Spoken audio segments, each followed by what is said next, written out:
Sturgeon River State Forest, near Vermilion Lake, Minnesota. The next afternoon. "Okay, cadets, listen up," Civil Air Patrol Captain Ed Harlow, commander of the Grand Rapids Composite Squadron of the Civil Air Patrol, said. He and a group of 36 cadets surrounding him were in a grassy clearing in the middle of a large forest in the Sturgeon River State Forest, about 50 miles northeast of Grand Rapids in northeast Minnesota.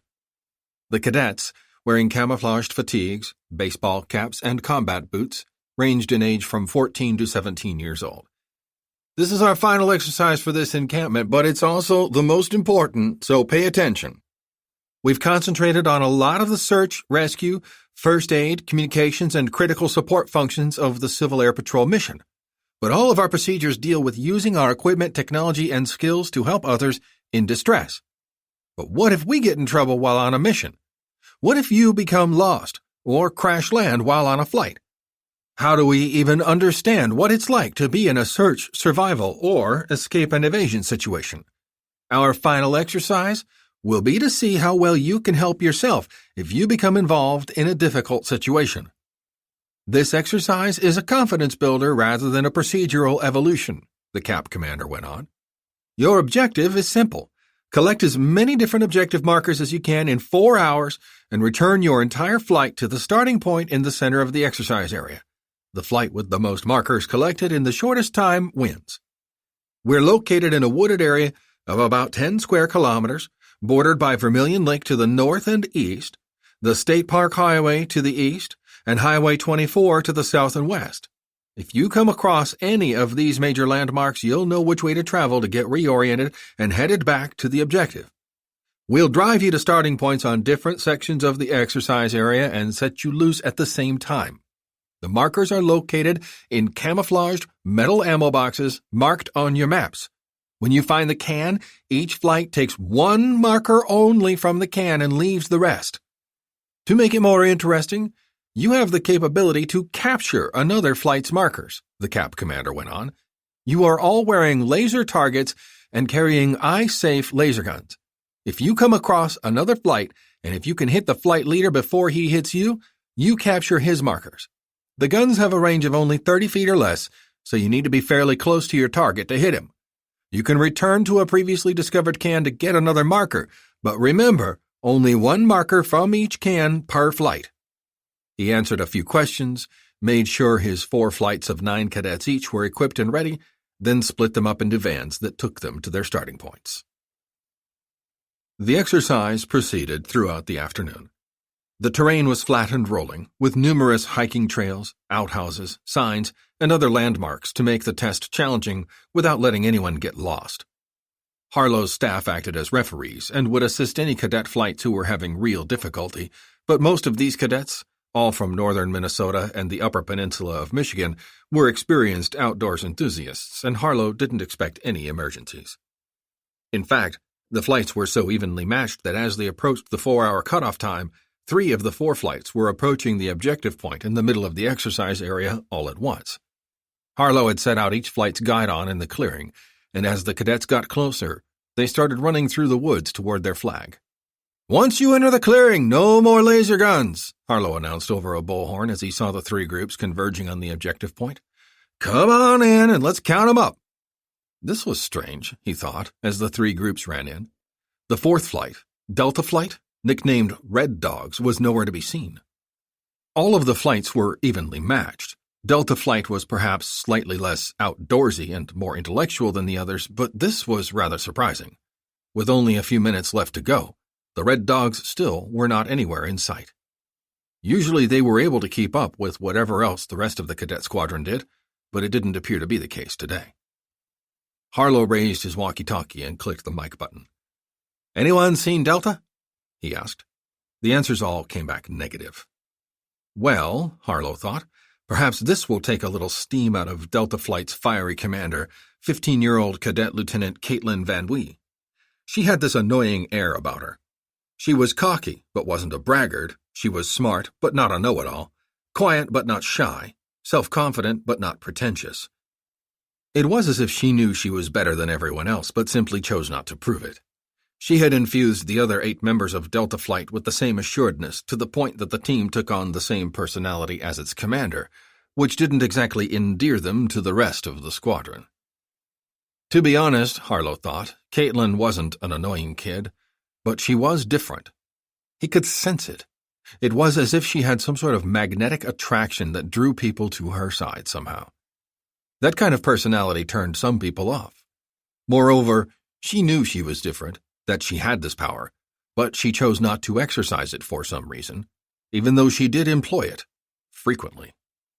Harlow scanned the tree line once more, shook his head in confusion, then keyed the mic button. "Let's bring the rest of the flight in, then we'll organize a search," he radioed. "We'll concentrate our search on Route 24 and the Forest Service Road. If they somehow cross the service road without realizing it, they could be outside the park and—" At that moment he heard a cacophony of high-pitched buzzers. The cadets heading in from the forest slapped their hands over the laser sensors, trying to block the incoming laser beams, but it was too late. In seconds, every flight leader's target alarm was sounding. "Hey, I said no more lasers!" he shouted. "Who is doing that?" As he watched, members of Delta Flight appeared out of nowhere, out of trees, from behind bushes, even from underground. They tapped the flight commanders and held out their hands. Each flight commander looked up at Harlow imploringly, asking if this was real. He could do nothing but shrug his shoulders, and the flight commanders handed over their marker buttons. The members of Delta Flight marched in triumphantly with their prizes. "Red Dog Delta reporting as directed, sir," the flight's senior non-commissioned cadet officer, Cadet Master Sergeant Doug Lenz, said, saluting. He held out his hand. "Here's our tally, sir." "Every member of your flight needs to be present by the expiration time to claim the win, Cadet Master Sergeant," Harlow said perturbedly, confused as to what exactly just happened here. He looked at his watch. "Lieutenant Van Wee has 15 seconds to report here before All of Red Dog Delta reporting as directed, sir," came a girl's voice. Harlow spun and saw Caitlin Van Wee standing directly behind him, saluting, appearing as if out of nowhere. She was shorter than most of her other teammates, thin, with a darker complexion than most Scandinavian-bred Minnesotans had. Her red hair was tucked up under her cap, and her hazel eyes flashed, giving away her glee and shocking her squadron commander. And his eyes were drawn to the hand raised to the brim of her cap. He knew he shouldn't be distracted by it, knew it really wasn't a big deal, but every time he saw it, it was as if it was for the first time. Could that be part of the pervasive uneasiness he always felt around her? Harlow had to blink and take a deep breath to rinse away the surprise before returning the salute. "Jesus, Van Wee, how long have you been there?" "On this particular spot, sir? About 2 hours." 2 hours? "What is going on here?" he snapped. "Red Dog Delta reporting as ordered, sir," Caitlin said, dropping her hand. "We claim the victory. Where have you been?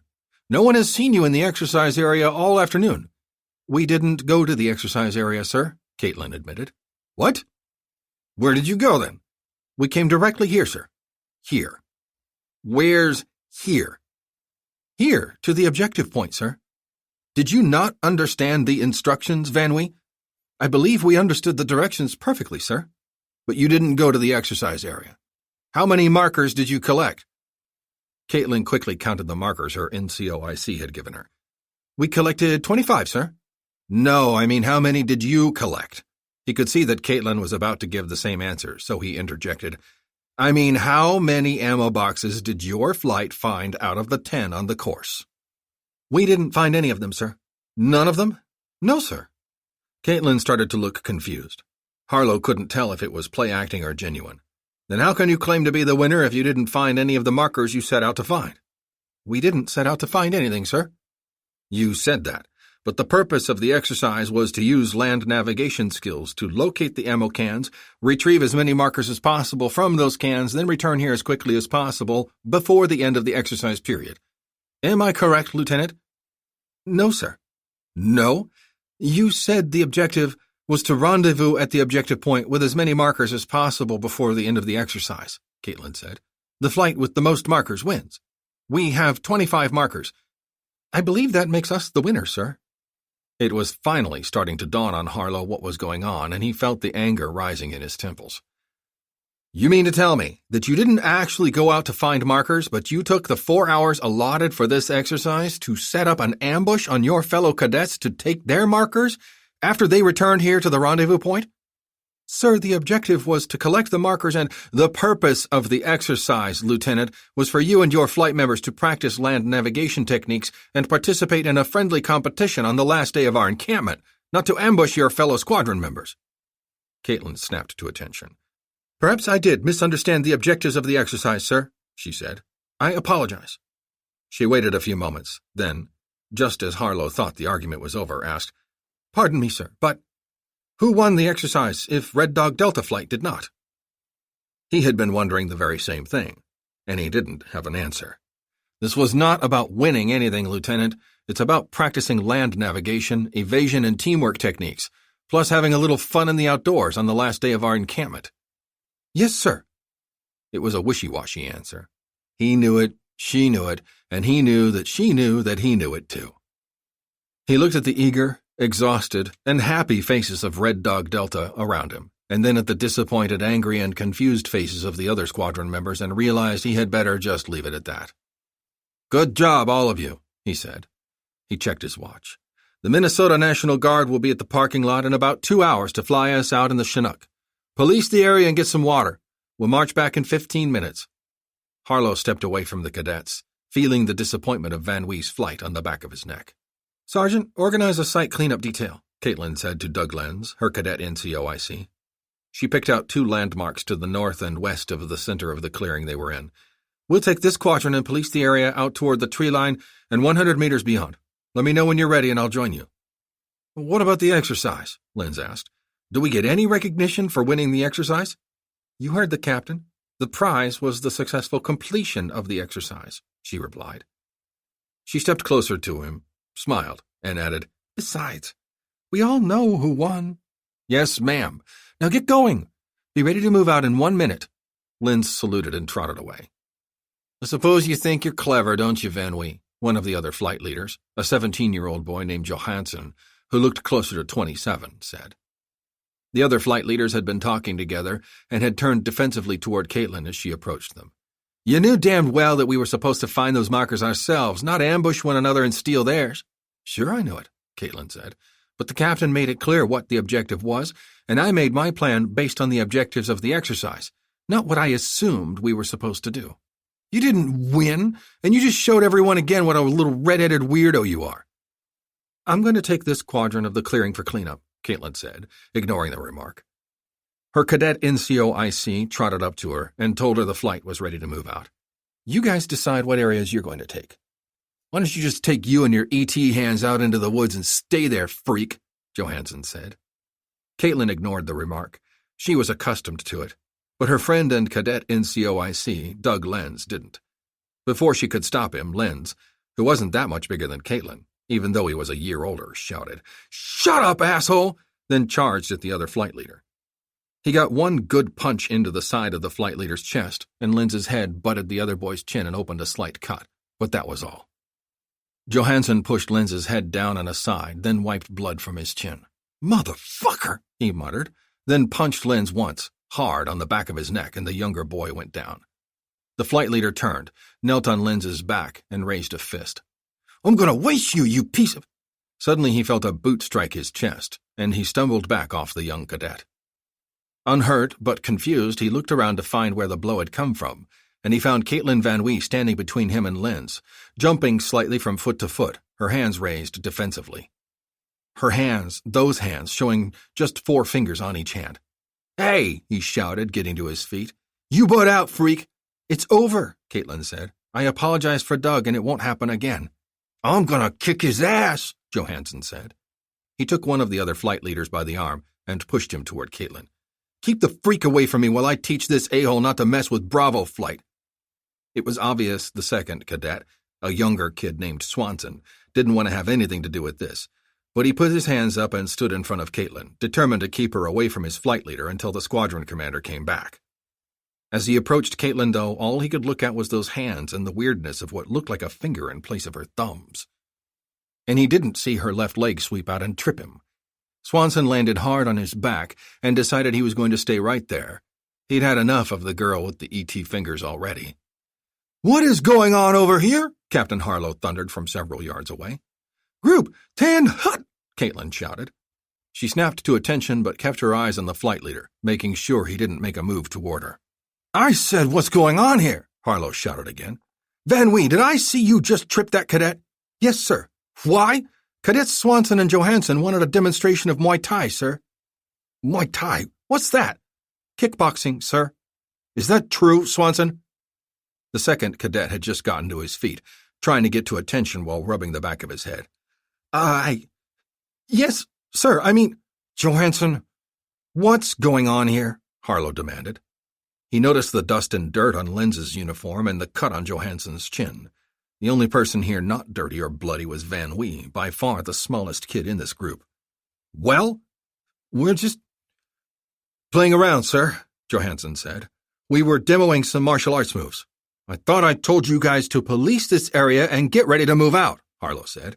"I only see Delta out there. Now get busy." The cadets saluted and ran off. "Van Wee." Caitlin trotted back and stood at attention. "Okay, Lieutenant, tell me what really happened." "It's just like Lieutenant Johansson said, sir." "You don't think I saw what happened, Lieutenant? Do you think I'm blind? Cadet Lenz attacked and struck Johansson. He defended himself and was preparing to hit back. You stepped in and kicked him, then stepped in between him and Lenz and knocked over Swanson. That makes you and Lenz the instigators and liable for disciplinary action. Now, do you mind telling me what happened?" "It was a misunderstanding, sir. That's all." "A misunderstanding? Explain." "Cadet Lenz misunderstood a comment made and overreacted. It was a failure in leadership on my part, so I'm responsible. If there's any disciplinary action, it should be directed at myself." "I'll be the judge of that, Lieutenant. What comment was made?" Caitlin remained silent. "I asked you a question, Lieutenant." "I'd rather not say, sir." Harlow stepped back, crossed his arms, and took a breath. This was not the first time he'd heard about such comments, but it was the first time he'd ever seen Van Wee react to it. React? Hell, Caitlin kicked his ass. Johansson easily had 25 pounds on her, and she made it look easy. As much as Johansson probably deserved it, the use of physical force instead of ignoring or reporting such comments was a dangerous change that had to be nipped in the bud right away. "Lieutenant..." "Caitlin, listen. I strongly advise you not to resort to violence to solve problems, even if a friend or colleague is in danger," Harlow said. "Striking a fellow officer is not permitted, and you could face some serious repercussions no matter what the circumstances are. But more importantly, violence in the heat of emotion is the most dangerous and non-productive kind. It makes you weaker, not stronger. Do you understand me?" "Yes, sir." "I'm saying this as your friend, Caitlin, not just your CO," Harlow went on. "You've obviously got some martial arts skills, which I didn't know you had. Nothing wrong with that as long as it's used for self-defense. Otherwise, you should be smart, avoid confrontation, and notify the proper authorities first before things get out of hand. Whether it's myself, a teacher, your parents, or the police. If you're in a situation where your friends or family are getting hurt." Harlow could see Caitlin's eyes briefly turn away when he mentioned her parents, but they quickly returned to his. "If you start acting like the enforcer, you turn into nothing but a bully.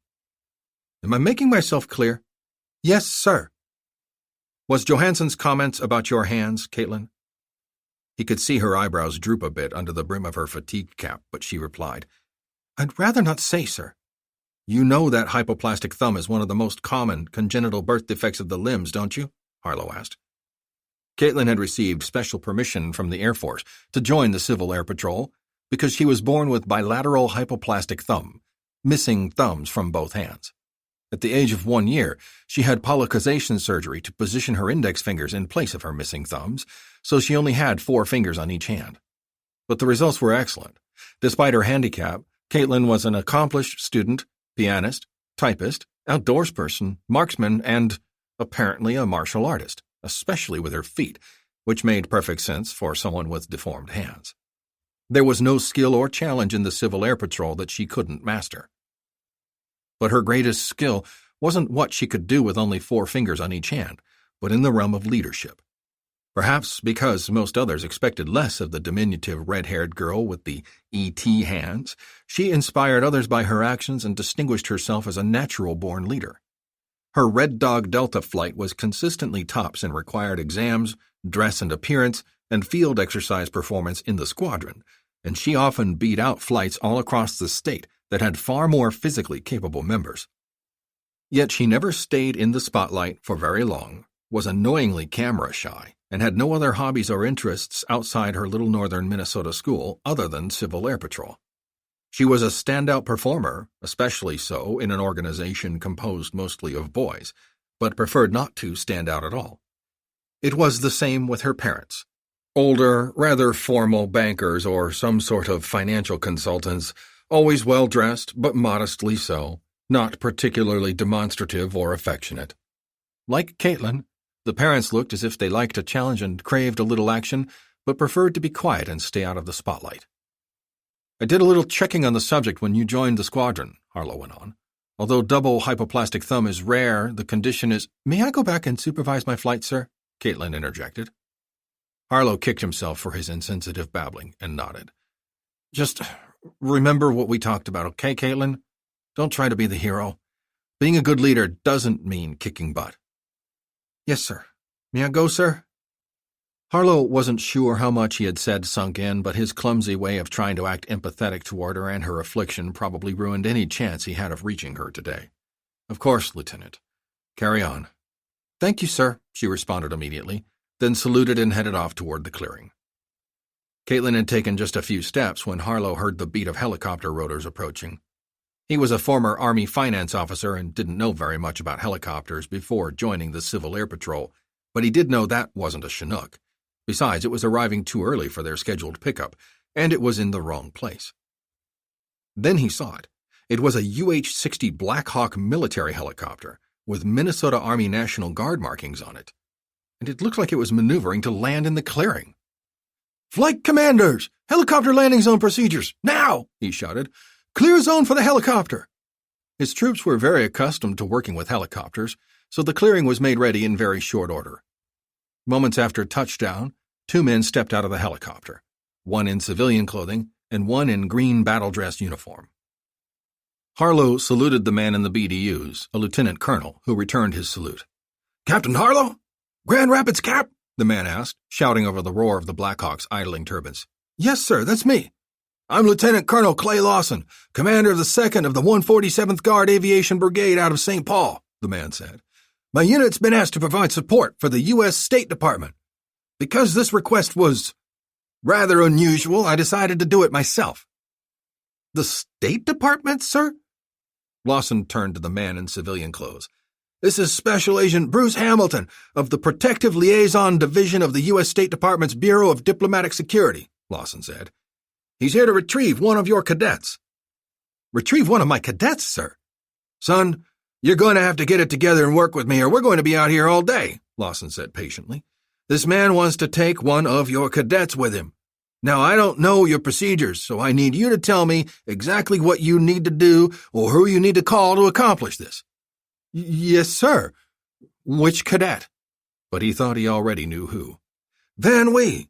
Caitlin Van Wee."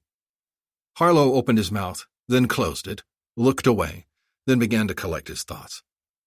I can only turn a cadet over to his or her parents, sir." "We thought so." Lawson turned back to the National Guard officer. A crew member opened the right side door, revealing 2 individuals strapped into web seats and wearing headsets. "Are those Van Wee's parents? Do you recognize them?"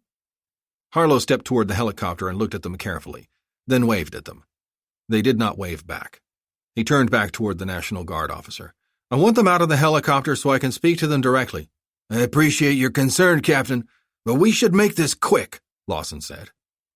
He waved, and the flight engineer helped the 2 out of the harnesses and out of the helicopter. Harlow escorted them away from the helicopter.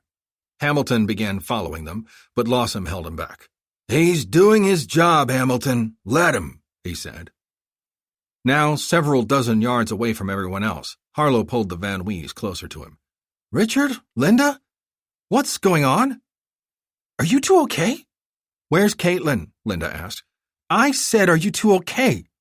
"We're fine, Ed," Richard said, "but we need to leave right away. Where's Caitlin?" Harlow turned and saw the squadron together around the periphery of the clearing, in front of the helicopter in full view of the pilot as they were taught. As usual, Caitlin was mostly hidden in the back, almost out of sight. "She's right there. She's fine." He thought for a moment, then said, "I thought you guys were at your mother's place in Duluth during the encampment." "It's Duquette, not Duluth, and it's Richard's brother's place, not his mother's," Linda said. "We invited you there last spring, but you came down with the flu." "I appreciate your caution here, Ed, testing us like that," Richard said. "But this is urgent. We need to leave right away." "What's going on here?" We need to take her with us," Richard said. "In a military helicopter?" He motioned to the National Guard officer and civilian. "Who are those guys? Do you know them?" "We know Hamilton, but not the military officer." "Hamilton's from the Defense Department?" "State Department, Protective Liaison Division." Another test passed. Harlow was beginning to become convinced. "What's this about? Are you in some kind of trouble?" They didn't answer right away. "Listen, if you're under some kind of duress, if these guys aren't who they say they are, I can try to get you and Caitlin out of here. I have a satellite phone, and Caitlin and her flight are familiar with these woods, and they have good escape and evasion skills. I can call for help." "No," Richard said. "Those men are who they say they are." He paused, then added, "But we're not who we said we were." "What? What are you saying?" "We're not Caitlin's parents. We're her Qataris. Her bodyguards," Richard said. He looked around nervously. "Something has happened, and we feel the Shadok's life is in danger, so she needs to be evacuated immediately." "The who? Please, Ed, can we get out of here?" Linda said, desperate pleading in her voice. "Maybe we can talk on the helicopter. I've got the whole squadron out here. I can't leave," Harlow said, "and I can't let Caitlin leave until I'm satisfied she'll be safe.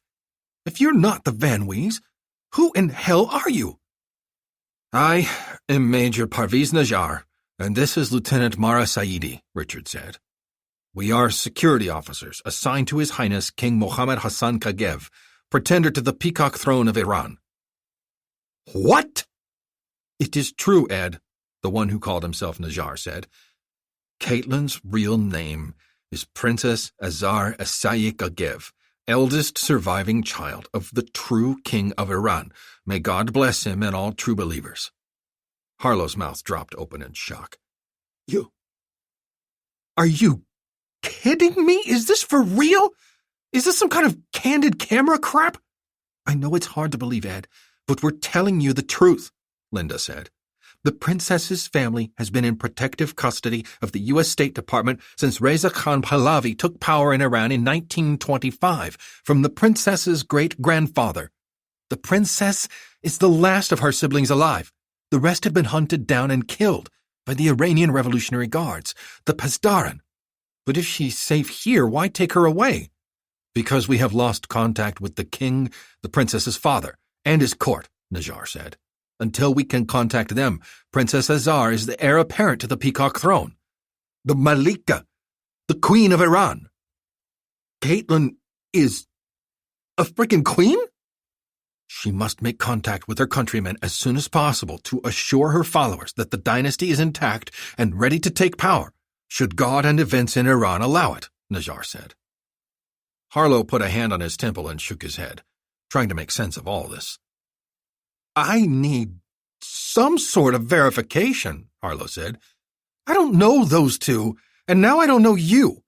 I'm not going to let Caitlin or any of my cadets out of my sight until I'm satisfied everything is in order." "Ed, it's us. It's still us, the people you know, even though our names have changed," Lieutenant Saidi said. "We still love and care for Caitlin as if she is really our child. She learned as a youngster not to expect to be treated like a princess while in the United States, and she never has. But now we have to become her guardians again. Her safety is the most important thing now." "We appreciate all you've done with Caitlin over the years, Ed," Major Najjar went on.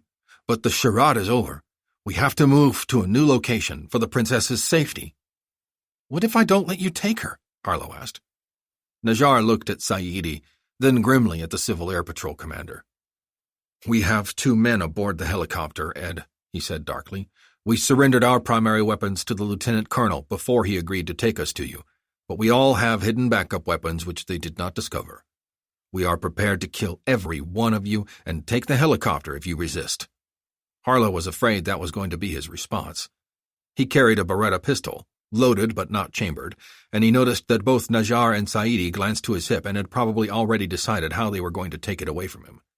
He had no doubt they could do it, too.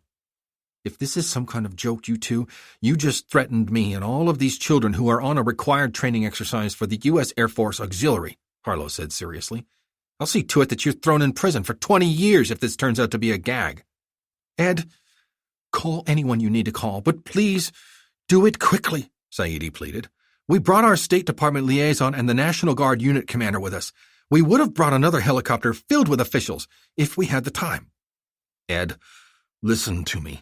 We need to go, so you have to make a decision," Najjar said.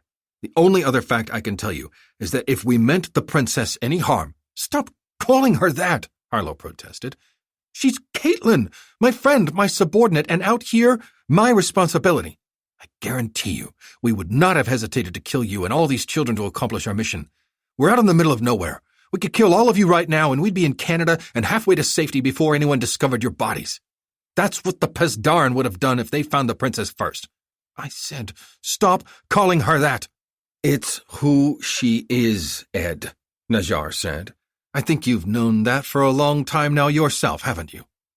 Harlow said nothing, but he was perfectly correct. He had noticed she was different, and now he knew why.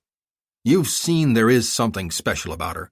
She has the courage, the intelligence, and the compassion of a princess. You've seen it, as have we and a handful of insightful American teachers we've encountered since living in protective custody in the United States."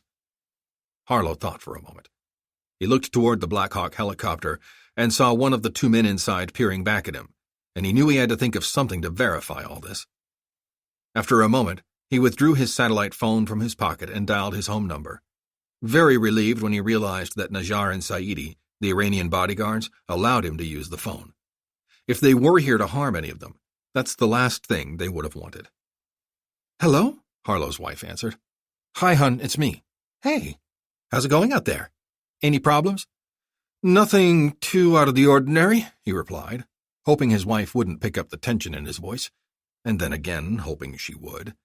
"Can you do me a favor, sweetie? It'll cost you tonight, stud." When he didn't respond, she turned serious. "Sure, babe, go ahead. Hop on the internet and Google something for me, would you?" "Hold on a sec." A moment later. "Okay, shoot." "We're discussing the recent stuff happening in Iran, about the military insurgency they've been talking about." "Yeah. We got to talking about who was in charge of Iran before the clerics. Can you look that up?" "Sure, one sec." It did not take long at all. "You mean the Shah? Reza Khan Pahlavi." Najjar was writing something down on a notepad even before Harlow asked. "How about before him?" "Hold on." A moment later. "Got it. Before the Pahlavi dynasty, it was the Kaghev dynasty, 1780 to 1925. Before them, it was the Zand dynasty, 1750 to 1764. Before that, that's what I was looking for, hon, the Kaghev dynasty," Harlow interrupted. "We were discussing anyone still alive from the Kaghev dynasty. Anything on that?" Najjar held up his notepad. It read, "Mohammed Hassan Kaghev II, Dallas, Texas, 3 sons, 4 daughters. "Hold on," Harlow's wife said. "This is fun. Are you still out in the field?" "Yes." "On the satellite phone? Must be costing a fortune." "Babe, I got it right here, Mr. Impatient. Yes, there is a guy still alive from that dynasty. His name is Mohammed Hassan Kaghev. And how about this? He lives in the United States, in Addison, Texas. He has a website where he blogs on what's happening in Iran." "Anything else about him?" "Lots. His wife looks like Angelina Jolie. Big lips, big tits. You'd like her. He has 7 kids. No, wait, it says here that all of them were killed by Iranian secret agents in Europe and Asia. How sad. Does it say when?" "No." "Anything else?" "Wait, I'm reading. No, nothing much else. Hey, this is interesting." "What?" "There's a picture of him and his wife from several years ago, and guess what? He's only got 4 fingers on each hand." "He what? Are you sure?" "That's what it looks like." Yep, definitely, just 4 fingers. He's not even trying to hide it. I think that's brave of him. Hey, doesn't one of your cadets, the red-haired girl, have only 4 fingers on each of her hands? Caitlin, yes, it's called bilateral hypoplastic thumb. Well, I'll take your word for it. It doesn't mention it here. It's like, hey, they have a picture of Muhammad's father in a British World War II uniform, and guess what? He has only 4 fingers, too. It's a little hard to be sure in this photo, but it looks like his right thumb is real short and fused to his index finger. So it must be hereditary, like a royal birthmark thing, huh? I guess. Hey, wouldn't it be funny if your cadet Caitlin was secretly related to this Mohammed and living in exile in the United States, hiding out from the Iranian secret police? She'd be like an Iranian princess, Harlow muttered. Exactly.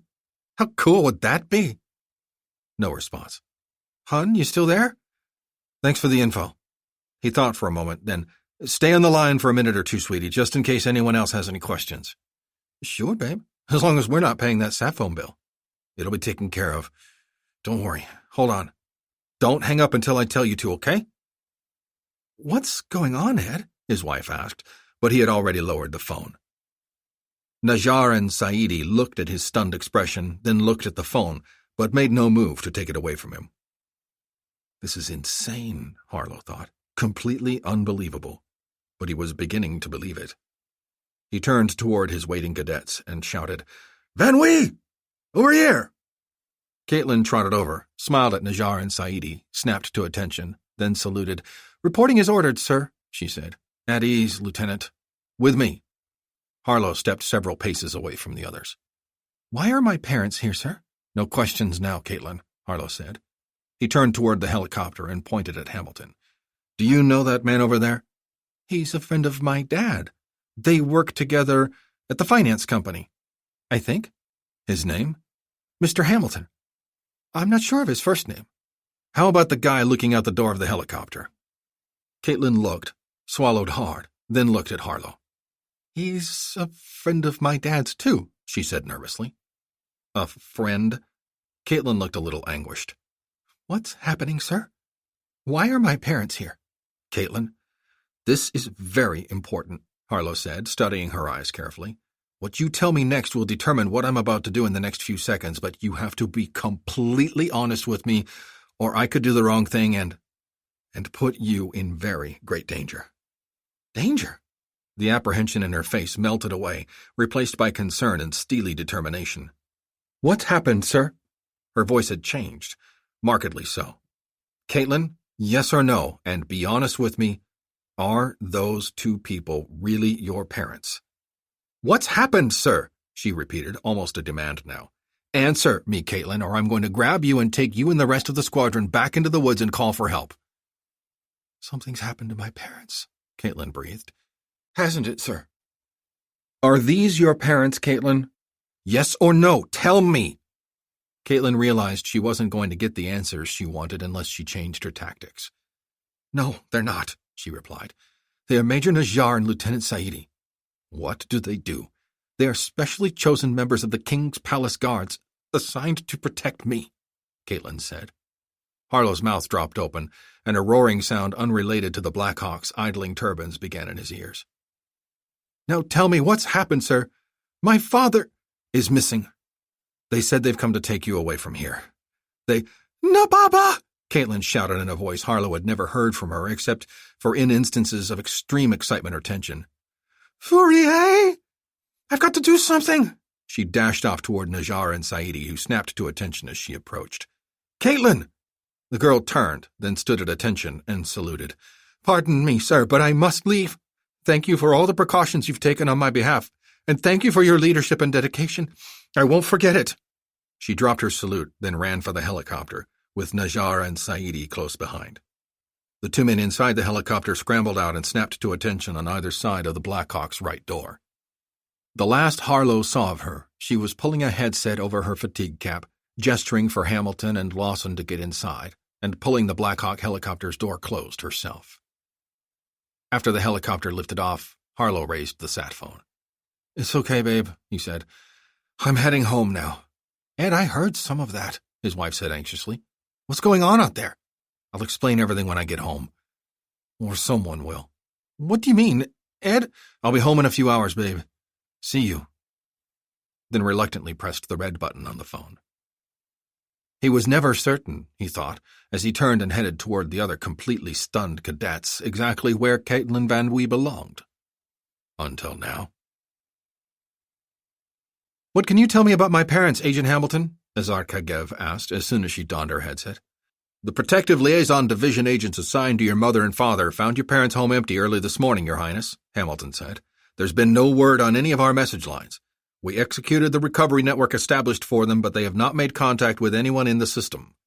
Every foreign dignitary in the United States had a plan established where they would go to a particular city and make contact with a certain individual, usually at a hotel, airport, restaurant, or other such public place in a large metropolitan area in case of danger. In the meantime, the area would be flooded by agents of the Diplomatic Security Services, Federal Bureau of Investigation, U.S. Secret Service, U.S. Marshals, and other federal law enforcement agencies. Unfortunately, foreign dignitaries who stayed in the United States for long periods of time rarely updated or exercised their plans until it was too late to respond to an attack. It's still very early, but we decided to make contact with you and take you to a safe location. Thank you, Agent Hamilton, Azar said. Unfortunately, because your father runs his internet blog and frequently comments on happenings in Iran, the media is all over this development, Hamilton went on. It was only a matter of time before they tracked you down to Grand Rapids, and now that your parents have disappeared, you'll be the focus of their attention. There's already been a leak to the wire services that Iranian royalty is being protected in the United States, and the FBI and State Department have already received inquiries. I hope you understand how hectic it's going to be. The State Department will do all it can to shield your movements from the media, but they are very persistent. I understand, Agent Hamilton. She thought for a moment, then said to Major Najjar in perfect Farsi, Major, I need to contact the court immediately. Of course, Malika, Najjar said. I will. Do not call me that yet, Major, Azar said. I am shadokhed to all until the whereabouts of the King and Queen are positively determined. I apologize, shadokhed, Najjar said. Agent Hamilton, when is the first chance we will have to access a secure telephone or internet connection? We'll return to Grand Rapids, then take a chartered flight to Minneapolis, Hamilton said. The FBI office has loaned us armored vehicles, which will take you to a safe house outside the city. They should have secure communications capability in the vehicles. We'll arrange a secure satellite internet link in the safe house, if it doesn't already have it. Very well. Thank you, Azar said.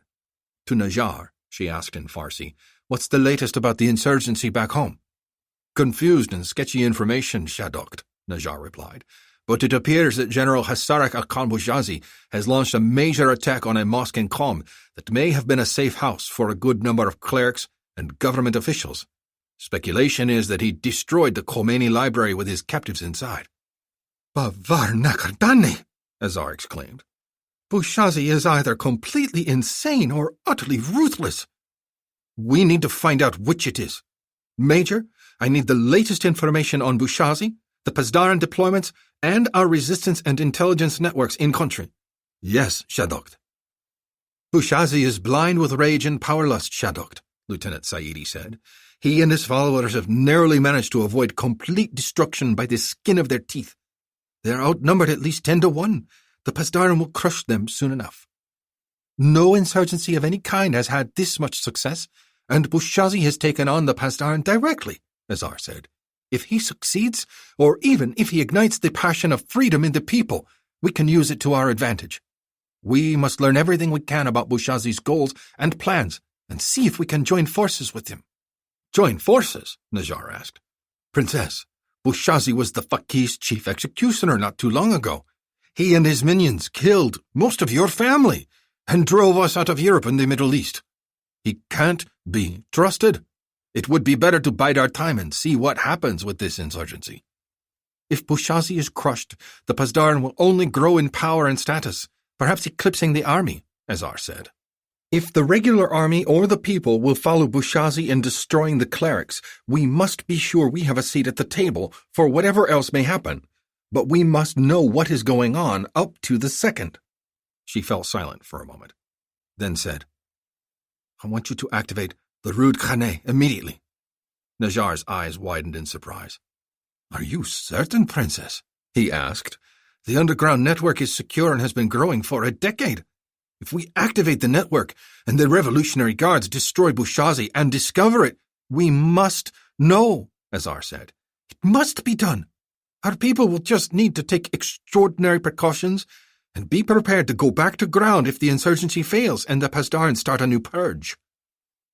Najjar looked at the princess carefully, then said in a low voice, Should you not wait to hear from the king, princess? Azar looked at her longtime bodyguard, considering not only his words but the tone. They're alive, Major. I would have felt their passing.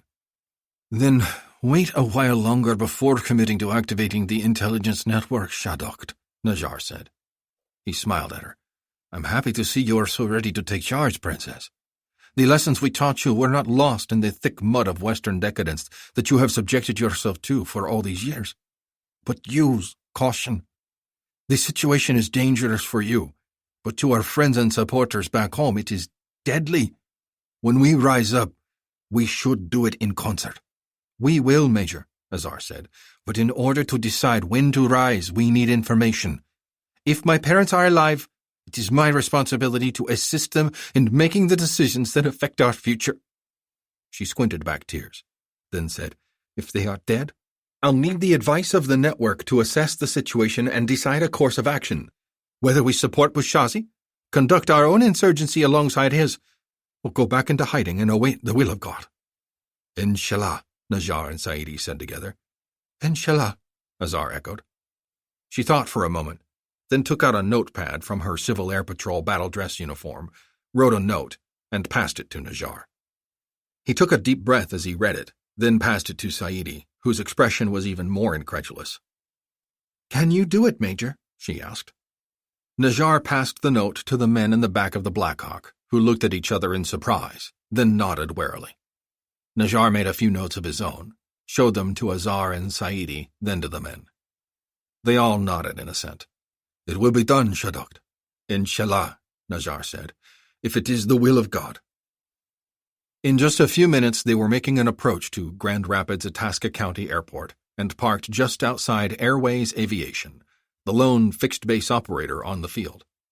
Just a few yards away was a Falcon business jet, with a Jet A refueling truck just pulling away.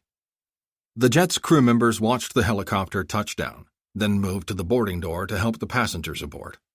Caitlin shook hands with Lawson. Thank you for all you've done, Colonel, she said. Good luck to you, Lieutenant. Or whoever you are, Lawson responded. Salam alaikum, Maga, Caitlin said, then shoved open the door and scrambled out. The jet's fueled up and ready, Special Agent Hamilton said after speaking with the pilot and escorting Caitlin to the boarding door. Weather is favorable in Minneapolis, but traffic is heavy, so we'll use Flying Cloud Airport instead of the International Airport. The FBI is standing by. Wouldn't it look less conspicuous to go to the bigger airport, Agent Hamilton? Flying Cloud is a pretty busy airport. Most bizjets go there, Hamilton replied. The FBI thinks it'll be safer, and you should have less interference from the media.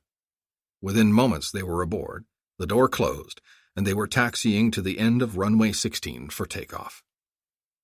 With no traffic in the pattern, the jet was airborne within minutes. Less than 150 miles to Flying Cloud, Your Highness. No more than 20 minutes, Hamilton said. Are you all right? Yes, Agent Hamilton, Azar said, and I wanted to thank you again for all you've done for me. Your service is very much appreciated. My pleasure, Your Highness. So I hope you don't take offense by what we are going to do.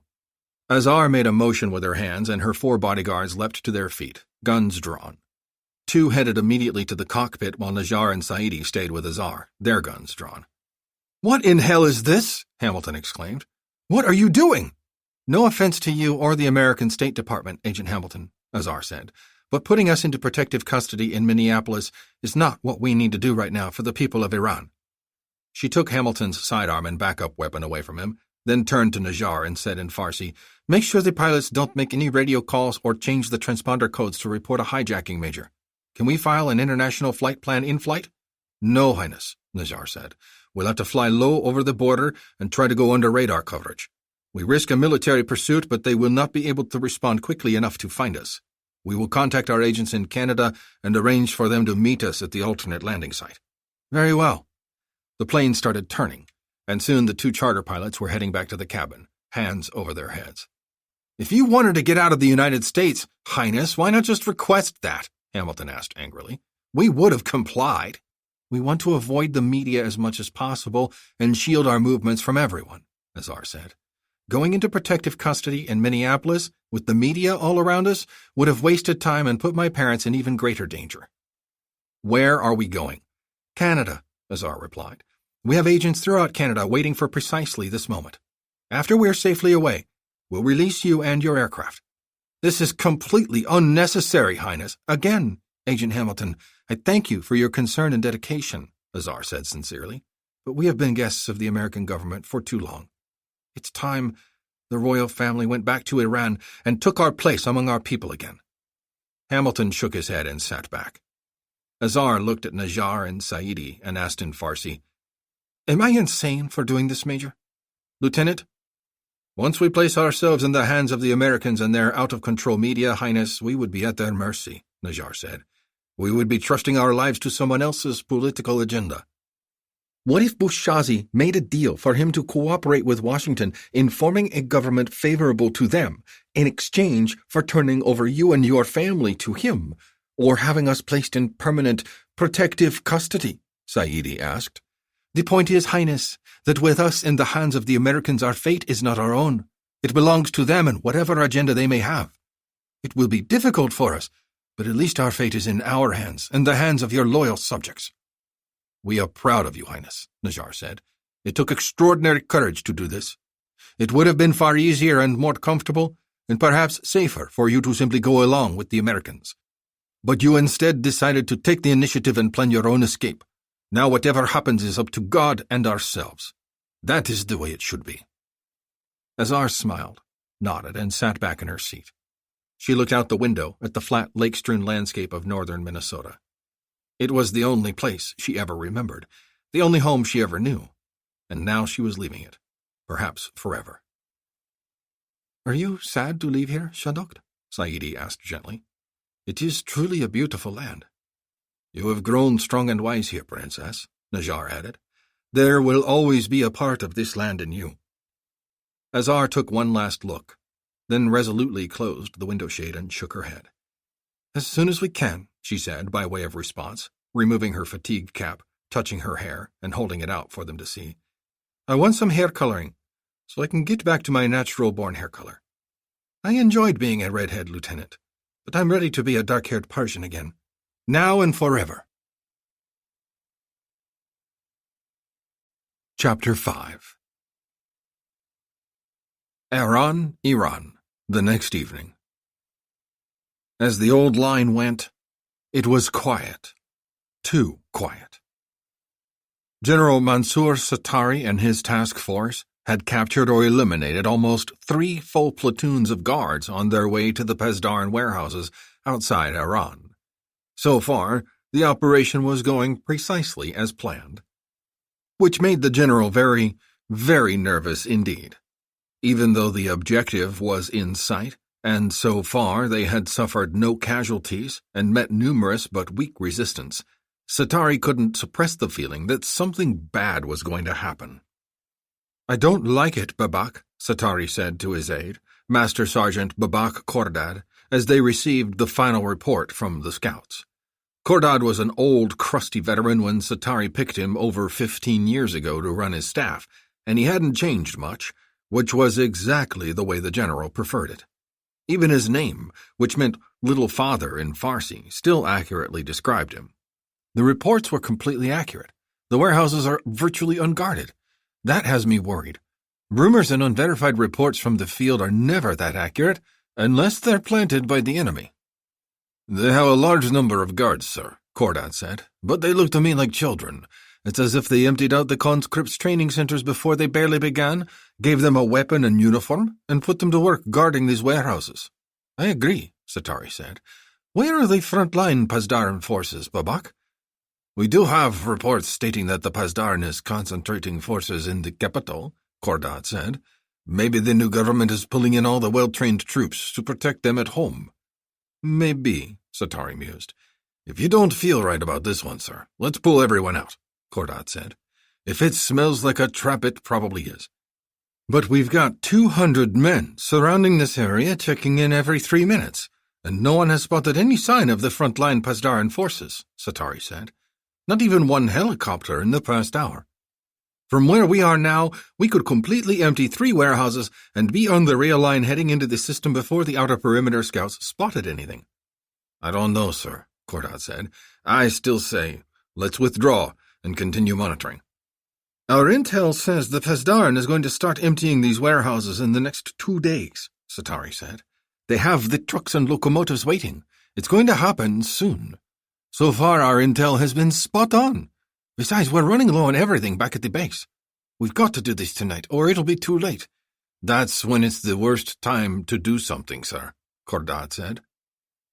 Satari peered through his low-light binoculars again, scanning for any sign of a trap, but he saw and heard absolutely nothing. He had to press on. With a dozen heavy cargo trucks filled, they had enough supplies to keep their insurgency going for another month. That could spell the difference between success and failure. But the little father was worried. There was danger here. Why couldn't he see it? Maybe the Pasdaran has suffered so many losses, captures and defections that soft targets like these warehouses were being lightly guarded, he suggested. Maybe they really are afraid of lingering chemical weapons effects. They know as well as we do what the persistence time of those chemical agents are, sir, Cordad said. And their detection equipment is better than ours. If it was safe, they'd be here. Something's happening that we don't know about. Could the warehouses be booby-trapped? Very likely, sir, although we saw a lot of those guards going in and out rather freely, Cordad said. It's usually dangerous to turn initiators on and off whenever someone walks in and out like that. You'll soon forget if you shut it off or not. Satari swore to himself, then picked up his radio. Spider to Wolf. Go, General Hisark, Alkhan Bushazi responded. We've arrived at Point Kangaroo. Bedroom in sight, but I'm recommending we head back to the nursery. Our album is incomplete. Over? Understood. Bring it on back. We'll take better pictures later. Wolf, out. Okay, Master Sergeant, Satari said, putting away his command radio. Let's set up the patrols in position for exfiltration before... Shit, what is he doing? Cordad swore. Satari lifted his night vision binoculars. A squad of men had broken from cover and had bolted for their assigned warehouse, while another squad was commandeering trucks. Call them back, damn it! Cordad was already raising his radio to his lips. Shark, this is Spider. Get back. We're heading back to nursery. Acknowledge, right now. Spider, we're in, came the reply. It's all here, Spider, lined up and ready to load. We can have a truck loaded in 2 minutes. I said get out of there, Cordad growled through clenched teeth, trying to communicate the urgency without raising his voice. Acknowledge! Spider, this is Bear, another squad leader radioed. We're in too. We've started loading 2 carriages already and the others are moving inside. We've already filled our baby bottles all the way. Recommend we proceed. Over? Sir, Cordad asked. Let's get out of here, Babak, Satari said. There will be other targets. This one looks poisonous. Bring them out now. Negative, withdraw, Cordad radioed. Spider's orders, all squads, acknowledge. Spider, this is Pony, we're in too, yet another squad leader radioed. Let's just play for just a few minutes more. This is the real party and we want to stay for the cake. Satari grabbed Cordad's radio and mashed the mic button. All squads, this is Spider. I ordered you to withdraw and that means right now. Get your asses moving and report at Point Parlor. Do not acknowledge, just move out. He tossed the radio back to Cordad and began scrambling out of their hiding place toward the perimeter fence. Damn them! What a time for a discipline breakdown! I know they're hungry and running low on everything, but they should know better than to— Sir, wait! Cordad interrupted, holding his radio close to his ear. I thought I heard another call. Satari raised his own radio to his ear and listened intently. Another squad? I think it was one of the scouts, sir. And at that moment, they heard over their radios. Spider, this is Sparrow, reporting in the blind. I say again, warning, lightning storm, call the children in, repeat, call the children in.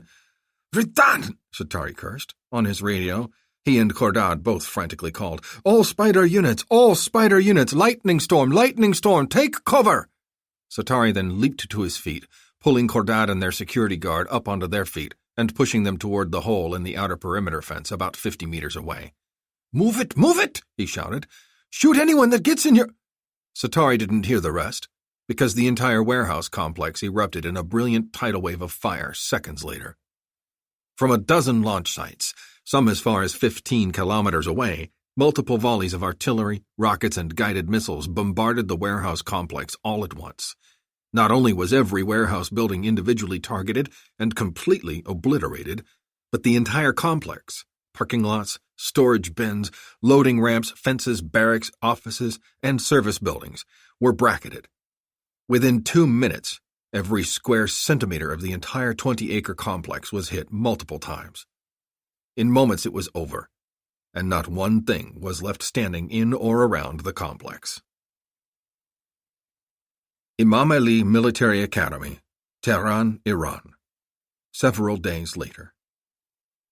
After checking in with his supervisors by telephone, Commander-in-Chief of the Iranian Armed Forces General Hossein Yassini emerged from his quarters on the campus of the Imam Ali Military Academy in Tehran and began his early evening stroll across the grounds. He immediately identified at least one shadow, a young man dressed as a first-year cadet. He was far too young to be Pasdaran.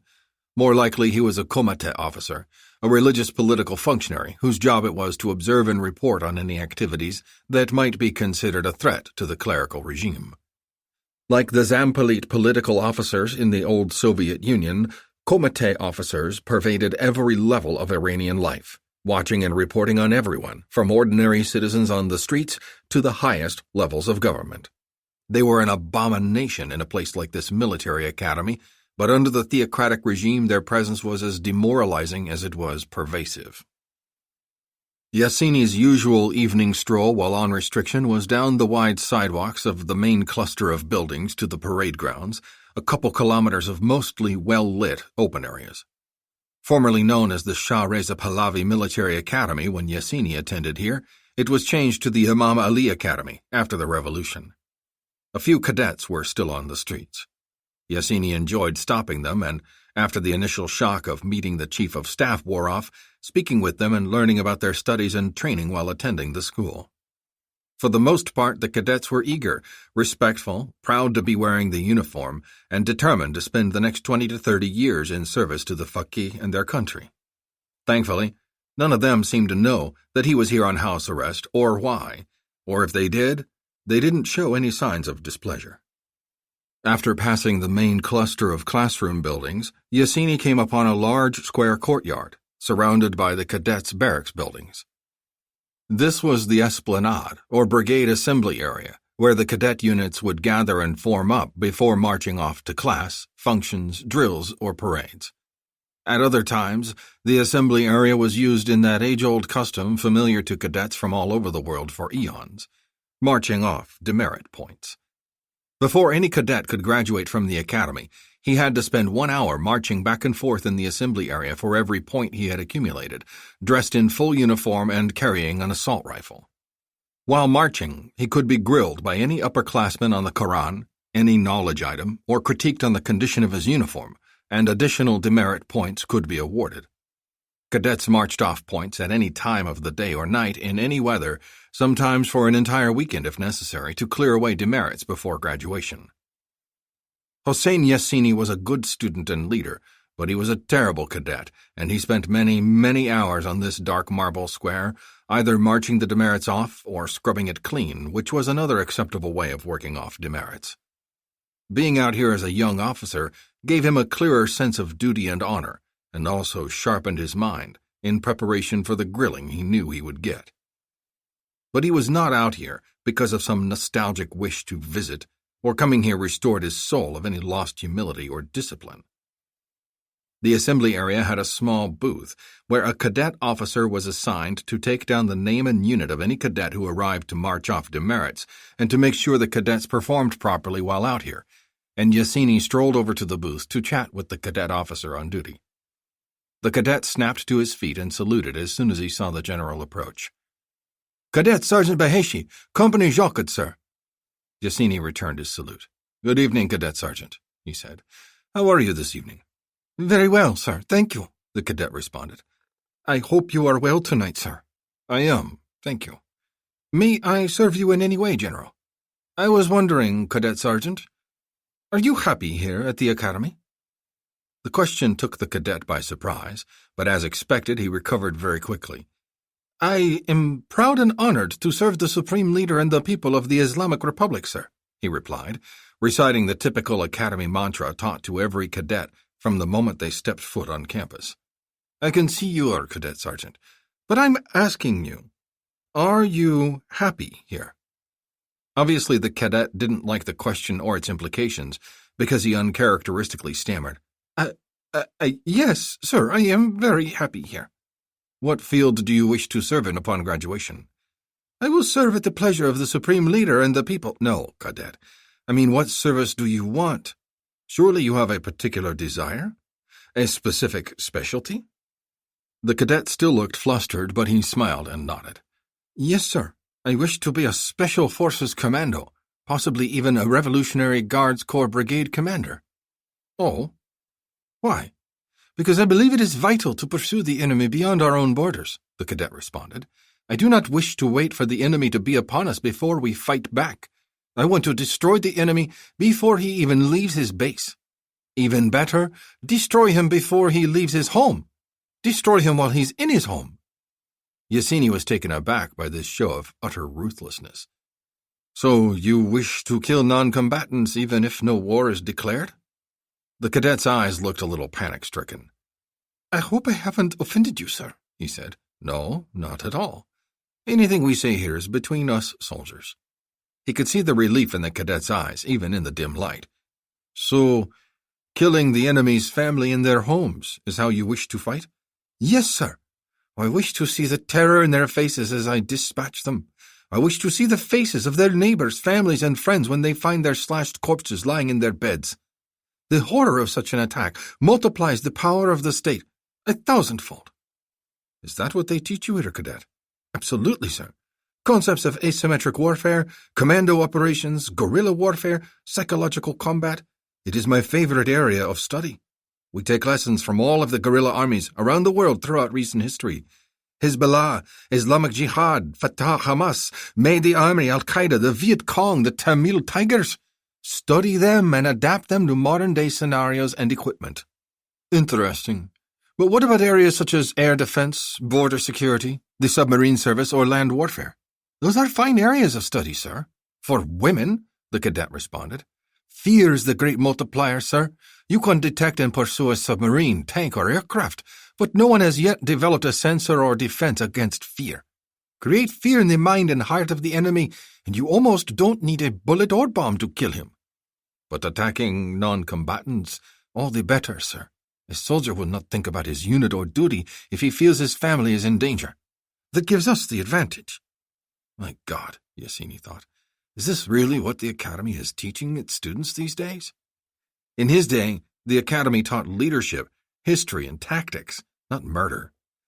I must do my rounds and report to my superior officer, sir, the cadet said. Please stay here if you wish.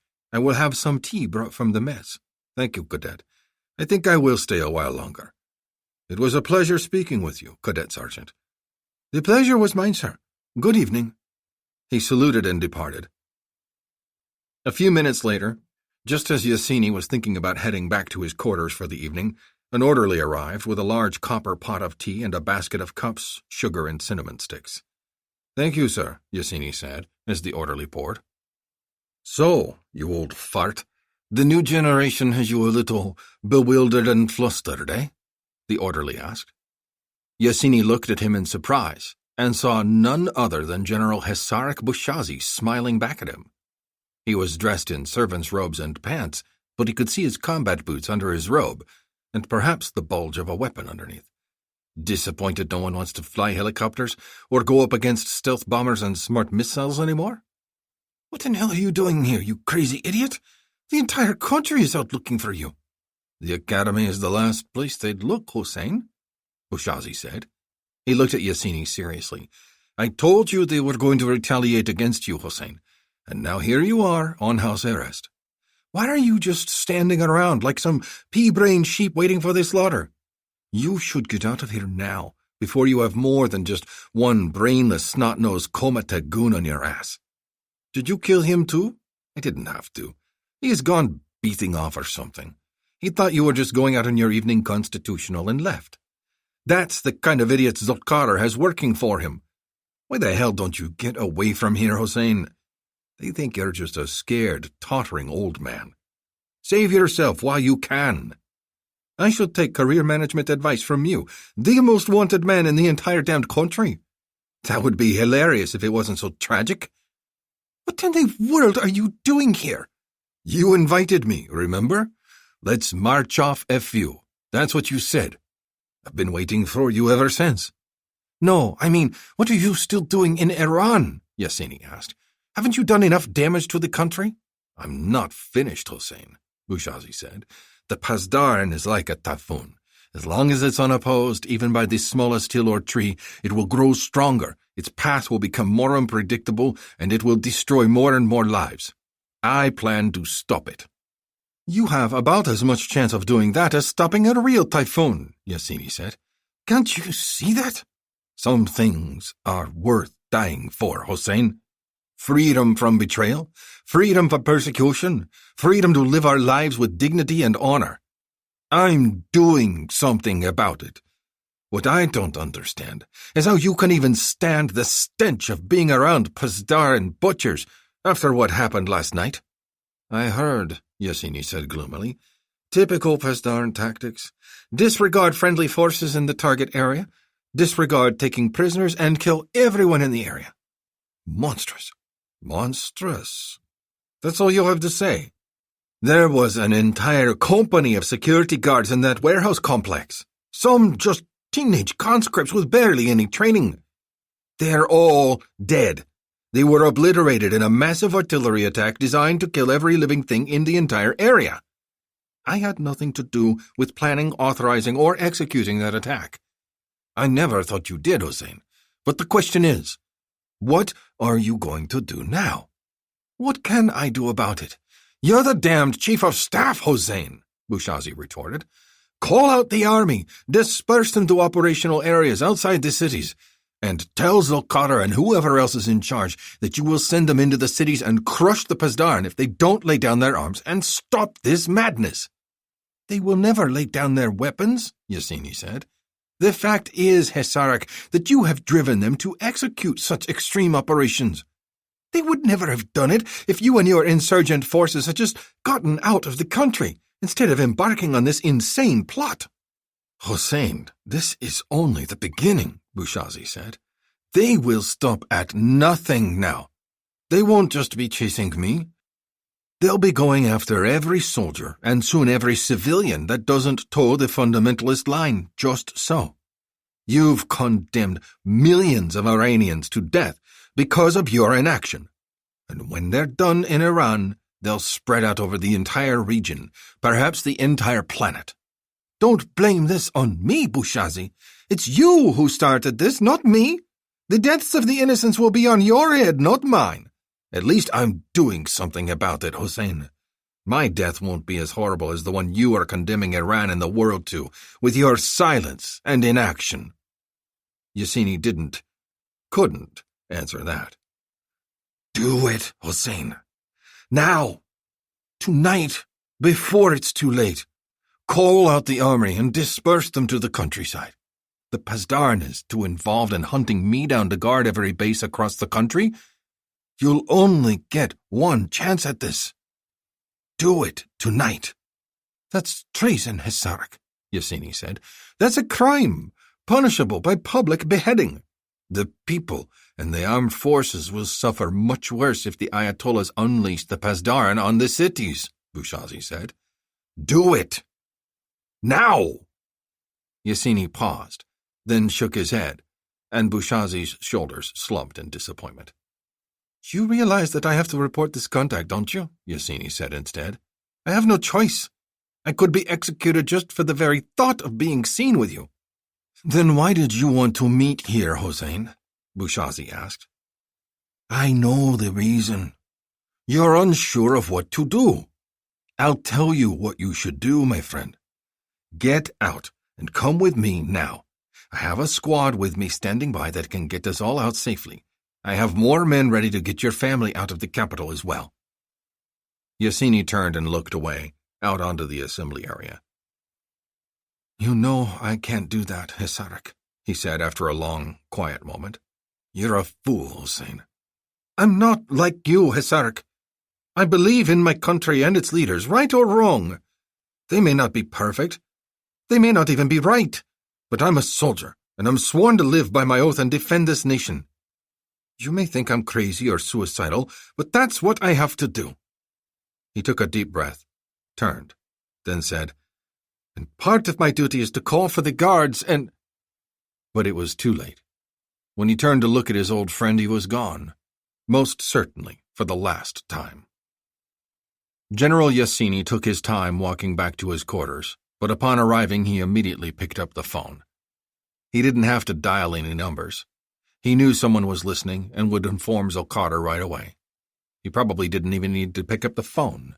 The entire apartment was probably bugged like the phone. This is General Yassini, he spoke. I would like to report contact with a known wanted criminal, General Hesarek Alkan Bushazi, near the Assembly Yard Duty Officer Station on the Imam Ali Military Academy campus just a few minutes ago. He said he was here with a squad of men. He was dressed as an orderly or kitchen laborer. He did not appear armed, but he should be considered armed and dangerous. General Yassini shook his head as he hung up the phone. Poor bastard, he thought. Bushazi doesn't have a chance, and he still doesn't realize it. Elliott Air Force Base, Groom Lake, Nevada, the next morning. I hope everyone realizes that we're not going to be making this a regular thing, Hunter Noble said, squirming uncomfortably in his seat. He had already bumped his helmet on the canopy a dozen times, and he dreaded having to touch any switch in the cockpit. Not only was he bumping into things, but he wasn't even in his seat. He had been relegated to the mission commander's seat, the dreaded guy in back, for the second time. Quit your complaining, Boomer. I think this is very cool, Nano Benetton said, strapped into the passenger module of the XR-A9 Black Stallion spaceplane. I think making you ride bitch every now and then keeps you humble. I let the general fly his mission in the front seat, Boomer said. I'm still trying to live that one down, too. It was also the first time he had ever worn a spacesuit in the cockpit of the XR-A9 Black Stallion spaceplane, so he was feeling doubly uncomfortable. It was an older-style Skylab-type spacesuit, a design at least 30 years old. The first series of spacesuits not custom-fitted for a particular astronaut, and it felt like it, too. Underneath the suit was a thin mesh garment with fluids circulating through tubes to help keep the wearer comfortable, and underneath the helmet he wore the classic Mickey Mouse cap-style headset. The suit was not yet pressurized, and Boomer still had complete mobility in it, but he still groused. He had to put it on hours earlier and seal it up so he could pre-breathe pure oxygen, and then he had to suffer the indignation of having to be helped into the cockpit by Nano and the smiling, laughing ground crew. I can't see or feel a thing. It's noisy, I can't hear the radios, and it smells. The cockpit pressurization system is just fine. Boomer, if I hear you complain about the suit one more time, you're staying on the ground, Lieutenant General Patrick McClanahan radioed from the Dreamland Command Center. I know, sir, I know, Boomer responded. Poor baby's got to wear a spacesuit, Ann Page said, chuckling. She was seated with Nano in the passenger module. Get over it, Boomer. Hey, you old farts had to wear them all the time, Boomer argued. This is the 21st century. Our stuff works. Captain, you are about to experience the thrill of a lifetime. Enjoy it, Colonel Kai Raiden said. He was in the front seat as pilot of the XR-A9. Raiden was a little over average height, which meant tall for an astronaut, with short blonde hair and quick, piercing blue eyes. Everyone found it amusing that Raiden's fingers were always in motion, as if he couldn't wait to start flipping switches or entering instructions into a computer. We are going to knock your socks off this morning, I guarantee it. Although designed for 6 passengers, the Black Stallion's passenger module was loaded to capacity with supplies and equipment, so Benetton and Page had absolutely no room to move about even if they wanted to do so. The rear of the module contained all their supplies, and they were seated in the middle row. The front of the module was mostly occupied by a large, flexible tube attached to the top of the module. This was the docking adapter and transfer tunnel. Like many of the systems and procedures they would use on this flight, the adapter had never been operationally tested either. It was definitely going to be a day full of firsts. I can't wait, sir, Boomer said moodily. Really, I can't. He checked his readouts when an alert tone sounded. "Computer started the pre-engine start checklist, crew," he announced. Things happened quickly after that, and before long, the Black Stallion was airborne. Because this was going to be a different kind of mission, the insertion into orbit was anything but typical. After refueling over the Pacific Ocean as normal, Boomer flew the Black Stallion on a steep climb and descent across the North Pole, then over the Norwegian Sea and North Sea just off the coast of Scotland, where they rendezvoused with another modified KC-77 tanker and refueled once again. They then turned north and cruised off the coast of Norway as directed by the flight computers, awaiting the proper time for orbital insertion. At the proper moment, the laser pulse detonation rocket system engines flared to life, and the Black Stallion propelled itself once again into space. It was soon obvious that this was not another typical orbital insertion mission. The boost burn lasted several minutes longer than normal, and the view from the cockpit was completely different. The difference in altitude was striking. "Well, this looks weird," was all Boomer could say. The sense of altitude and the sight of so much more of the Earth was unnerving, like looking down from a very tall bridge while standing on the edge of a very narrow catwalk. "Coming up on the last normal orbital abort point," Dave Luger said. "Everyone okay?" Boomer asked, forgetting for the umpteenth time that the aircraft commander called for checklists to be completed, not the guy in back. "Station check and give me a green light to continue." At this point, if there was some sort of problem, they could execute a deorbit burn, come out of orbit, and still have enough fuel to make a normal landing at a good variety of airports. If they went past this point with the main engines still boosting them higher, their options quickly decreased. But everyone reported all systems normal, so they continued. It happened with amazing speed. 5 minutes past a normal burn period, Boomer got a flashing warning message on his supercockpit display. "Cripes, just 15 minutes to bingo fuel," he muttered. "Normally we'd be getting ready to land by now. We haven't even completed our insertion burn yet." "It's going to be a close one, crew," Dave Luger said. "We're watching the burn curve carefully, and so far we're just a few percent under it. About 10 minutes to the emergency abort point." "Too much information, General," Raiden said. "We're committed. There's no emergency abort." Everyone knew he was correct. They could make it back to Earth intact, but exactly which runway they'd land on, or even if there was a runway nearby, was unknown. Their best, and soon their only, hope was to make the trip as planned. It seemed to take forever, but soon the Leopard's engines shut down, and the ship went from a sustained loud roar to complete silence within milliseconds. 215 miles up, Boomer breathed. "I didn't think it would make that big a difference, but it does." He looked at the fuel readings, then told himself not to bother looking any longer. They were dismal. Their fuel was nearly exhausted, and they still had one large LPDRS burn to do to slow the Black Stallion down from its current chase speed to a speed slow enough for the crew to use maneuvering thrusters to position the spaceplane. The telemetry readouts showed them exactly how far they had to go and how long it would take to get there, so there were absolutely no surprises. But Boomer found himself staring out the canopy side windscreens for their objective. The glare of the Earth against the darkness of space made scanning the horizon difficult. "Man, it's easy to see the station at night. I've even seen it at late afternoon," he said. "But I can't see it now." "Be patient, Boomer," Raiden said. "Don't anticipate. If we start chasing it, even subconsciously, we'll run out of fuel. Relax." It was easier said than done. But Boomer forced himself to close his eyes and recite his transcendental meditation mantra to help calm him down. It obviously helped, because Boomer found himself awakened by the warning tone that the computer was beginning the pre-rendezvous checklist. Moments later, the thrusters activated to flip the Black Stallion around so it was flying tail first, and shortly afterward, the LPDRS engines flared briefly to life. Soon the speed of the station and the spaceplane were just a few miles an hour different. "Okay, Colonel. She's all yours," Patrick radioed. "Roger that," Raiden said. Using the opposite set of thrusters in order not to deplete too much propellant from one set of maneuvering engines, Raiden carefully nudged the Black Stallion up and around until they were facing the direction of flight again. And Boomer felt himself take a deep, excited breath as their objective came into sight. "My God," he breathed. "It's beautiful."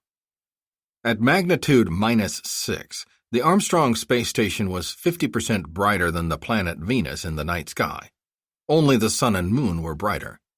It was so bright that quite often the light reflecting off its solar panels, radar arrays, antennae, and reflective anti-laser outer skin cast shadows on Earth. Boomer knew all that, and had studied and even photographed Silver Tower through a telescope as a kid. But seeing it this close was breathtaking. The main cluster of 4 large habitats was arranged perpendicular to Earth's horizon, which gave it its tower nickname, with a short service, storage, and mechanical spar horizontal. It had 4 rows of solar power generating panels on the upper half, each over 400 feet long and 40 feet wide.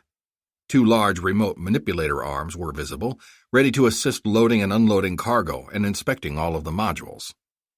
The lower half of the station below the keel had 2 rows of electronically scanned phased array radar antennae, each over 1,000 feet long and 50 feet wide, resembling a delicate ribbon floating in midair. This radar, the largest ever built, could detect and track thousands of stationary and moving targets as small as an automobile on land, in the sky, in space, and even hundreds of feet underwater and dozens of feet underground.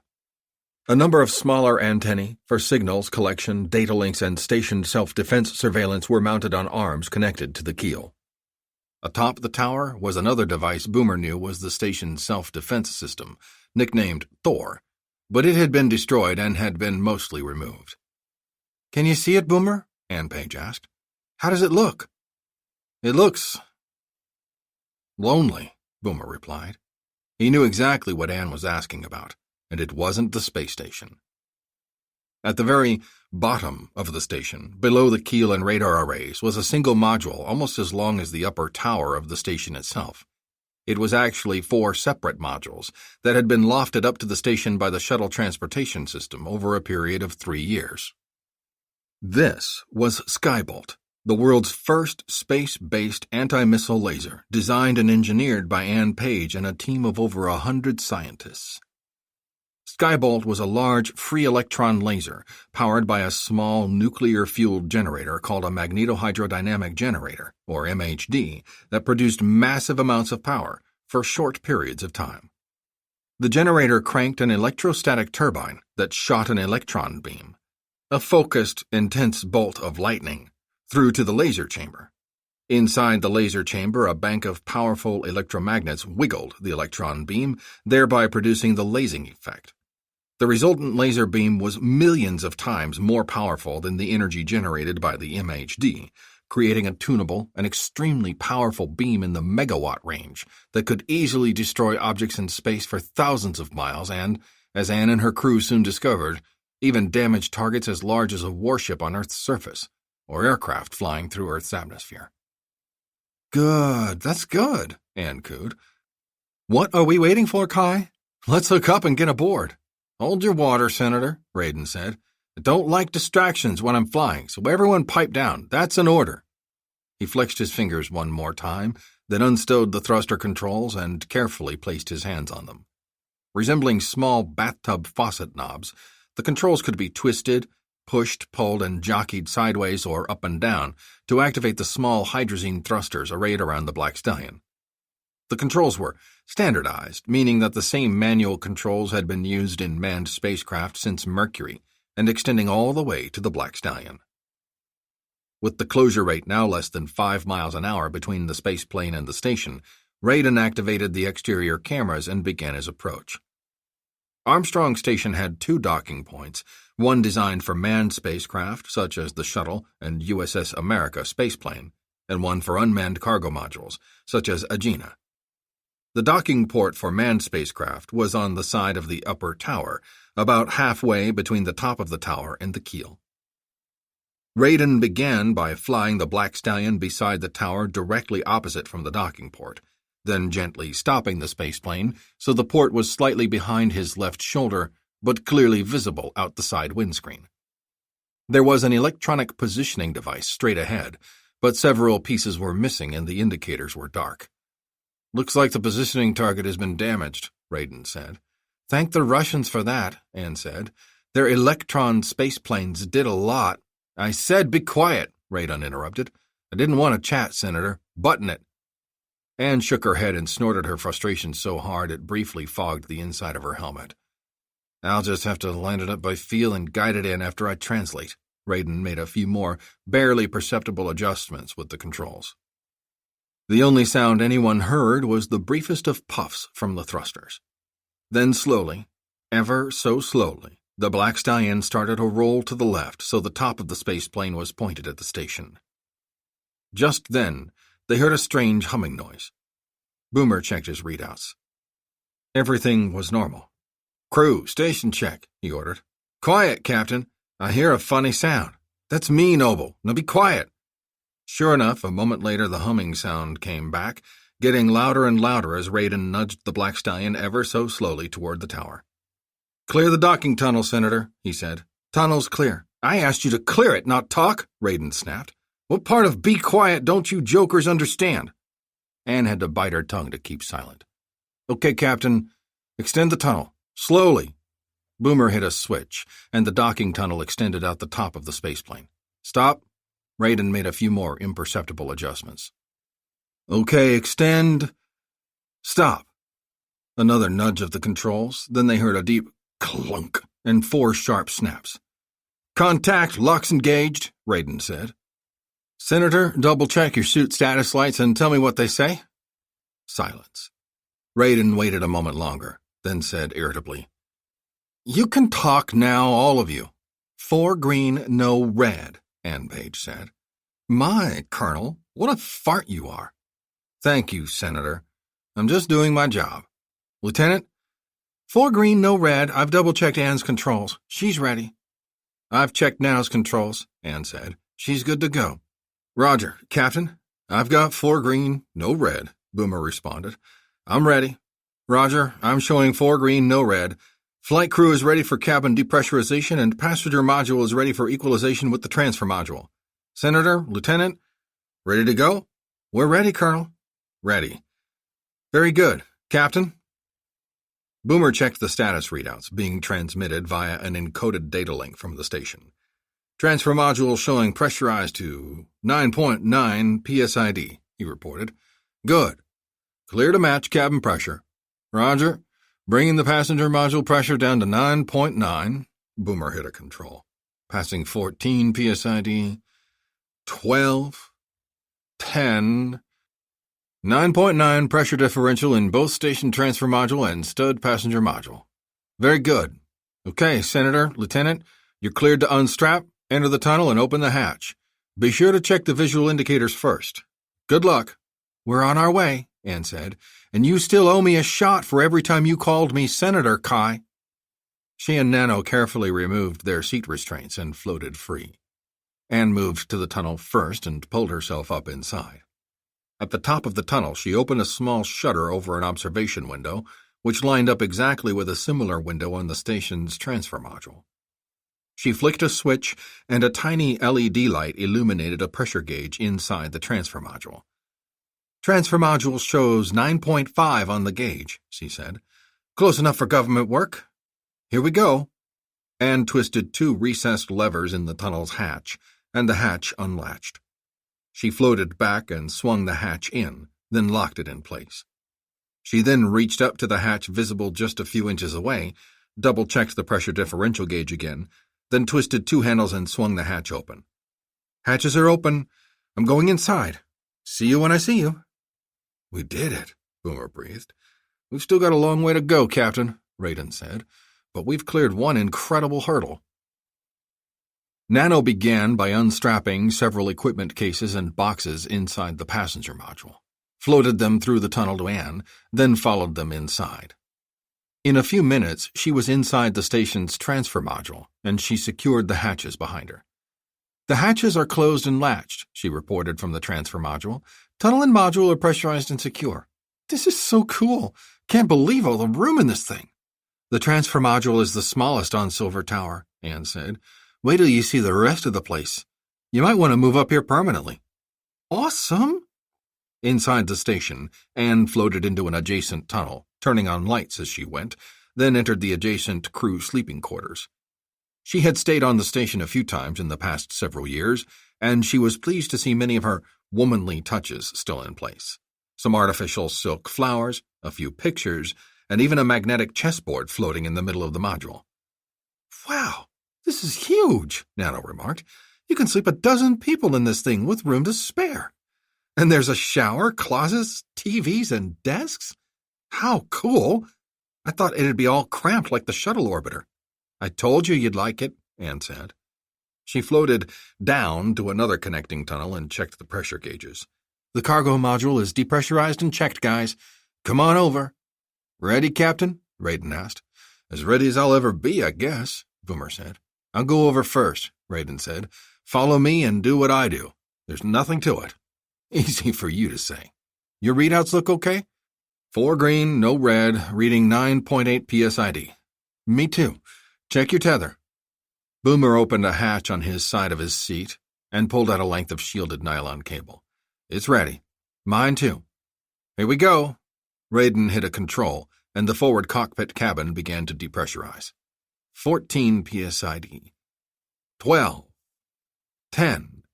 But this time it didn't stop at 10 PSID, but went all the way to 0. Forward cabin depressurized. Canopy coming open. As Boomer watched in amazement, the forward canopy motored open, and moments later Raiden floated free of his seat and was outside the spaceplane. My God, Boomer thought, he's walking in space. How are you doing back there, Captain?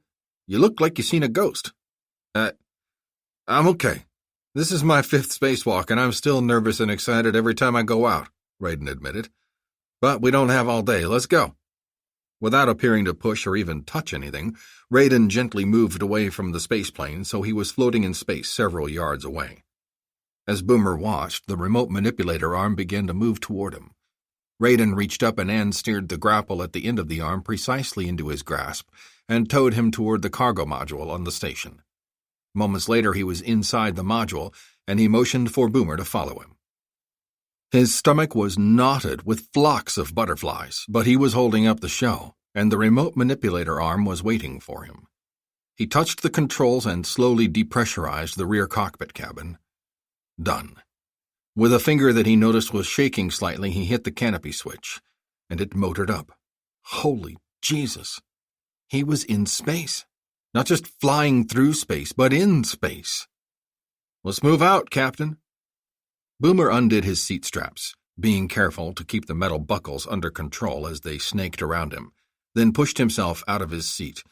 Too hard, and his helmet banged up against the inside of the canopy overhead. Easy does it, Captain, Raiden said. Use just enough force to overcome inertia, and that's it. And remember, you have to counteract inertia on the other side. Nothing stops by itself up here. Remember that. Otherwise, you'll be making like a pinball all day. Don't even think about moving, and you'll find you can move just fine. Keep an eye on your tethers and those locking teeth on the edge of the canopy. Rip your suit and your blood will boil away in seconds. Slowly, carefully, Boomer eased himself away from the canopy and floated across the sill. Unconsciously, he swung his legs out of the cockpit and almost succeeded in spinning himself around like a top. But before he knew it, he was outside the spaceplane, floating between it and the space station. God, he was spacewalking. He remembered watching videos of the Gemini astronauts doing their spacewalks, stepping outside their tiny capsules to float around at the end of an umbilical cord, while millions on Earth watched on TV, and now he was doing it. He looked around and got a hint of vertigo as he saw Earth over 200 miles below him, and he realized only then that he wasn't floating. He was falling around the Earth at over 17,000 miles an hour. It was an absolutely incredible feeling. Sightseeing time's over, Captain, Raiden prompted him. Let's get going. Anne, bring the arm down. But Boomer had other ideas. Without waiting for the remote manipulator arm, Boomer gently pushed against the Black Stallion and propelled himself across the distance between the spaceplane and the open cargo module. Somehow he measured that push just right, because he gently floated through space and glided like a falling leaf directly inside the open module's hatch. Raiden barely had to stop him before the magnets on Boomer's boots engaged, and he stood proudly and excitedly on the cargo module's deck. Well, look at the newbie, Raiden said. Thinks he's Buzz Aldrin all of a sudden. Very impressive, rookie. Like he's been spacewalking all his life, Anne said. Enough showing off for the ladies, Captain, Raiden said with a smile. Let's get this cargo module ready to dock the Ares cargo stage and to refuel the Black Stallion, and we can get you on your way. After that, we've got a space station to run. Ashgabat, Turkmenistan. A few days later. She was almost home. She could feel her strength increasing with every step she took in the direction of her real homeland. Azar Asaya Kagev waited patiently in her seat in the Turkmenistan Airlines Boeing 737 for the other passengers to deplane. Major Najjar sat across the aisle from her, watching the departing passengers. Lieutenant Saidi sat beside Azar, appearing to flip through her carry-on bag, but was actually scanning the passengers and crew as well for any sign of trouble. Although certainly not required on this airline, but to avoid any complications or undue attention, both Azar and Saidi wore thick, medium-colored scarves and plain brown dresses that covered every part of their bodies except for face and hands. Although Turkmenistan was predominantly Sunni Muslim, and in recent years under new president Jalaluddin Tarabi, the former Afghan Taliban fighter who helped defend Turkmenistan from a Russian invasion, Islam was undergoing a resurgence in an attempt by the government to quiet religious unrest. Religious expression was still generally not encouraged, and anyone flaunting their religious beliefs or customs was viewed with suspicion or sometimes outward aggression. It was a tactical decision to dress conservatively on this flight from Istanbul, Turkey, to the capital of Turkmenistan. According to strict Muslim practices, it was not allowed for a man to stare at a woman in public who was not his wife, and Azar and her bodyguards hoped that practice would be followed, even in this former Stalinist country. It had been a long, harrowing trip so far since hijacking the jet chartered by the U.S. State Department. American and Canadian radars along the border had improved markedly since the American Holocaust, and after commandeering the plane and crossing into Canada, they were approached immediately by Royal Canadian Air Force patrol jets. Fortunately, the jets didn't attack, but instead shadowed them as they flew northward. Major Najjar's plan was to land, force the airport to give them fuel, then try to make it to an isolated American airport, refuel again, and try to make it to the Caribbean or Bahamas. But stuck almost directly in the middle of North America, their chance of fighting their way out safely was quickly diminishing. Finally, Azar herself got on the jet's telephone and contacted the Canadian Foreign Ministry office in Winnipeg, proclaimed they were political refugees, and promised to land the jet there. Upon landing, they were immediately placed under arrest. Fortunately, the American Department of State only wanted the jet and crew back and didn't want to press charges, so Canadian officials promised they would not prosecute if they left the country immediately.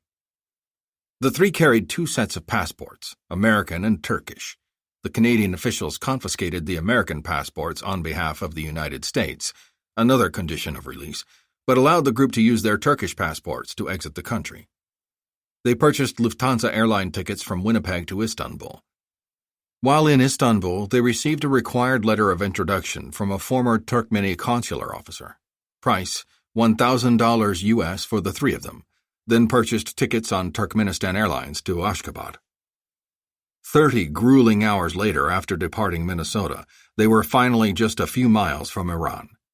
All they had to do was get safely past Turkmeni customs and immigration, and the Kagev security network would take them across the border. Unfortunately, they did not have visas to enter Turkmenistan, and the Turkmeni government disliked foreigners who didn't bother getting visas before trying to enter the country. Najjar tried to steer them toward a customs officer who looked like he might be Muslim, but soon they couldn't hesitate any longer, and they queued up before an agent who unfortunately looked anything but Muslim. "Your papers, please," the customs officer ordered in Turkmen, holding out his hand without looking up. Najjar handed over their passports and letter of introduction. Azar and Saidi had pulled their scarves low, obscuring their faces, and kept their heads bowed. The customs officer looked at the passports carefully, eyeing Najjar suspiciously. "You have no visa to enter Turkmenistan," he said. When Najjar's narrowed eyes told him he didn't understand, the officer switched to Arabic and repeated his statement. "I was assured I could get a short-term visa here at the airport," Najjar said. "Only under very unusual circumstances." "Very unusual circumstances," the customs officer said. "Is this an urgent trip or some sort of family emergency?" "No, just business." "I see." He scowled, looked past Najjar at the 2 females, then flipped open their passport photo pages and motioned. "Take off the scarves." "It is not permitted," Najjar said sternly. In your society it is not permitted. Here, on my order, it is, the customs officer said perturbedly. Najjar hesitated again. The customs officer closed the passports and shuffled some papers, as if getting ready to write a report. Very well, sir.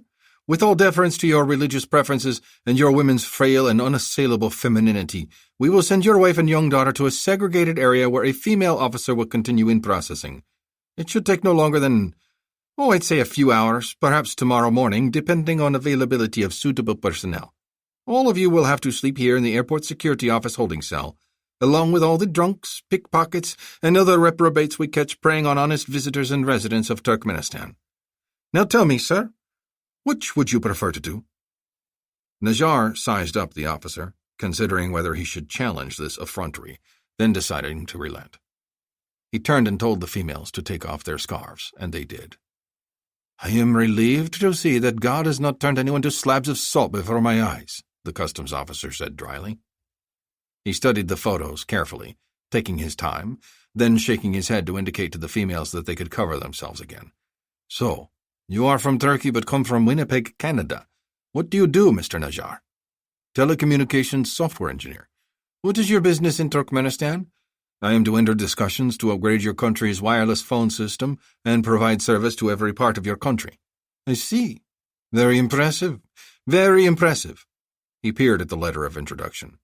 I assume you deal with the Government Ministry of Energy and Industry for this project? No, I would deal with His Honor Matkarim Ashirov, Minister of Communications, Najjar corrected him, thankful he had taken the time to carefully study his own cover's background. But we are in negotiations with Rutel for some of their infrastructure and land leases. That is the purpose of my visit. Hopefully we will be meeting with His Honor Ashirov soon afterward. I see, the customs officer said. But he impaled Najjar with an icy stare, held up the letter of introduction with disdain, then said, But what confuses me, sir, is why you would need to go through this particular person in Istanbul for a letter of introduction when you could have just as easily obtained a visa from the Ministry of Communications or a letter of introduction from Rutel, if you are indeed working with these agencies. This person in Istanbul is well known to us as a letter-writing hack. He would give Satan himself a letter of introduction for $1,000. Can you please explain this to me, sir? Of course, Najjar said. If I would have requested a letter from Mr. Saparov at Rutel, I would be beholden to him, and that is no way to begin any business negotiations. And I have not spoken to the minister about my deal because it has not been formalized to my shareholders' satisfaction. We wish to go to His Honor Ashirov at the very least as equal partners, with Rutel in this venture preferably as majority partners.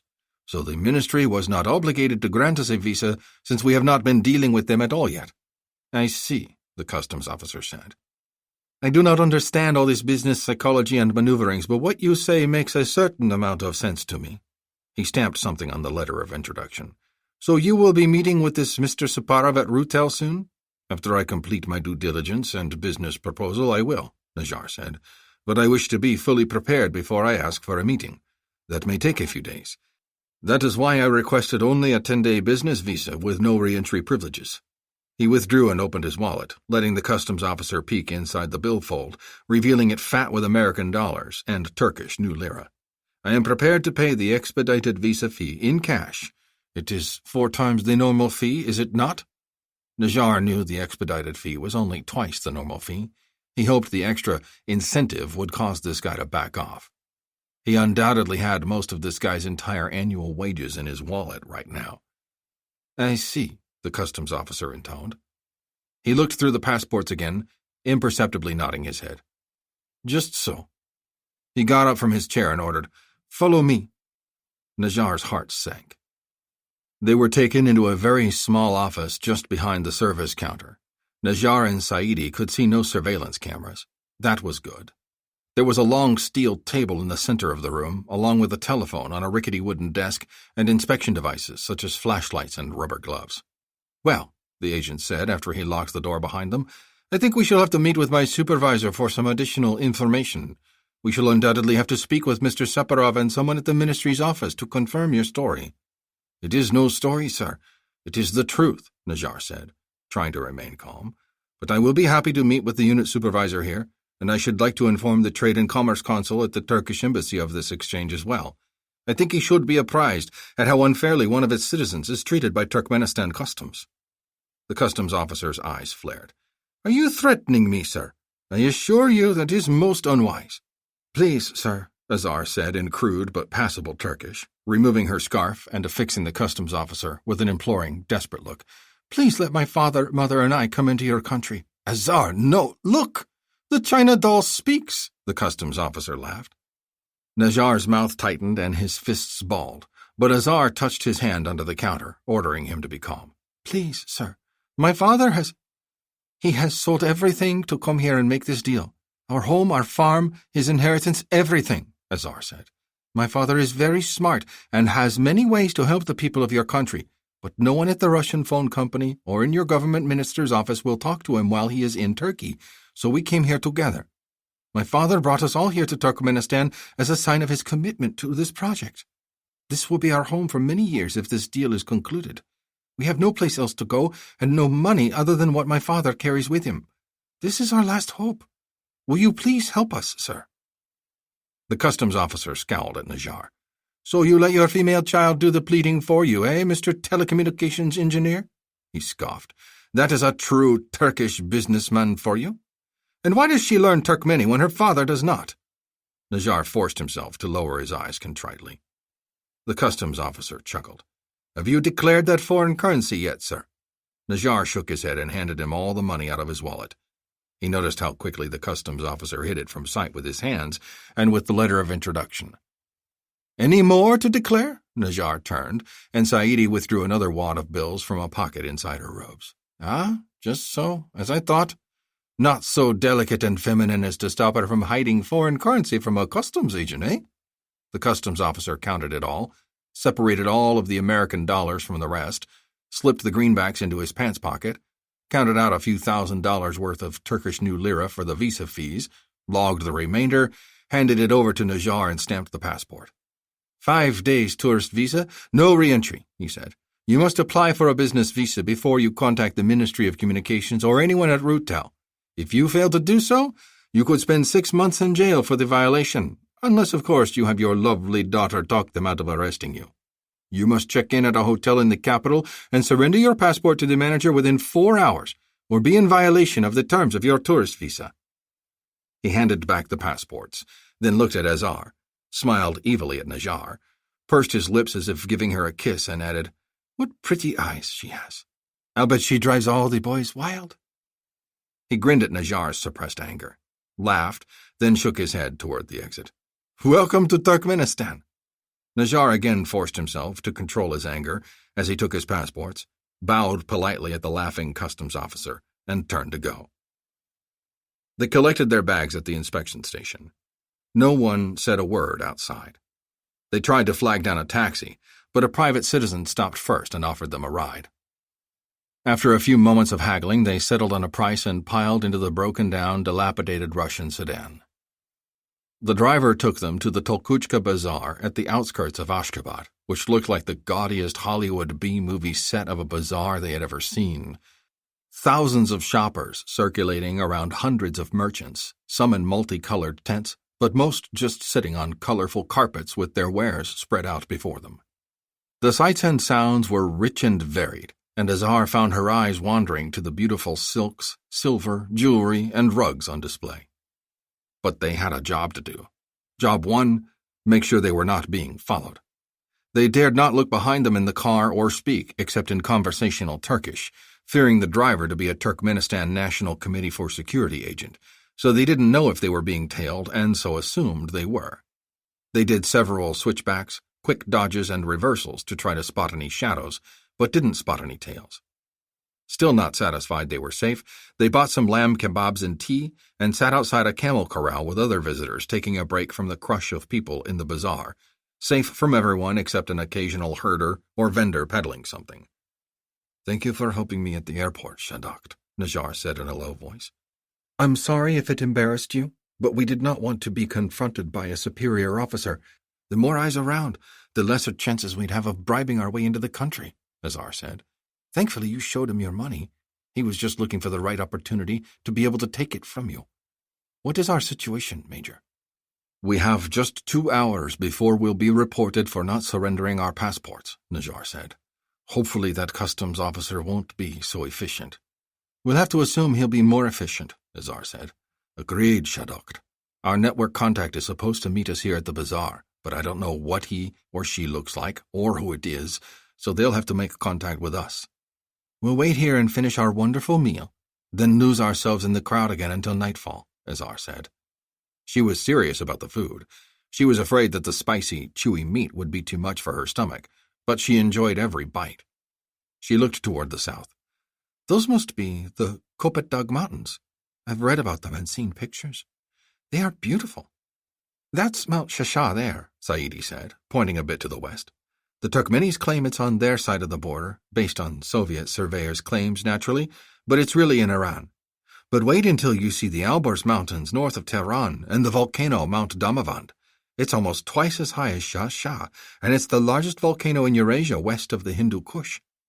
I can't wait to see it, Lieutenant, Azar said. I can't wait to see the Caspian Sea. I only caught a glimpse of it from the air, and the Persian Gulf, and even the Great Salt Desert. Minnesota is nothing like my Iran. Another vendor wearing colorful robes and sashes, a red turban, and white skull cap wandered over, carrying a cart full of bags of hot pistachios, and Azar's mouth watered again. The vendor saw this immediately and smiled a crooked, yellow-toothed smile. Peace and happiness to you, my child, he said in Turkmeni, bowing to Najjar as a way of asking permission to address the girl. Would you like some warm, satisfying pistachios? Just 6,000 manat, freshly picked this morning and roasted right here just minutes ago. The best bargain in the whole bazaar.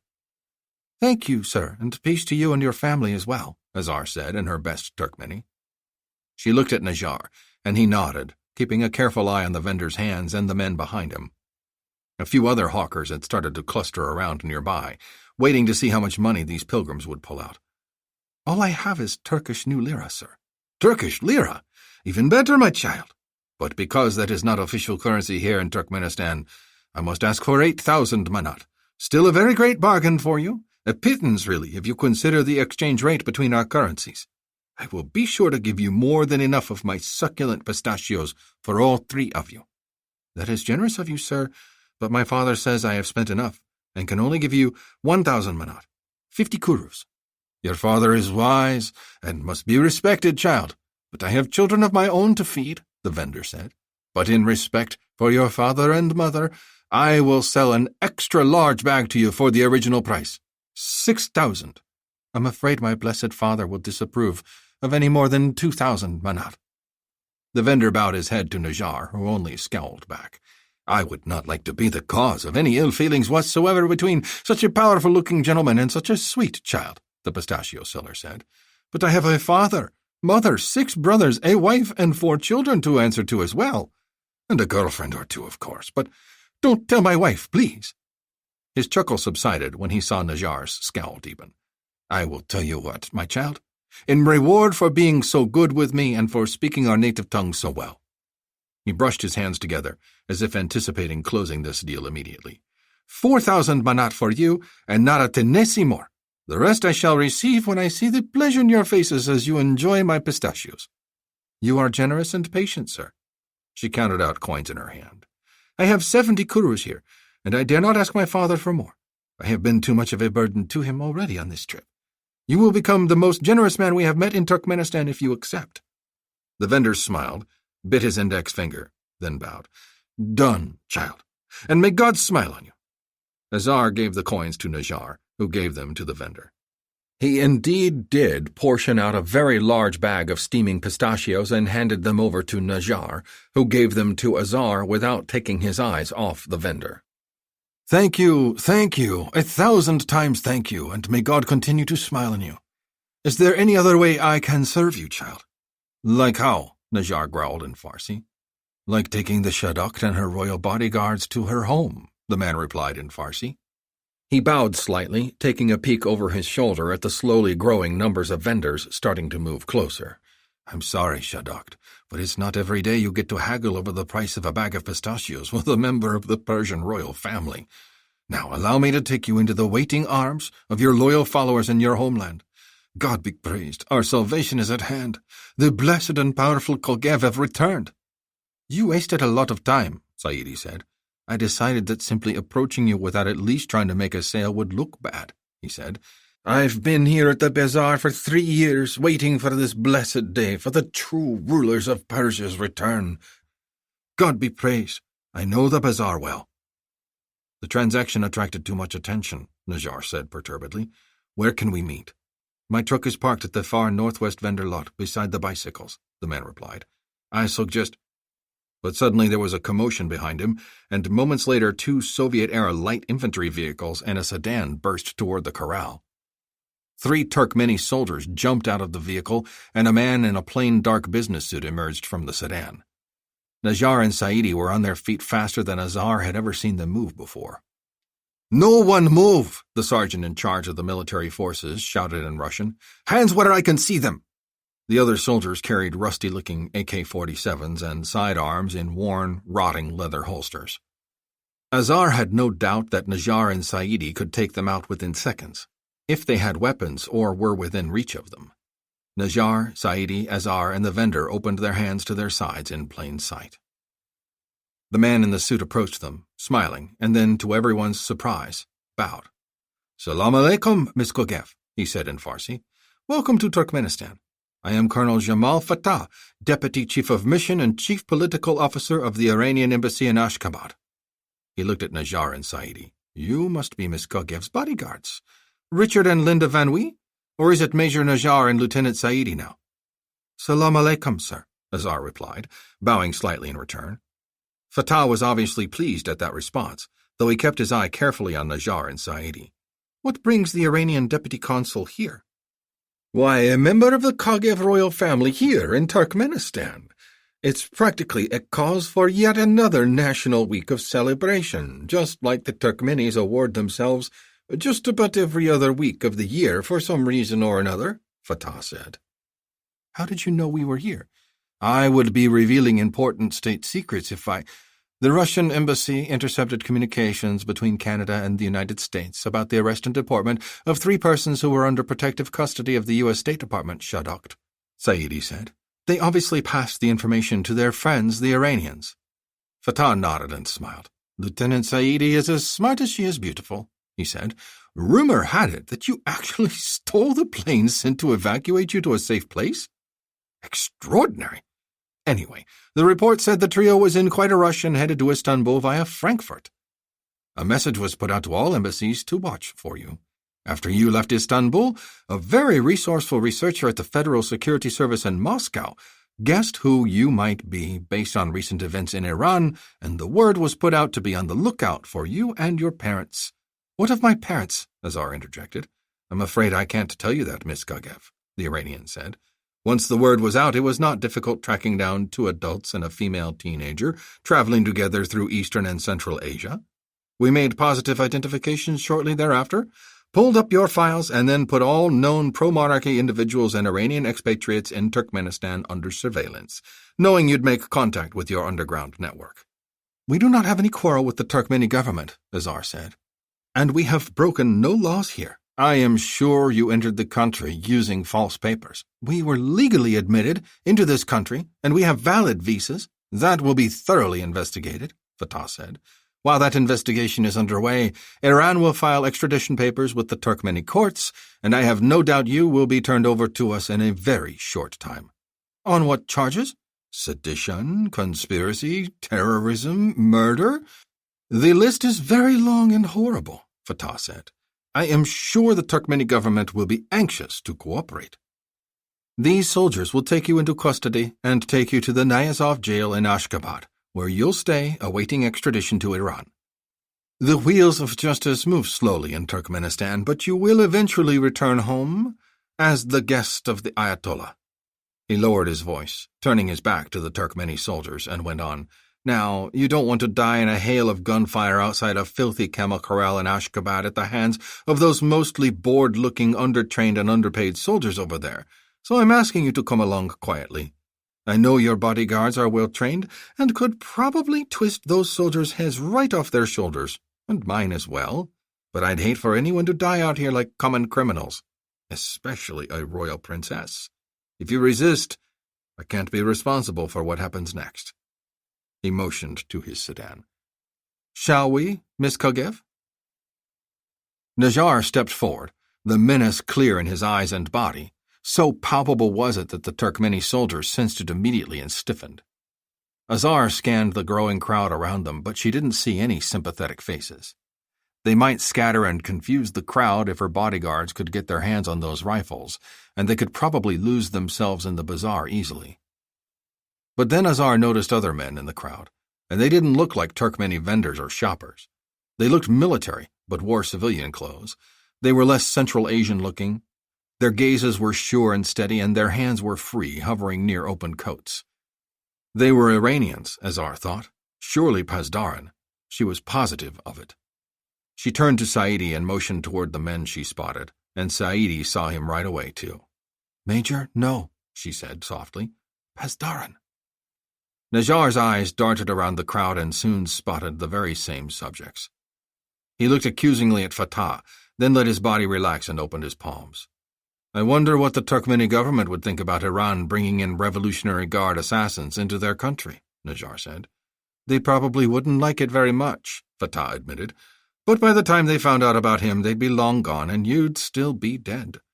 Now come along quietly, please. Chapter 6 High Technology Aerospace Weapons Center, Elliott Air Force Base, Nevada. A short time later. Here's the latest update, ladies and gentlemen, Brigadier General David Luger said in the Dreamland Battle Staff Room. He was standing before Patrick McLanahan, Brigadier General Rebecca Furness, commander of the Air Battle Force based at Battle Mountain Air Reserve Base, and Brigadier General Hal Briggs, commander of the Air Battle Force's Ground Forces, and Captain Hunter Noble and First Lieutenant Dorothea Benetton, representing the XR-A9 Black Stallion spaceplane crews. Armstrong Space Station will take another day and a half to get settled into its new orbit to start detailed reconnaissance and surveillance of Iran, Luger went on. We're getting a few oblique images, but nothing tactically useful yet. We've increased NERTSAT overflights, and we've narrowed the search for Iran's mobile medium and long-range missiles to 12 different sites. 12? Doesn't sound too narrow to me, Dave, Hal commented. Once the station gets in place, it'll be able to discriminate between real missiles and decoys, and even look inside bunkers and storage buildings, Dave said. We've got the best eyes out there on it now. Anything on Bushazi's whereabouts? Patrick asked. Negative, Dave replied. He's hiding deep. No recent attacks except for very low-level insurgent activities. He might be gearing up for some big operation. The attacks lately have been small raids, collecting nothing more than uniforms and small arms ammunition, but this could be a prelude to something much bigger. The White House won't even consider our plan to attack the Iranian missile sites until we've narrowed the field down, Patrick said, so we're on hold until then. He turned to the Air Battle Force commander. Rebecca, status of your forces? Same. 3 EB-52 megafortresses, all manned, 4 EB-1C Vampires, 2 unmanned, and 1 AL-52 Dragon anti-missile aircraft, Furness replied. One of the first female combat pilots in the U.S. Air Force, Furness was also the first woman in charge of a tactical bombing wing. Her Air Force Reserve B-1B Lancer bomber wing was selected by Patrick McLanahan to be converted to strategic flying battleships, capable of carrying an extensive array of weaponry. Most of her aircraft had been destroyed by the Russians at Yakutsk. Her little force of bombers represented virtually all of America's air-breathing long-range strike aircraft. I think we have access to 1 or 2 B-2A bombers and 6 KC-10 tankers as well. Rebecca's EB-1C Vampire bombers, EB-52 Megafortress battleships, and AL-52 Dragon anti-missile aircraft were the most sophisticated attack planes in the world. The EB-1C Vampire was a modified version of the Air Force's B-1B Lancer with the addition of stealth technology, advanced computers, avionics, aircraft systems, and flight controls. But the real power of the Vampire bomber was its weapons. Every air-launched weapon in the American military arsenal could be utilized on the Vampire, and most weapons others in the American military had never heard of.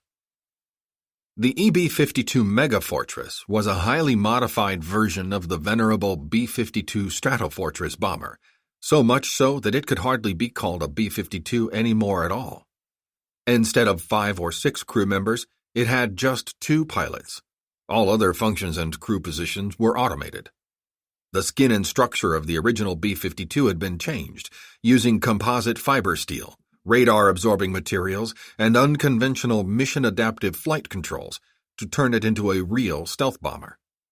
The avionics and systems on board had all been changed to make the aircraft more precise, more connected, lighter, faster, and more efficient. Only a handful of EB-52s and its other, even more highly modified brothers and sisters still existed after the American Holocaust, but the remaining few planes were the cutting edge of long-range air attack. Updates on Iran's defenses? The Revolutionary Guards and Iranian Air Defense Forces are on full alert, Rebecca replied. And we're seeing every kind of Russian, French, Chinese, and even some American air defense weapons from the 70s to the present operating out there. Tehran, the Turkish border, and the Persian Gulf, Gulf of Oman, and Arabian Sea coastlines are the heaviest defended, with multiple layers of very sophisticated surface-to-air missile sites, many of them mobile and harder to pinpoint. They've obviously learned some lessons from their last encounter with you guys. Very few fighter patrols. We're looking at possible missile launch sites, but so far all of them have similar numbers of defensive batteries installed around them. So far we can't tell which are decoys, so it's hard to tell which are real.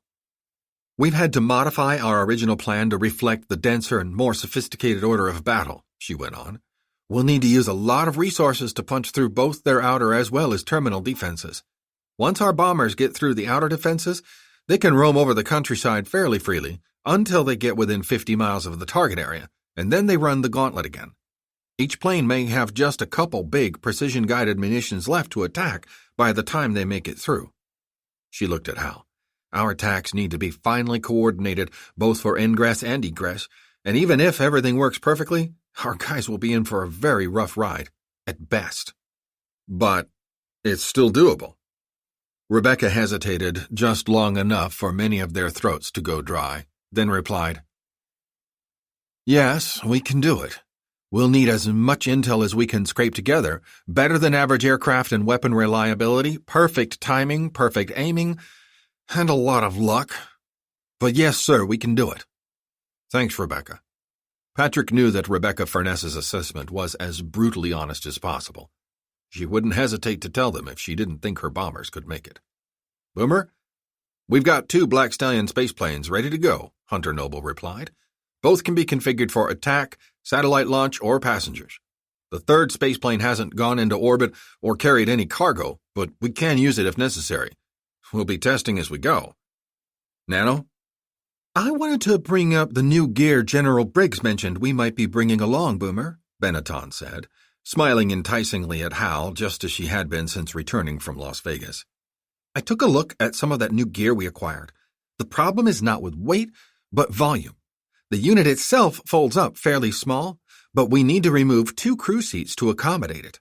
That means we can carry 1 unit, 2 or 3 mission backpacks, 2 spare power cells, and 3 passengers in the module. It's impressive technology, but my question for you is it worth losing 2 10-man commandos? Can we fit 2 units in the passenger module, Lieutenant? Dave Luger asked. Yes, sir, but with spare power cells only, not with any of those mission backpacks, Nano replied. Again, it's volume, not weight. Obviously, those units can carry a big load, and they were designed to be carried into battle aboard large cargo-sized aircraft, or those cool Humvees we got, so there was never any attempt to miniaturize the mission backpacks. Once they're redesigned, they'll be much more useful. We'll adjust the mix depending on the mission and the tactical situation, Patrick said. But for now, I want to be able to bring 1 unit with as many mission backpacks as possible together with 2 10-men. Yes, sir, we can do that. Good, Patrick said. All right, folks, the plan still stands, and we're just awaiting approval and a warning order. The primary objective is to locate, track, and destroy Iran's tactical and strategic missiles, so whoever's in charge out there won't destroy half a city again like they did with Iran. It'll take Ann and Raiden another day or so to reposition Silver Tower so we can do a detailed ISAR search on the spots we've identified so far with the NERTSATs. With 36 suspected storage, garrison, and launch sites, we're going to need every person and every weapon system pulling together to make it work. I'm hoping at least half of those are decoys that Silver Tower can identify. Otherwise, we're going to need a lot more boots on the ground, Dave said. We need to start getting the boots over there now, Patrick said. As soon as we locate those missile sites, we need to take them down. He looked up and spoke. Duty officer, conference Colonel Raiden in for me. The computerized duty officer made the connection just moments later. How's it going up there, Colonel? Patrick McLanahan asked on the secure video communications data link from his command center at Dreamland. Ready to come home yet? Not on your life, sir, Kai Raiden responded. I feel like a kid again. I might just retire up here. Glad you called. I have something for you. Got a minute? Sure, Kai, Patrick replied. What do you have? As you know, sir, we're repositioning the station to cover Iran better, Raiden said. It'll take another day or two to complete the orbit change. But, as we're moving, I decided to poke around eastern Iran and its neighbors with the sensors and electromagnetic sniffers Ann's got up here to see if anyone else is getting as worried as the Iranians over this insurgency. I've been picking up an awful lot of uncoded chatter between Turkmeni border patrols and Iranian Revolutionary Guard units right around Ashgabat, Turkmenistan. It doesn't appear to be routine. Something's going down. Patrick's stomach tightened at the double mention of both the Iranians and Turkmenistan. His experiences with both had mostly been very unpleasant. Moreover, he considered the president of Turkmenistan, Jalaluddin Tarabi, a friend, and if the Iranians were becoming active again in that country, his life was definitely in jeopardy. Moving border security units in response to what happened in Qom? Maybe, but there's something else, Raiden said. We ran a lot of the uncoded chatter through our translators, and we keep on picking up the word princess. There's only 2 of us up here, and Ann is pretty much working on setting up the station and placing us in our new orbit, so we don't have time to check the intelligence dispatches on anything pertaining to princess. At first I thought it was a glitch in the decoder, and then I thought it was a code name for a weapon or vehicle, but I think they're talking about a person. Can you look around and see what you can find? Sure. Did you send me the intercepts you're referring to? Should be sitting in your inbox already, sir.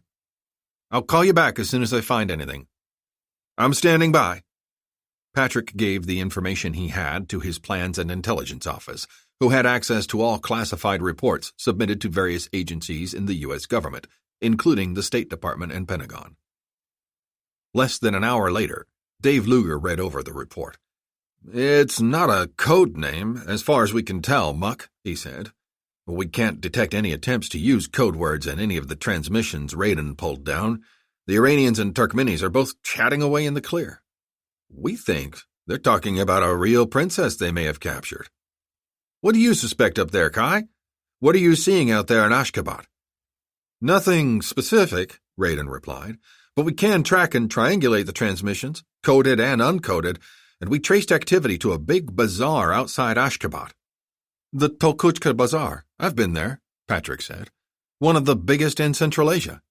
We can't pick out faces or anything like that, but we did get ultra-wideband synthetic aperture pictures of a confrontation between some Turkmeni military units and the source of some of the uncoded transmissions, namely, a car in which radio transmissions were being sent and received in Farsi.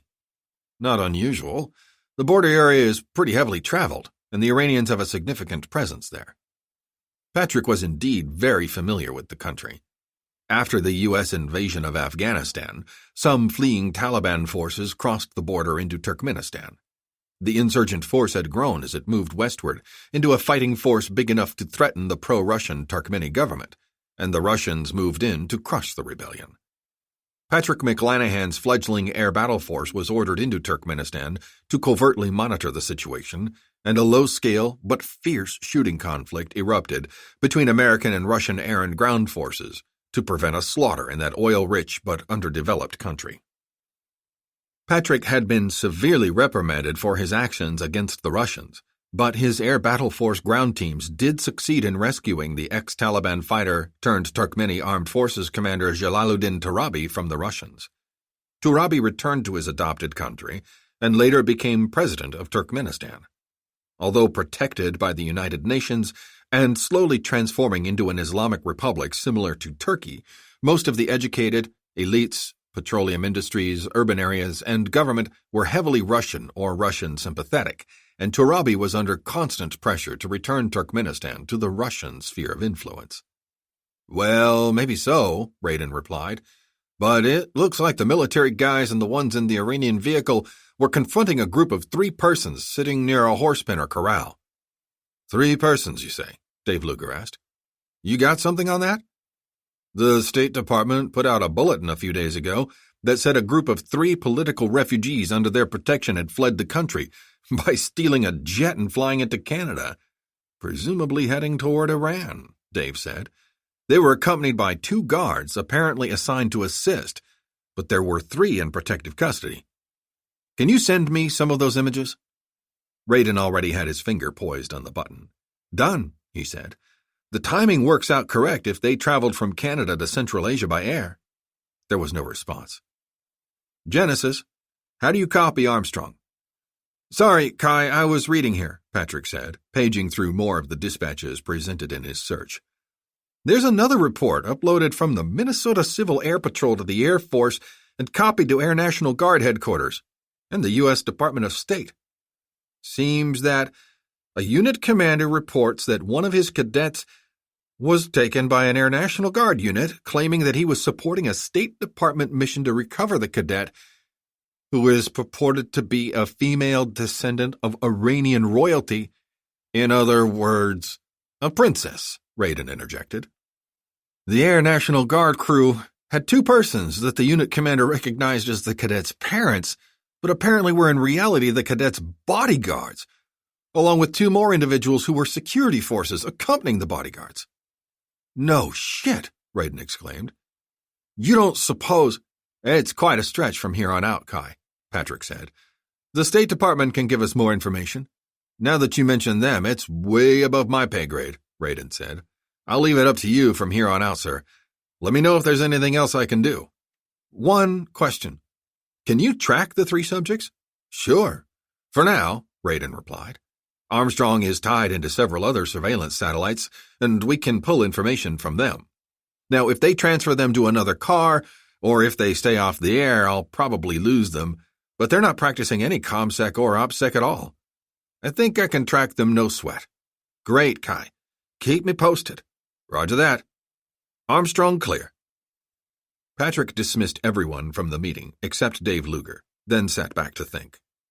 It wasn't just a stretch to link the persons apparently being apprehended in Ashgabat with 3 political refugees from Minnesota. It was almost science fiction. But what if it was true? He wasn't going to just sit on the information. Patrick phoned the Secretary of State's office. No one was available to speak with him, no surprise there, until he drilled all the way down the hierarchy to the Assistant Undersecretary of State for Central Asian Affairs, Norman Moeller. "Mr. Moeller, good morning. This is General McClanahan calling from Elliott Air Force Base in Nevada, secure." "Norman Moeller, Assistant Undersecretary for Central Asian Affairs." "Secure," Moeller recited, for the benefit of the dozens of overt and covert listening and recording systems monitoring all government calls these days. "How are you today, sir?" "The Patrick McClanahan? The guy who bombed Russia after the Holocaust?" "Yes, sir. I have a question I'm hoping you can answer." "I'll try." "I received information from my intelligence sources that indicate that 3 foreign persons, under the State Department's protection, ones who recently left Minnesota, were spotted in Ashgabat, Turkmenistan, and may have been picked up by the Iranians. Can you confirm this for me?" There was a considerable silence on the phone, long enough to confirm in Patrick's mind that his and Raiden's guesses were correct. Finally, "I'll have to call you back to confirm your identity, General," Moeller said. "I'll be in touch shortly. Goodbye. Moeller clear." In Washington speak, shortly could mean 5 minutes or 5 days, Patrick knew. He let out a breath, loud enough to get everyone's attention. "You stirring up more shit, Muck?" he asked. "What are you thinking about?" "I want to find out who the Iranians and Turkmenis captured at that bazaar in Turkmenistan," Patrick said. "That station's sensors are really incredible. and the technology is 20 years old, Dave said. Just wait till we start upgrading the processors. But I digress. Why do you care about this particular contact? You have a thing about princesses? Maybe the troops captured a good-looking female nomad, and that's their pet nickname for her. It's not just about the princess. It's about what to do about Iran, Patrick said. Bouazizi is going to need a lot more help if he hopes to battle the Pasdaran for control of the Iranian government. Remember all the stuff in the news lately about former Persian monarchs and their families living in the United States? Yeah, I thought it was just fluff pieces, Dave said. Some royal family wishing to return in case the fundamentalist government is brought down. Not the most recent royal family, but one from before the Shah. I can't remember his name. The guy has a blog on the internet. I think he uses it to send secret instructions to his loyalists in Iran or something. He logged into his computer at his console beside Patrick and punched in instructions. Well, Ashgabat is very close to the Iranian border, Patrick said. If someone was going to sneak across, that would be a good place to do it. Says here that all the children of the heir presumptive of the Kaghev dynasty, the last true monarchy in power in Iran before the revolution, were killed by the Iranian Revolutionary Guards after Khomeini took power, Dave said. So the princess thing might be going nowhere. He surfed a few more sites. There are kids still around from the Pahlavi dynasty living in America. In Minnesota? Doesn't say. The previous dynasty's heir lives near Dallas. Want me to call the State Department and ask? Already did. They hung up on me. I left a message for Carson and CC'd Sparks. They can't ignore me forever. Sounds like you're right on the mark, or really, really warm, and that's taking the rest of the White House and State Department by surprise, Dave said. What if there were not just a few old monarchs still alive, but they had a following? Maybe even an army, Patrick said. What if they were all waiting for a time, just like now, to rise up and try to overthrow the Islamist government? A sleeper army? Underground since before the fall of the Shah? Big and strong enough to take on the Iranian Revolutionary Guards? Dave asked. So what if there is? Then, if the princess is part of this sleeper army, maybe even the leader, she needs to be rescued so she can lead her army against the Pasdaran. Dave laughed. This sounds like your spaceflight has restricted blood flow to your brain, sir, he said. So you're thinking of sending in a battle force squad to snatch this princess, if she really is a princess and not just an endearing term used by the soldiers for a hooker they found in the bazaar, and set her on the path of revolution? We're planning on sending in the battle force to hunt for Iranian missiles. This would be a good reason to go in and probe Iran's northeastern frontier, Patrick said. If there is an Iranian princess, and she has followers, they can help our guys get into the country. I don't think we need help getting into the country, Muck, Dave said. But his mind was beginning to turn now as well. We can certainly use all the local support we can get, but we're not fighting Turkmenistan. If we drop a squad in there, aren't we stirring up more trouble rather than trying to contain trouble?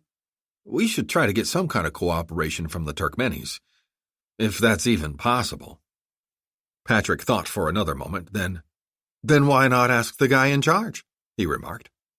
He picked up the phone and spoke. Duty officer, call President Jalaluddin Tarabi in Ashgabat, Turkmenistan, private line. Yes, General McClanahan, the computerized, ever-present voice of Dreamland's Virtual Information and Access Service responded. Please stand by. Patrick hung up the phone. Assuming he knows anything, Dave said. He may be the president, but the Russians still have their boots on his neck pretty well. We'll find out. A few minutes later, the phone rang, and Patrick picked it up. General McClanahan. This is Recep Aydogijev, Assistant Deputy Chief of Staff to President Turabi of Turkmenistan, a heavily accented voice said in halting English. All communications with the president from overseas must originate from our embassy in Washington. Good night. And the call was abruptly terminated. Ever get tired of being hung up on, Muck? Dave deadpanned. Yes. But hopefully this won't be one of them, Patrick said calmly. He surfed a bit around the internet, mostly on sites regarding the Kaghev dynasty of Iran and its surviving members. Where's Hal? Dave summoned Hal Briggs to the command center via the duty officer. What do you have in mind, Muck? he asked after Hal acknowledged the order. It depends on what Jalaluddin says.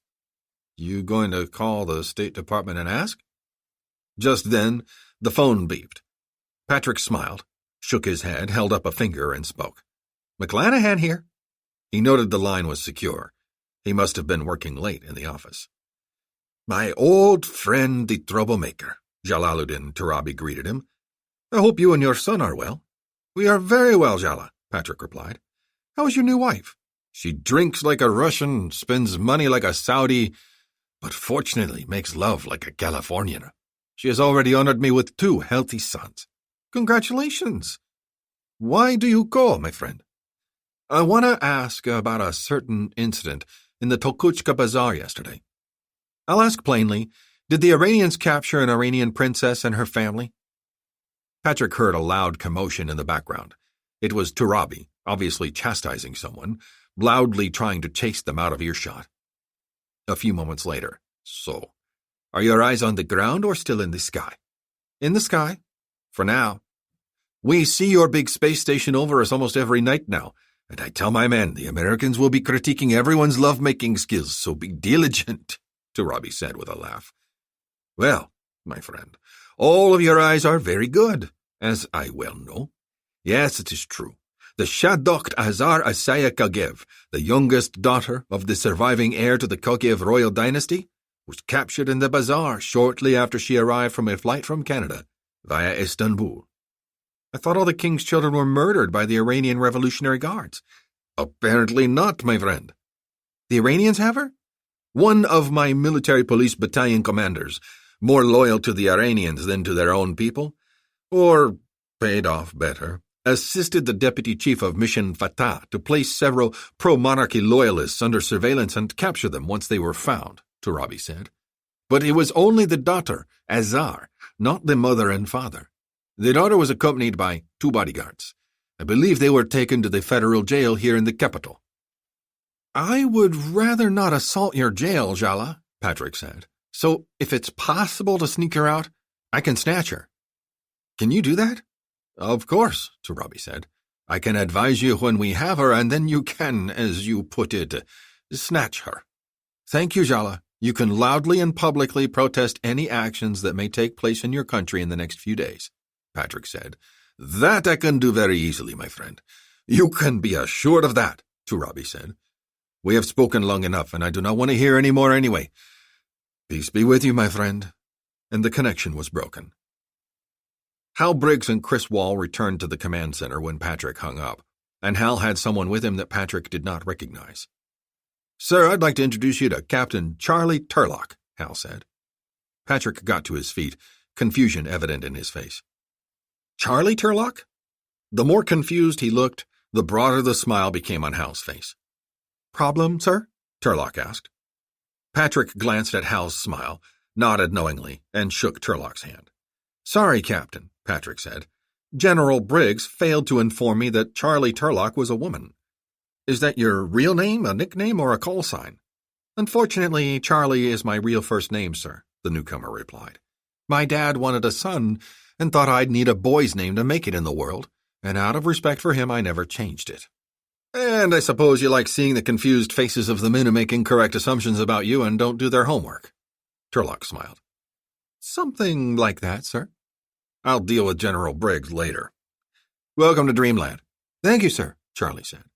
She was a little over average height, with strawberry blonde hair pulled up and off her shoulders, revealing a long, graceful, athletically tanned neck. Other than her dancing green eyes, it was hard to make out any distinguishing features about her, dressed as she was in her Army combat uniform. But the one thing Patrick did notice was her supreme air of confidence. Most junior officers and enlisted personnel withered and shriveled in the presence of so many stars and stripes in one room, but Turlock definitely wasn't one of them. I've heard all the stories and rumors about this place, and I've always wanted to visit. I assume there's a lot more to this place than what you see when you drive on post? Sure is, Captain, Patrick said. General Briggs will show you around. I'm looking forward to seeing a demonstration of your cybernetic infantry devices. I've seen their aftermath on TV, of course, but I'd like to get an up-close and personal tour. The CID unit, sir? Charlie asked, confused. I assumed you were interested in the National Guard's next-generation airships. That's what I'm prepared to demonstrate for you. I am, Charlie, but my primary interest right now is the CID units, Patrick said. I don't have access to any of the CID units anymore, Charlie admitted. The program was canceled, and I've since lost track of the CIDs. I don't even know if the Infantry Transformational Battle Lab at Fort Polk assigned anyone else to the project. I wouldn't even know whom to refer you to. We know all about the CID program. In fact, we bought it, Patrick said. You bought the Cybernetic Infantry Device Program? All of it? It seems the Army was rather anxious to get rid of the 4 CID units they had. They didn't let them go cheaply, but they gave us everything, almost your entire lab at Fort Polk. The units, your computers, files, and equipment are in your new facility. We don't have anything plugged in or set up, but we have guys ready to help you, and we can get more technical or specialized help fairly quickly. Help me? Help me do what, sir? Help you set up your lab here at Dreamland and develop them for the Air Battle Force ground forces under my command, Halberg said. What does the Air Force want with manned robots? The Air Battle Force combines both air and ground strike forces into one integrated unit, Charlie, Hal said. Our specialty is sending small, high-tech, highly mobile forces anywhere in the world in less than a day, and we're working on technology that will get them there even quicker. Like a Marine recon force? Charlie asked, looking at Chris Wall. Think half the size, 3 times the speed, and 4 times the firepower, Hal said. But your CID units have capabilities that even our 10 men don't have. 10 men? Our version of CID, Dave said. Not as armored or strong as CID, but 10 times as capable as an infantry soldier in the field. You're offering me a job out here? Your official base of operations will be Battle Mountain Air Reserve Base up in northern Nevada, Patrick said, but you'll test and evaluate your systems down here in Dreamland. You'll be deployed quite often with the Air Battle Force and with other agencies. If you don't mind moving out to the high desert and working in a place where everything you do is monitored 24/7, we'd be thrilled to have you. Moving to Vegas sounds cool, sir. The monitoring thing, not so cool, Charlie admitted. Is that necessary? Unfortunately, yes, Patrick said. You get used to it. Dave, Hal, and I have all been wired for sound for almost 20 years. Wired for sound? I can't get into details yet, Patrick said. Hal can explain more after the necessary waivers and disclosures are signed. If you don't agree it's the place for you, we'll send you back to the Guard Training Center in Los Alamitos, and we'll get to work on the CIDs ourselves. That seemed to change Charlie's attitude. Frankly, sir, I'd rather the CIDs stayed in storage than have anyone else messing with them, she said. I'll listen to General Briggs. I can't promise you anything else. I'll tell you right now, up front, it's not the kind of posting you can just walk away from in a year or two, Patrick warned her. It's one of those lifelong commitments that go way beyond just getting a security clearance and special access. It's intense. It'll affect you and everyone you come in contact with for the rest of your life. Charlie smiled a tomboyish, mischievous grin at that last statement. If that was meant to talk me out of it, sir, it failed, she said. I'll make up my mind after I talk with General Briggs, but I think I'll do just fine here. Good, Patrick said. I'll need your CIDs up and running as soon as possible. Meaning tomorrow. Tomorrow? I haven't even agreed to come here yet. You'll find that everything we do here at Dreamland needs to be done by tomorrow. Or better, later the same day, Captain, Dave Luger said seriously. But we have a lot of tools and gadgets of our own that help facilitate that. That seemed to pique Turlock's interest even more. Yes, sir, was all she could say. We're pretty informal around here, Charlie, Patrick said. The uniform of the day is always utility uniform. Your work hours are your own. We keep mandatory formations, inspections, and functions to a bare minimum except for security purposes. Most of all, we encourage thinking outside the box, and we do everything we can to get you what you need or want. No request or idea is too outlandish. Tell us what you want to do, and we'll move mountains to get it for you. Literally. Charlie looked at each of the men around her, from the scowling, impatient, pent-up energy of the Marine Corps Master Sergeant, to the smiling, animated one-star general that brought him here, to the infamous three-star general leading this group, and liked what she saw. The Army was always so serious and regimented, and these guys were a definite departure from that. "Let me see the CID units, sir," she said, "and I'll tell you how soon I can get them ready for action." "Excellent," Patrick said. He shook Charlie's hand. "Welcome aboard." "Thank you, sir.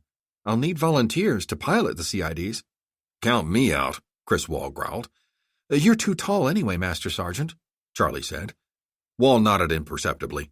That seemed to suit him just fine.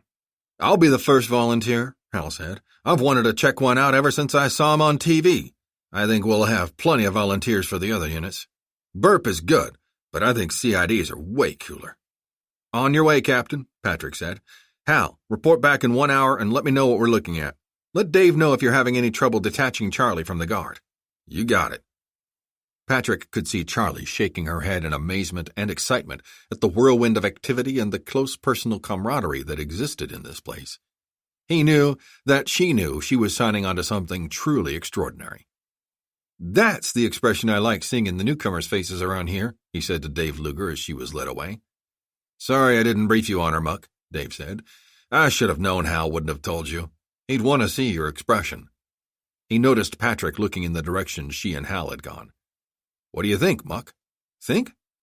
About what? About Turlock? She hasn't done anything yet. Her record is impressive, and if that robot thing is half of what it's cracked up to be."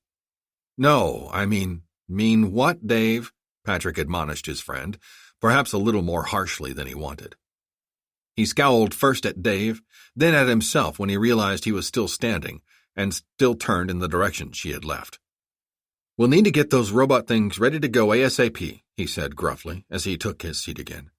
"From what Hal said, those robots take up a lot of room, even folded up, and they're way too big to be worn while inside the Black Stallion's passenger module. We'll need spacesuits for whoever rides in the passenger modules that will be piloting the CIDs. We'll need those right away." "No problem," Dave said, "but we may not get clearance to go in to look for missiles for a few days. I want to go in tomorrow, as soon as we've installed the thermal blanketing in the modules." "Tomorrow? I thought you just told the captain that we always want things done tomorrow," Patrick said with a smile. "Well, you were absolutely right. Where do you want to take the Black Stallions, Muck? I want a ground force to go into Turkmenistan, rescue this princess, turn her over to her followers, then travel into Iran with her and stand by to move against the Iranian missile sites." "Why waste time with this princess, Muck?" Dave asked, his head shaking in confusion. "If our mission is to find and neutralize the Iranian missiles, let's send the entire ground force out there. I can't explain it any further, Dave, but I think that princess, if she's who Tarabi says she is an important key to whatever happens in Iran. Even as much as Bushazi. If we can track her, I want to try to rescue her. If we lose contact for whatever reason, we'll send the entire force after the Iranian missiles. I think it's pretty damned risky to send a squad after this unknown person, Muck," Dave said seriously. "I'd be very surprised if the president authorizes it." "Until we find those Iranian missiles and plan a way to neutralize them," Patrick said, "I think the only way we'll get any battle force ground units into the region is through Turkmenistan. Once Jalaluddin gives us a location, we swoop in, snatch the girl, and get out." "To tell you the truth, Muck, I don't trust your friend Tarabi," Dave said. "He may be a swashbuckling hero to the Turkmenis, but to me, he's just an opportunistic Taliban fighter who does whatever he needs to do to survive. I find it a little suspicious when a guy who has ambushed and disrupted the Russians as much as he has in the past few years is still surviving in that country, literally surrounded shoulder to shoulder by Russians and Iranians." "He's our best contact inside the country, Dave," Patrick said. "We have pretty good eyes over Turkmenistan now, so if he comes through, we can be on the lookout for trouble when we move in. Besides, he owes us for saving his neck. Twice." The concern on Dave Luger's face bothered him, but Patrick held firm. "I need Hal to drop a plan to infiltrate into Turkmenistan with a Black Stallion and a combined CID and Tin Man squad," he said. "Assault whatever Jalaluddin manages to transfer this Kagev princess to, spring her, take her to wherever she was going to contact her underground network, set her on the path, and follow her into Iran."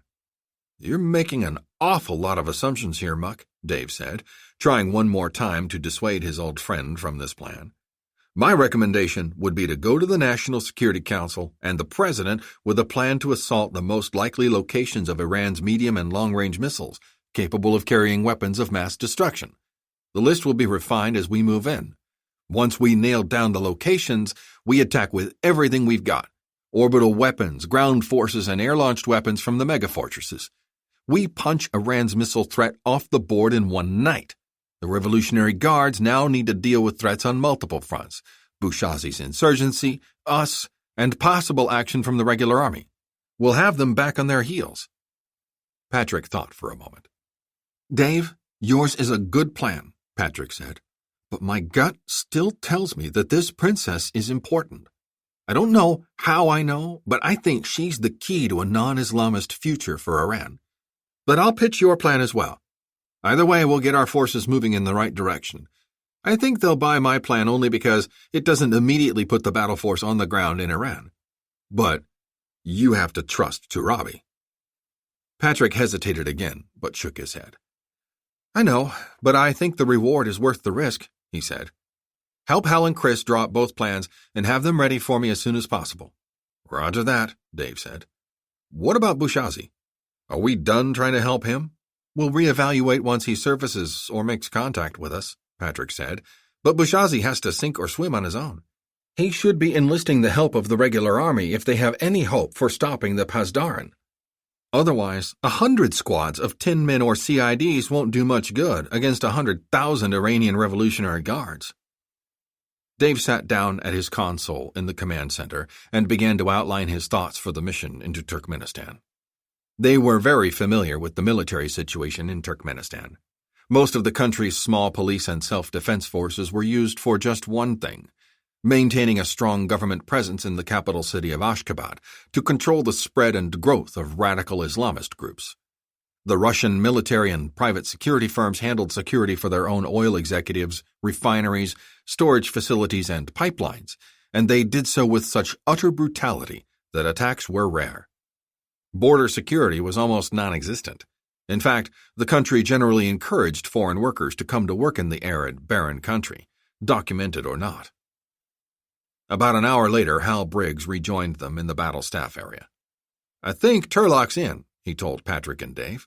We impressed the hell out of her with having all her CID gear in a lab ready for her. She even activated one of the robots and had me get inside. What's it like? Patrick asked. Awesome, Hal exclaimed. The thing unfolds itself in less than 30 seconds, and it stands about 9 feet tall, like an erector-set-looking robot with skin. It sort of crouches down and you climb up the legs and slide inside, and you're wrapped in this snug, scratchy neoprene-like stuff. The back closes up, and you feel like you're going to suffocate for a few seconds. And then you feel like you're standing naked in the middle of the room. You have absolutely no sensation that you're inside a machine. The hydraulics actuate 100 times faster than the Tin-Man exoskeleton, and they're far stronger. Downsides? Other than the size, not much, Hal said.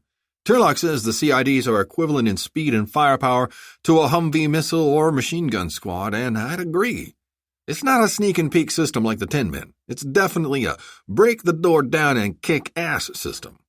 It's not that heavy, but it's bulky. The things suck a lot of power, and I'd say bringing spare power cells for any missions longer than an hour or so is a must. Good thing is, those things can carry a lot of stuff on a mission. A spare backpack and a spare power cell are easy, along with the mission backpack it wears. It definitely has a very high coolness factor. Are they ready to go? 2 of them appear to be. 1 looks like it's damaged, not sure about the 4th. Turlock says we definitely have 2 CIDs, 2 20mm machine gun backpacks, 2 40mm missile backpacks, 1 Goose mini UAV launcher backpack, another very cool gadget that launches these bowling pin-sized UAVs out that sends pictures back to the CIDs, and 5 spare power cells. I think we're good to go. Good, because we're planning a mission to Turkmenistan for tomorrow night, Dave said. Turkmenistan? Jala Tarabi? Is he in trouble? Wouldn't surprise me. The general wants to rescue an Iranian princess before she's sent back to Iran, probably to be executed. A princess? Is she cute? She's 15 years old, you lech. Still cool. Doesn't give us much time to train in the CIDs, though. Do you need more time? I could sure use it, Hal admitted. I recommend we send Chris and 3 10-men to Turkmenistan in the Black Stallion. That way I can spend more time in the CIDs. It won't take long to get up to speed on them, but one day is not enough time. I'll be studying the manual and the electronic visor graphics and controls all night as it is. All right, I'll pitch that to General Sparks and see how they like it, Patrick said. Get it ready to go ASAP. Banquet Hall, Imam Ali Military Academy, Tehran, Iran. The next evening. I am privileged to speak to you tonight on the eve of your commissioning ceremony, Chief of Staff of the Armed Forces General Hossein Yassini said. He was standing before an audience of 300 senior classmen of the Imam Ali Military Academy after hosting their pre-commissioning dinner. Although he was still a virtual prisoner in his residence at the academy, he was permitted to carry out ceremonial and VIP functions, and he did so with enthusiasm. As always, if the students knew he was there under house arrest, as they certainly must have by now, they showed no signs of any displeasure. This is one of my many official tasks that I am pleased and genuinely happy to perform. For 2 years now you have been immersed in the important tasks of training and disciplining your minds and bodies for the challenges that lay ahead. You may indeed believe that your reward for 2 years of hell in this place is a lifetime of hell on the battlefield. Well, my soon-to-be fellow officers, that is not just a cute saying. It's the truth. But as your Chief of Staff, I want to be the first to thank you for your courage and dedication to such a life. I thank you, and your country thanks you. I encourage you to use the knowledge and skills you have learned here to broaden your minds to the world and the challenges that lay ahead. Do not shrink from these challenges, but embrace them. Yassini raised a large, ornate golden flask with a winged lion's head and shoulders in front and a funnel-shaped cup in back. Allow me the honor of toasting the Republic's newest officers in the ancient traditions. This is the Rhython, a Batu flask dating back to the Achaemenid Empire of 500 BC, used by the kings of ancient Persia to toast to victory before sending his generals off to battle. Whenever the Rhython was used, the generals of Persia were never defeated in battle. He raised the gleaming gold flask. Gentlemen, to our Republic's future military leaders, the prayers and thanks of a grateful and proud nation. May you continue to grow in knowledge, courage, and strength. He took a sip from the cup, then passed it to the cadet commander, who immediately passed it to his deputy commander without drinking. The deputy touched the rim to his lips but did not drink. He passed it to the cadet operations officer, who also touched it to his lips, then passed it to the commander of the honor battalion. Most of the cadets did not drink from the cup. A few did, and received warning glares and stern expressions from the others. And now, my soon-to-be fellow officers, the table and the evening are yours. I have spoken far too much already, Yassini said. Enjoy yourselves tonight, but be ready for the parade at dawn. Congratulations again. Allah Akbar. Cadet Commander, take charge of your corps. The cadet commander called the cadets to attention, and Yassini left the dais. The cadet corps deputy commander escorted Yassini out of the hall and waited until his car was brought around, but Yassini waved the car away, preferring to walk back to his quarters. As he turned and headed off, several men alighted from the car and quickly caught up to the Chief of Staff. Well, General, that was quite a surprise, Islamic Revolutionary Guards Corps Commander Brigadier General Ali Zulqadar said as he strode beside Yassini. Is this a new tradition you're starting tonight? Where did you get the Rhython? I requested it from the Museum of Ancient Cultures. Don't worry, the museum will see to it that it's returned safely tonight. I'm not worried about the flask, General, but the spirit in which it was used tonight, Zulqadar said. Toasting the cadet corps with alcohol. Such things are strictly forbidden by the Prophet, blessed be his name, and the Faqih has expressly prohibited alcohol of any kind and for any purpose on all official government or religious property. Toasting success and courage with the Rhython is a Persian tradition dating back over 2,000 years, Zulqadar, Yassini said. The only time it hasn't been used is in the past 30 years, since the revolution. I'm not starting anything new, Zulqadar, just restoring a long-employed honor. The cadets will never forget this night. Believe me, even the ones who did not drink.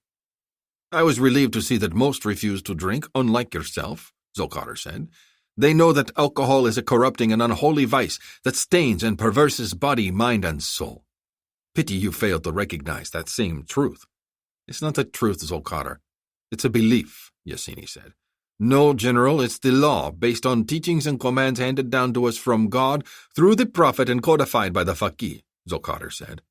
That should be simple enough for you to understand. Yassini knew he was never going to win any argument with a zealot.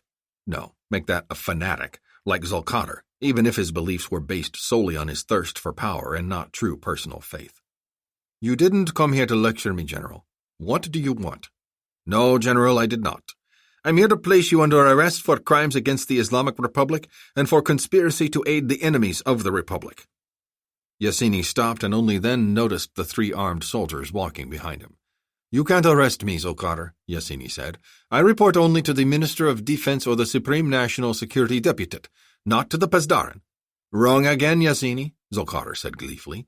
As of tonight, the Pasdaran has once again been detached from its subordinate position in the Ministry of Defense and has been placed directly in the hands of the Director of the Supreme National Security Deputate, where the blessed Ayatollah Khomeini first assigned it and where it properly belongs as an instrument of divine retribution. My orders come directly from the Ayatollah Motaz. The Supreme National Security Deputate has charged you with treason and conspiracy to commit treason, and you are hereby ordered to be placed under arrest and confinement pending summary court-martial. Saparmurat Niyazov Center for Public Law and Order, Ashgabat, Turkmenistan. That same time. A line of 3 vehicles, 2 sedans and 1 armored troop transport, pulled up to the front of the Saparmurat Niyazov Center for Public Law and Order Criminal Justice Building in the center of the Turkmeni capital. A squad of soldiers ran out of the building and took up defensive positions around the vehicles, scanning the streets and surrounding buildings for any sign of trouble. Moments later, a door in the armored vehicle swung open, followed by the doors to the building, and 3 persons in handcuffs and leg restraints were led from the building into the armored vehicles. As soon as they were inside, the guards were recalled and the armored vehicle and their escorts sped away. Unseen by anyone who might be watching the operation, unlikely since the police enforced a strict dawn-to-dusk curfew in the capital district of the city, punishable by caning, was a second armored vehicle that had slipped into a fenced official parking lot in the rear of the building. A single guard opened the barbed wire-topped gate and let the armored car through. The vehicle drove to a dark rear corner of the lot and parked near several other similar vehicles, and moments later the driver alighted and walked away, exiting the lot without turning back. Except for the occasional squawk of a peacock, used in Turkmenistan like a watchdog, the place quickly fell silent once again. Several minutes later a sedan was admitted through the gate, and it parked a few yards away from the armored vehicle. 2 security guards with AKS-74 assault rifles at the ready emerged from the sedan and took up guard positions. Moments later, a man in a long coat emerged, went around to the other side of the sedan, and opened the door for Turkmeni President Jalaluddin Turabi. "Everything is clear, sir," the chief of Turabi's security detail said. "No sign of them." Turabi looked into the darkness outside the floodlit walls and chuckled. "They're here, don't worry," he said. "They've probably been here for a while." He walked over to the armored vehicle and rapped on the side door, and a guard inside opened it up. "How are you tonight, Princess?" Azar Asaya Kagev leaned forward in her seat, squinting in the darkness. "Very well, thank you," she said in passable Turkmeni, her tone of voice suspicious yet pleasant. "I presume I have the honor of addressing President Jalaluddin Turabi?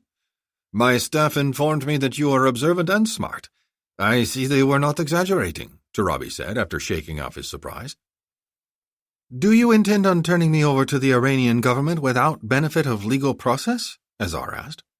"As far as Turkmenistan is concerned, you are a citizen of the United States and Turkey, and you have broken no laws in Turkmenistan," Turabi said. "If Iran has charged you with serious crimes, according to treaty you must be taken before a judge who will hear their arguments. But we have reason to believe your life is in danger, so you will be taken someplace safe until your extradition hearing." "I am forever in your debt, Mr. President," Azar said. "Why are you in Turkmenistan, Princess?" Turabi asked. "Certainly not to upgrade our cellular phone system." "I hope I don't appear ungrateful, sir," Azar said. "But I don't wish to discuss this without benefit of legal counsel. I'm sure you understand." "Of course," Turabi said, checking his watch. I was hoping there was some other way I could help. That's all. On the outskirts of Ashgabat, Turkmenistan. That same time. Things look quiet out here, Master Sergeant Chris Wall radioed via the Tin Man Battle Armor's built-in satellite transceiver. Wall was hidden at the rendezvous point suggested by Jalaluddin Turabi, observing the area for any signs of danger. Turabi just showed up. You copy, Genesis? Roger that, Dave Luger radioed from the Dreamland Battle Management area. Sorry, but it looks like the drone you launched isn't sending any video, just stills every few minutes. You copy us, Stud 5? Roger, Hunter Noble responded. He was patrolling the southern section of their landing spot outside of the capital, carrying a Heckler & Koch MP5 submachine gun. We lost the video too, so we're all out patrolling the area. He looked over to where his co-pilot and mission commander, Captain Will Lefferts, was nervously pacing, another H&K MP5 submachine gun cradled awkwardly in his arms. 6 is about ready to have a cow, I think. What's wrong, 5? Nothing. It's just quiet as hell out here, Boomer replied. 6, jumps at every little sound. He peered out through the darkness. His eyes were finally getting night-adapted, and he could see more and more details of their surroundings. This is a great landing site, guys. A road plenty long for us to land on, lots of cover, far from any major highways, and open space for Stud 4 to run around. Boomer had landed the XR-A9 Black Stallion spaceplane outside a large truck parking area several miles outside the capital city of Ashgabat. The facility appeared to be abandoned. It was easy to find from the air, easy to approach, and easy to touch down. There was a long, wide access road to the west of the complex, and that's where Boomer landed the XR-A9. Just keep your eyes open, guys, Dave said. He didn't voice his main concerns again, the fact that Jalaluddin Turabi had recommended this spot for an insertion, because Dave had already expressed his doubts several times already. He had insisted on, and Patrick had approved, several methods to ensure that their crews weren't walking into a trap. The powerful sensors on Armstrong Space Station had swept the area twice in 3 hours prior to landing and cleared the Black Stallion to land, which made everyone feel better. There was a constellation of small NERTSATs supporting surveillance operations over Iran, and one of those satellites passed over the area every few hours to update the strategic picture of the target area. In addition, the second XR-A9 spaceplane, launched shortly after Boomer's, had released a Meteor payload re-entry module, which seeded 4 surveillance drones over the area and beamed streaming video images to the Air Battle Force commandos on the ground and back to Dreamland. The drones were positioned over the landing zone and 3 other key places in the area: Central Ashgabat, including the Government Center, Hall of Justice, and the Russian Embassy, the Turkmeni Army Barracks south of the city, and Ashgabat Berjian Military Airfield west of the city. Unfortunately, 2 of the drones malfunctioned. One crashed someplace in the desert shortly after release, and the second was still aloft but not sending any video. David carefully considered requesting that they abort the mission because of the lack of timely intelligence data on the target and the area defenses. But he knew Patrick wanted this mission to happen. So after scanning the Turkmeni airbase for any sign of movement that might suggest the ground team had been discovered, Dave ordered that drone moved to the Black Stallion landing site. The drone had to fly south around the city, well away from Nyazov International Airport to avoid discovery, so it would not be on station for several minutes, meaning the Black Stallion and its crew were on their own until the drone arrived. Stud 4 is shifting to the south. I thought I saw headlights, Army Sergeant Maxwell Dolan in Tin Man Battle Armor and Powered Exoskeleton radioed. Genesis, are you receiving my video? Affirmative, 4, Dave Luger responded. Video and sensor images received by any of the 10 men in the Air Battle Force ground team were uplinked via satellite back to the battle management area at Dreamland, where they could be shared by any other member in almost real time. We didn't see the lights, but proceed, then he added, with caution. That kind of chatter made Boomer very nervous, and at that moment he found himself unconsciously flicking the mode selector on his MP5 up and down. Shit, he thought. He forgot which way the switch went for the safe position, and he didn't want to radio the others to remind him, again, which was correct. He designed high-performance jet and rocket engines, he admonished himself, but for some damned reason he could never remember if flipping the switch up was safe, or the other way around. Boomer moved toward a small concrete pump building a few dozen yards away from the Black Stallion, crouched down on the far side of the building, pulled a small LED flashlight from a flight suit pocket, covered the bulb as much as he could with his hand to avoid spoiling his night vision and startling Will Leffers, then shined it on the left side of the little submachine gun. Oh, shit, he swore to himself. He had switched it to the 3-round burst mode. For safety reasons, there was no full automatic mode on these weapons, just a safe, semi-automatic, and 3-round semi-automatic mode. Okay, he yelled at himself. Pushing the switch down is bad, flipping it up is good. Push down to get down. That's what the weapon instructor from Battle Mountain said when he... Suddenly there was a tremendous burst of red and orange light, followed moments later by a tremendous boom, so powerful that it knocked Boomer on his butt. Stud 4! Max, how do you copy? Dave Luker radioed frantically. Come in! Bastards, Dolan radioed back. I just got hit by a damned RPG round! Boomer's skin and fingers instantly turned cold. Were they under attack? Are you okay? Luger radioed. I'm going to blast those motherfuckers into the next century, Dolan shouted. Boomer heard 2 or 3 sharp crack reports and knew that Dolan was firing his electromagnetic railgun. I see 4 armored personnel carriers and maybe 1 light tank approaching the area. I want... Suddenly his audio report cut out. Stud 4, how do you copy? Luger radioed. Stud 4? Still no response. Stud 5 and 6, 4 is still on the move, but I've lost his audio. I need you to... At that moment, the audio channel was completely blocked by loud squealing, hissing, and popping sounds so loud that Boomer found it hard to concentrate. Will Leffert suddenly came into view, running over between Boomer and the Black Stallion, his MP5 submachine gun upraised. Boomer, where are you? He shouted. Over here. Lefferts whirled around at the sound, aiming his gun at the voice. Don't shoot, you idiot! Boomer ran over to him, then pulled him down to the ground and shoved the muzzle of the submachine gun away in a safe direction. You all right? Are you hurt? What's happening? Lefferts yelled. His voice, and indeed his entire body, was shaking. We're under attack. Let's get the stud ready for takeoff. Shouldn't we wait for the ground force? I'm not going to lose the stud to whoever's attacking us, Boomer said. Our safest place is in the air. We'll come back for the ground forces once the attack is over. Let's go! Crouching low, Boomer ran over to the spaceplane and climbed aboard, hoping Will was right behind him. He pulled on his helmet and his lap restraints, flipped on the battery switch, and motored the canopy closed. As soon as he sensed that Will was aboard, he commanded, Engine start procedures. Stand by for engine start procedures, the computer responded.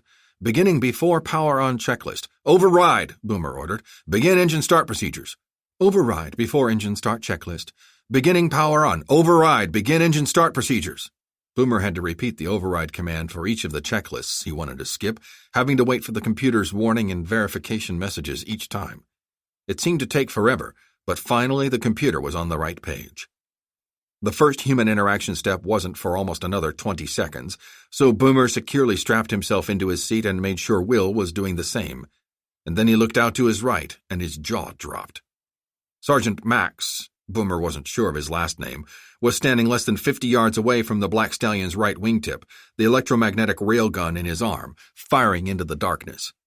Every few seconds he would shift positions, darting back and forth with amazing speed, occasionally going out of sight as he moved away from the XRA-9 or back toward it to block a round fired at it.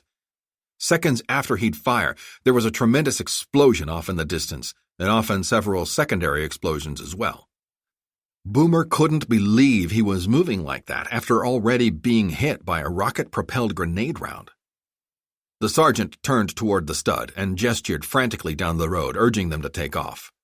The checklist was proceeding normally. Still 10 seconds to the first hold. Finally, Boomer spoke the acknowledge command, verifying that the crew was ready for engine start, and the auxiliary power units spun up and began shunting compressed air into the number 2 engine. The big engine took a long time to spin up, but finally it reached 25% RPMs and the fuel began injecting. Boomer happened to glance up right before light-off, just in time to see a heavy explosive round hit the sergeant square in the chest, then instantly disappear in a blinding globe of fire. "Oh, shit!" Will exclaimed. "My God! Get ready for takeoff. We're going as soon as we got the power," Boomer said. He already preloaded override commands to the computer. It might not accept any of them except the first one, but he had to do something while he was waiting for the computer to catch up. Finally, the first engine was started. Boomer's first order to simultaneously run the before taxi, and before takeoff checklists while the other 3 engines were being started were accepted, and Boomer instantly took manual control of the steering switch and... At that moment, a streak of fire raced out of the darkness, and they felt a massive shudder and heard a deafening boom. A small explosive round, probably an RPG, hit the Black Stallion's right main landing gear. The right wing immediately flew upward a few feet, then came crashing down all the way to the ground. "Evacuate! Now!" Boomer cried. He ordered the computer to perform the emergency shutdown checklist, but it was already being done. He knew the stud wasn't going to be flying anytime soon, if ever, so instead of motoring the canopy up, he hit the yellow and black striped Emer canopy button to blow the cockpit canopy off the aircraft. He hurriedly unstrapped and waited for the canopy behind him to blow before standing up in his seat. To his shock, Boomer found the aft canopy gone, but Will was nowhere to be seen. Boomer jumped down off the spaceplane and found his co-pilot and mission commander lying face first on the hard, sandy ground. "Come on, Will, we gotta get out of here," he said. "I'm hit," Will muttered, barely audible over the gunfire just on the other side of the plane, getting closer by the second. Boomer couldn't see any of his wounds, but he could feel the blood covering him everywhere he touched. "Jeez, Boomer, I'm hit." "We're out of here." Boomer began dragging Lefferts away.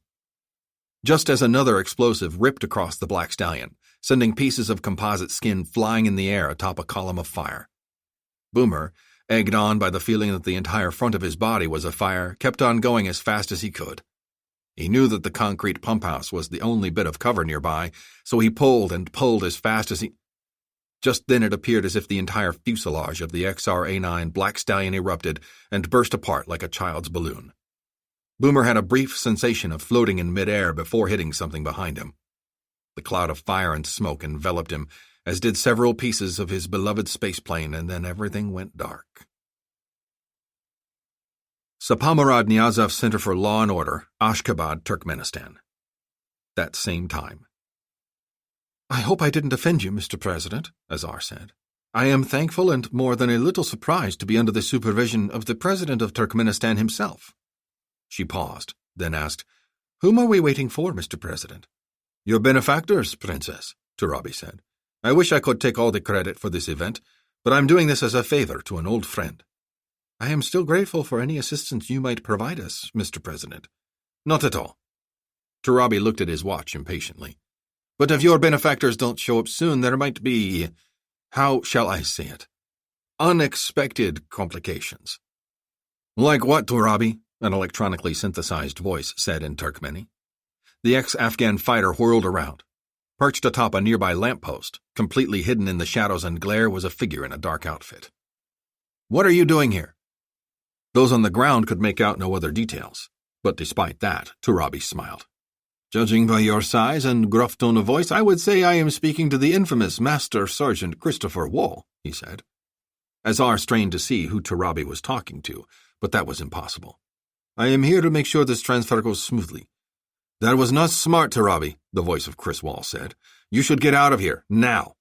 "Where's your comrade, General Briggs?" "Never mind the chit-chat, Turabi," Wall said. "Turn that armored car around and head for the airport as planned." Very well, Turabi said. "I will leave the rest in your very capable hands, Master Sergeant." He shouted orders to the drivers and guards, who closed the doors and boarded the armored car, then motioned to his guards. "Open the gates and let the vehicles pass." He got into his sedan and, with his guards flanking the vehicle, it motored in reverse toward the gate. Chris jumped down from his hiding place and approached the armored vehicle. The guards fearfully stepped back away from the menacing figure, their weapons upraised. Parviz Najjar and Mara Saidi pushed Azar behind them protectively when they saw the gray-clad, helmeted figure in the door of the vehicle. "Stop where you are!" Najjar shouted in Farsi. "I am here to take the princess and you out of here," Chris spoke in electronically synthesized Farsi. "Get in the driver's seat."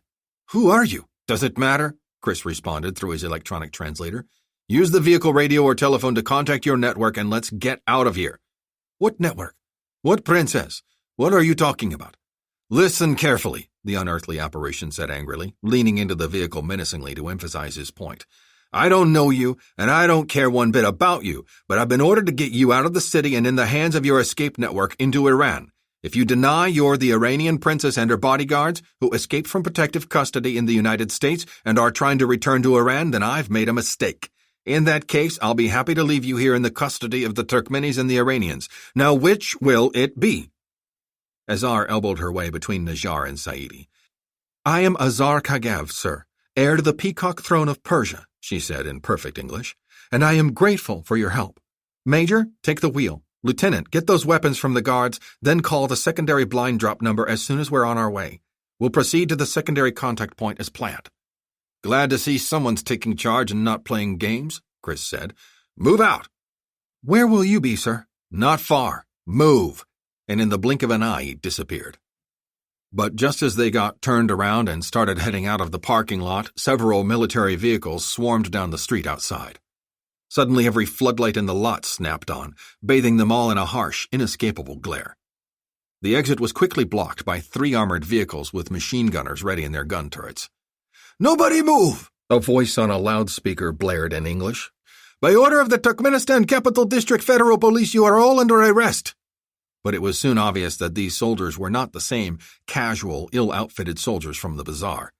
They wore civilian clothes like the locals, but they did not look like Turkmenis. In moments, about 24 men armed with AK-74 assault rifles surrounded Azar's armored vehicle. One of them yanked open the door, disarmed Najjar and Saidi, and pulled all 3 of them out of the vehicle. Jalaluddin Tarabi got out of his sedan. "I am sorry to do this, Master Sergeant Wall," he shouted in halting English, looking carefully around him for any sign of trouble, knowing the American could hear him. "But the Iranians were most insistent on keeping custody of the princess and having her reveal her network. But what they would really like is you. Apparently they were impressed by your performance in Qom not long ago, and they wish to inspect your armor technology up close. If you don't want to see the girl and her bodyguard slaughtered before your eyes, come out here. Now." No response. Only the sounds of more Iranian Revolutionary Guards swarming the area. "You have no chance of escape, Master Sergeant.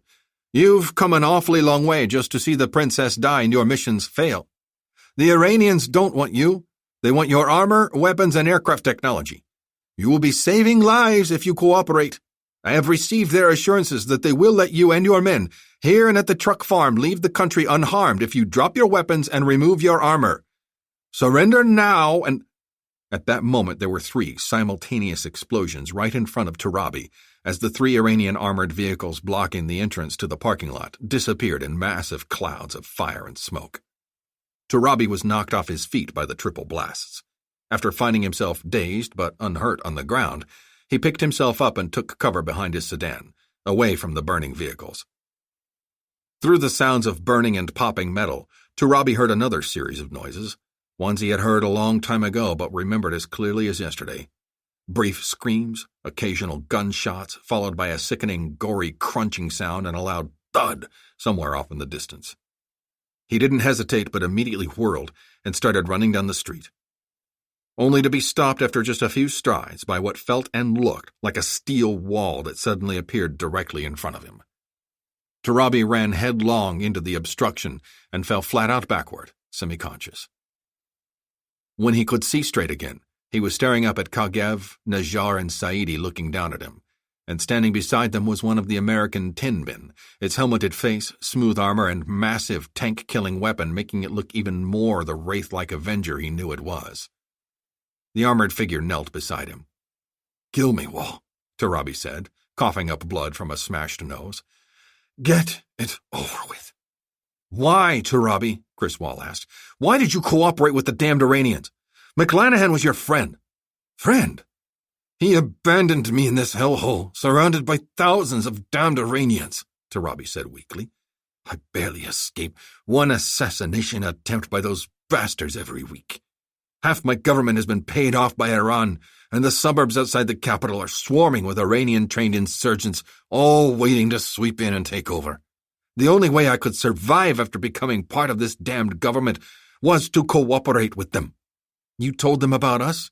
About the air battle force? I told them you would be rescuing the princess, and they thought they could capture you and your spacecraft," Tarabi said. "Shit!" Chris swore, rising to his feet.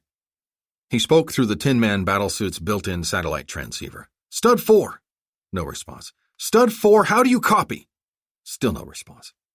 He cursed himself for not checking in more often with the XRA-9 Black Stallion crew.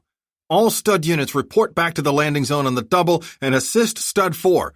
Prepare to engage hostile forces." He received 2 acknowledgments. He knelt down again and stuck his helmeted face close to the stricken Turkmeni president's. Why didn't you ask for our help, Turabi? The general would have sent an entire army to help you. He would have taken you out of here if that's what you wanted. I'm an Afghan and a soldier, Wall. Not a charity case, Turabi said. The Iranians offered me a life back in Afghanistan. Money, weapons, and assistance in raising an army again in my own homeland. All I had to do was help them capture you, then turn over control of the government to their hand-picked Islamist puppet. McClanahan offered me a pat on the head and nothing else except virtual captivity here in this miserable dust bowl. He spat out another mouthful of blood. What are you going to offer me now, Master Sergeant?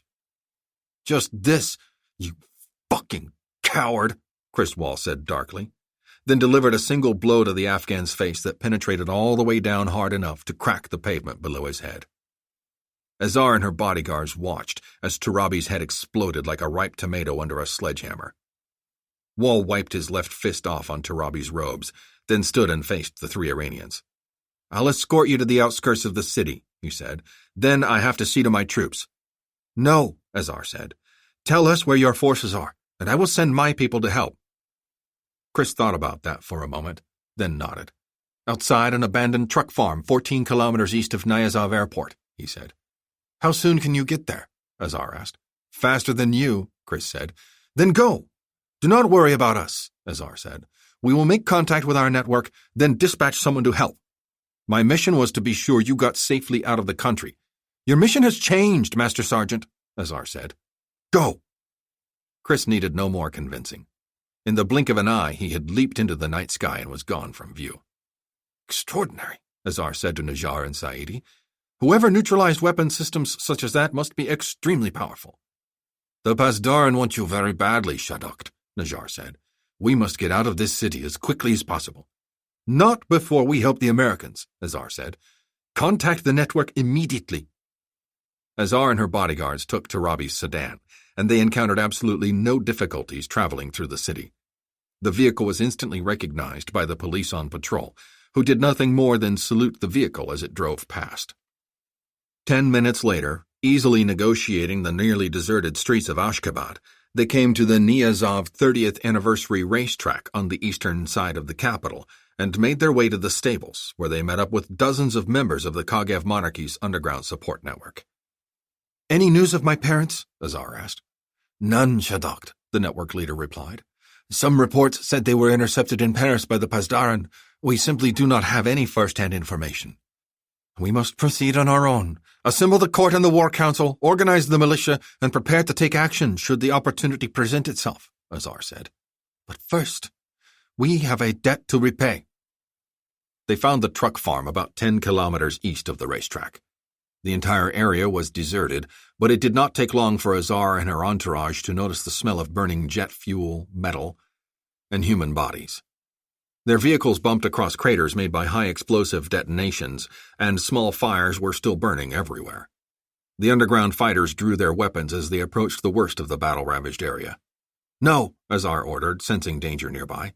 Lower your weapons. The enemy has already left, or has been dispatched. She got out of the sedan and approached the center of the devastated truck parking lot. Master Sergeant, are you here? Yes, an electronic voice replied. Chris Wall emerged from his hiding spot atop a 40-foot trailer and lowered his electromagnetic railgun. You came after all. I said I would, Azar said softly. I would not abandon you after you rescued us from the Iranians. I have 2 squads of fighters and transportation with me. What happened here? Turabi told the Iranians where we'd land, Chris said. They waited until my advance team left the area, then attacked. They captured one of my commandos and several pieces of our aircraft. My man destroyed several of their vehicles and at least a platoon of Pasdaran, but he's missing now. The aircraft crew is missing. Shadokht! Inja! Inja! One of the monarchists cried out in a low voice. Here! Here! Chris Wall moved in a flash. The Iranian partisan pulled bits of flaming wreckage and heavily burned and blackened bodies out of a shallow crater beside a concrete pump house, revealing 2 men lying together, smoke still curling from their bodies. Bazmande! Nafas Rahat! A survivor, Azar said. She dashed over behind the tall figure in gray. It was a young man holding another young man in a protective embrace. The second man's body was riddled with bullet holes. The tall, armored commando removed his helmet, revealing a lean, craggy face filled with concern. "Captain! Can you hear me?" Chris asked. The younger man opened his eyes, blinking away dirt and blood encrusting his vision. The man began to push Chris away in wide-eyed panic, and Azar knelt before him, scooped him up, and held him closely. "It's okay, Captain, it's okay," she whispered. "You're safe now." She looked at Chris. "What's his name?" "Hunter," he replied. "Everyone calls him Boomer." "Boomer. I like that name," Azar said. She held him tighter until he stopped struggling, then started to probe for wounds. "It's okay, Boomer. The Master Sergeant is here. We're going to take you to safety." "Chris?" Boomer asked. His wits were quickly returning. "You okay?" "I'm fine, sir. Can you tell us what happened?" "They clobbered us before we could do anything," Boomer said. "Just when you reported in position at the pickup point, they swooped in. Your guy, Sergeant Maggs, sorry, I don't know his full name, fought like a berserker, man. He was moving so fast I thought there was 3 of them. He shot up most of the attacking vehicles, then started mowing down the ground forces, but Jesus, there were too many of them." He looked at his arms and saw the corpse he was still cradling. "Whoever they were, they blasted the stud apart. I got Will out in time, but they got him too." "Enough, Captain," Chris said. "You're safe now, but I think they got the stud, or whatever they didn't blow apart." "Don't worry about it, Boomer," Azar said. "We'll see to it that your comrade and yourself are safe." Boomer looked at the girl holding him. "The princess, I presume?" he asked. "At least your mission was successful, Master Sergeant." "I like your accent, Princess." "Wisconsin?" "Minnesota," Azar said. She motioned to the partisans, who took the dead crew member from Boomer's arms. "Can you walk, Boomer?" "I think so." He struggled to his feet, steadied himself for a moment, then nodded. "I'm okay." "Then let's get out of here," Azar said. "The Pasdaran will be after us." "Where are we going?" "Iran," Azar said. "We'll make contact with our freedom fighters in the court. Once we're inside the network again, we'll get you back to the United States right away."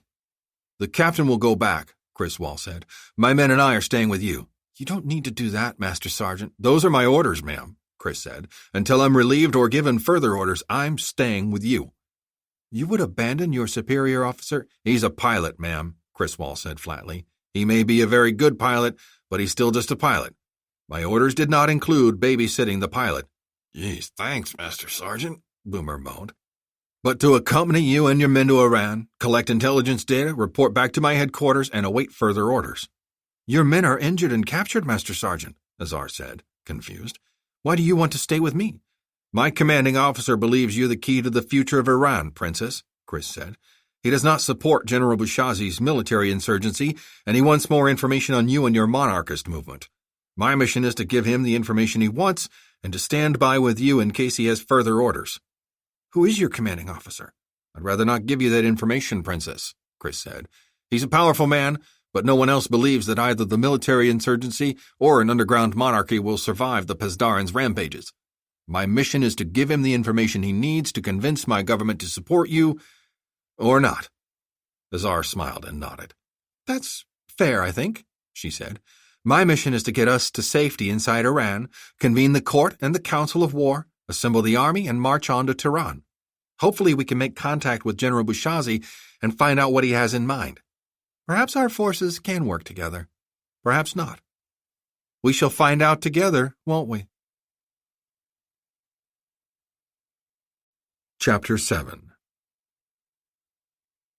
The White House Situation Room, Washington, D.C., a short time later. "So, you got your wanker slammed in the door, eh, McClanahan?" Secretary of Defense Joseph Gardner said as he took his seat in the White House Situation Room. Patrick McClanahan was on a secure video conference connection from the Battle Management Room at Battle Mountain Air Reserve Base, Nevada. "I guess your 10 men aren't as tough as we all thought if a bunch of ragheads with RPGs can take them down." "Sergeant Dolan took on 4 squads of mechanized infantry and destroyed 3 of them before they finally got him, sir," Patrick said. "He died saving 2 of our crewmen." Of course. No disrespect to the sergeant or to the co-pilot that perished," Gardner said quickly. What I was trying to say, McClanahan, is that you should have known that your 10 men aren't supermen. You should have realized that leaving just one to guard a $3 billion jet wasn't going to hack it, and you should have called on more special ops forces to assist. There wasn't time, sir.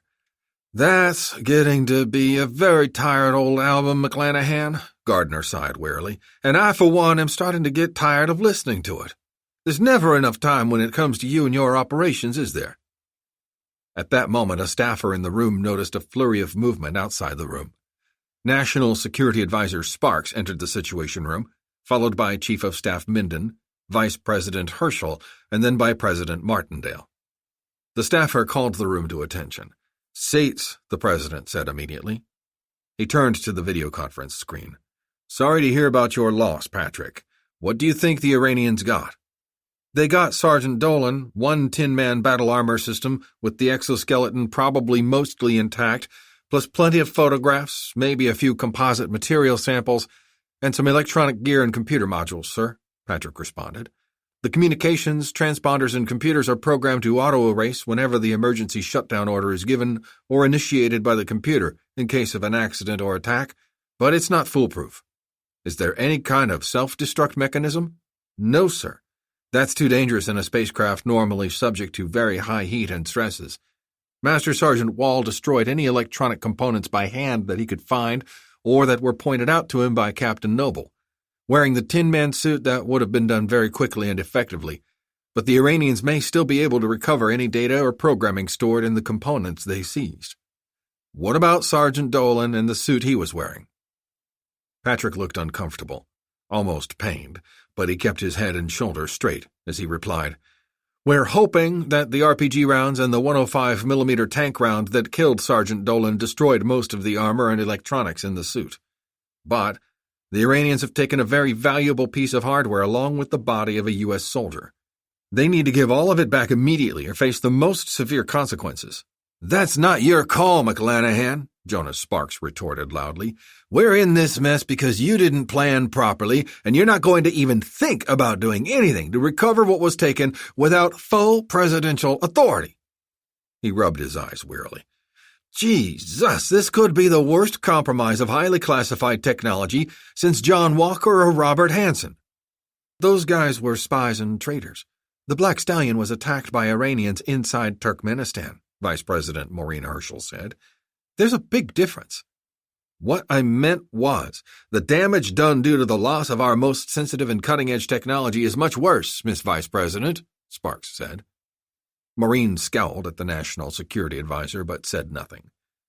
"Sir, I wanted to update you and the National Security Staff on developments in Iran," Patrick said.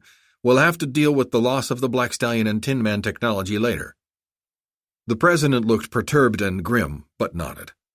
"First, we've located about a dozen forward-deployed launch sites or hiding spots for as many as 100 medium- and long-range Iranian missiles," Patrick said. "The Iranians have deployed a large number of decoys, but we've been able to separate most of them out. We believe they might have another 6 to 10 more launch sites in other locations. We discover at least one new site per day, so I feel confident we can find the rest soon. The Air Battle Force has the capability of neutralizing the Iranian missiles in 3 ways. By destroying as many launchers as possible with air and ground strikes, by hitting missiles in the boost phase with our AL-52 Dragon airborne laser, and by hitting more in the cruise phase of flight with air-launch anti-ballistic missiles," Patrick went on. "Although we can have the ground units in place quickly, it'll take 2 days at least for the full force to get set up over Iran and ready to strike." "How many of the dozen sites do you think you can take out, McClanahan?"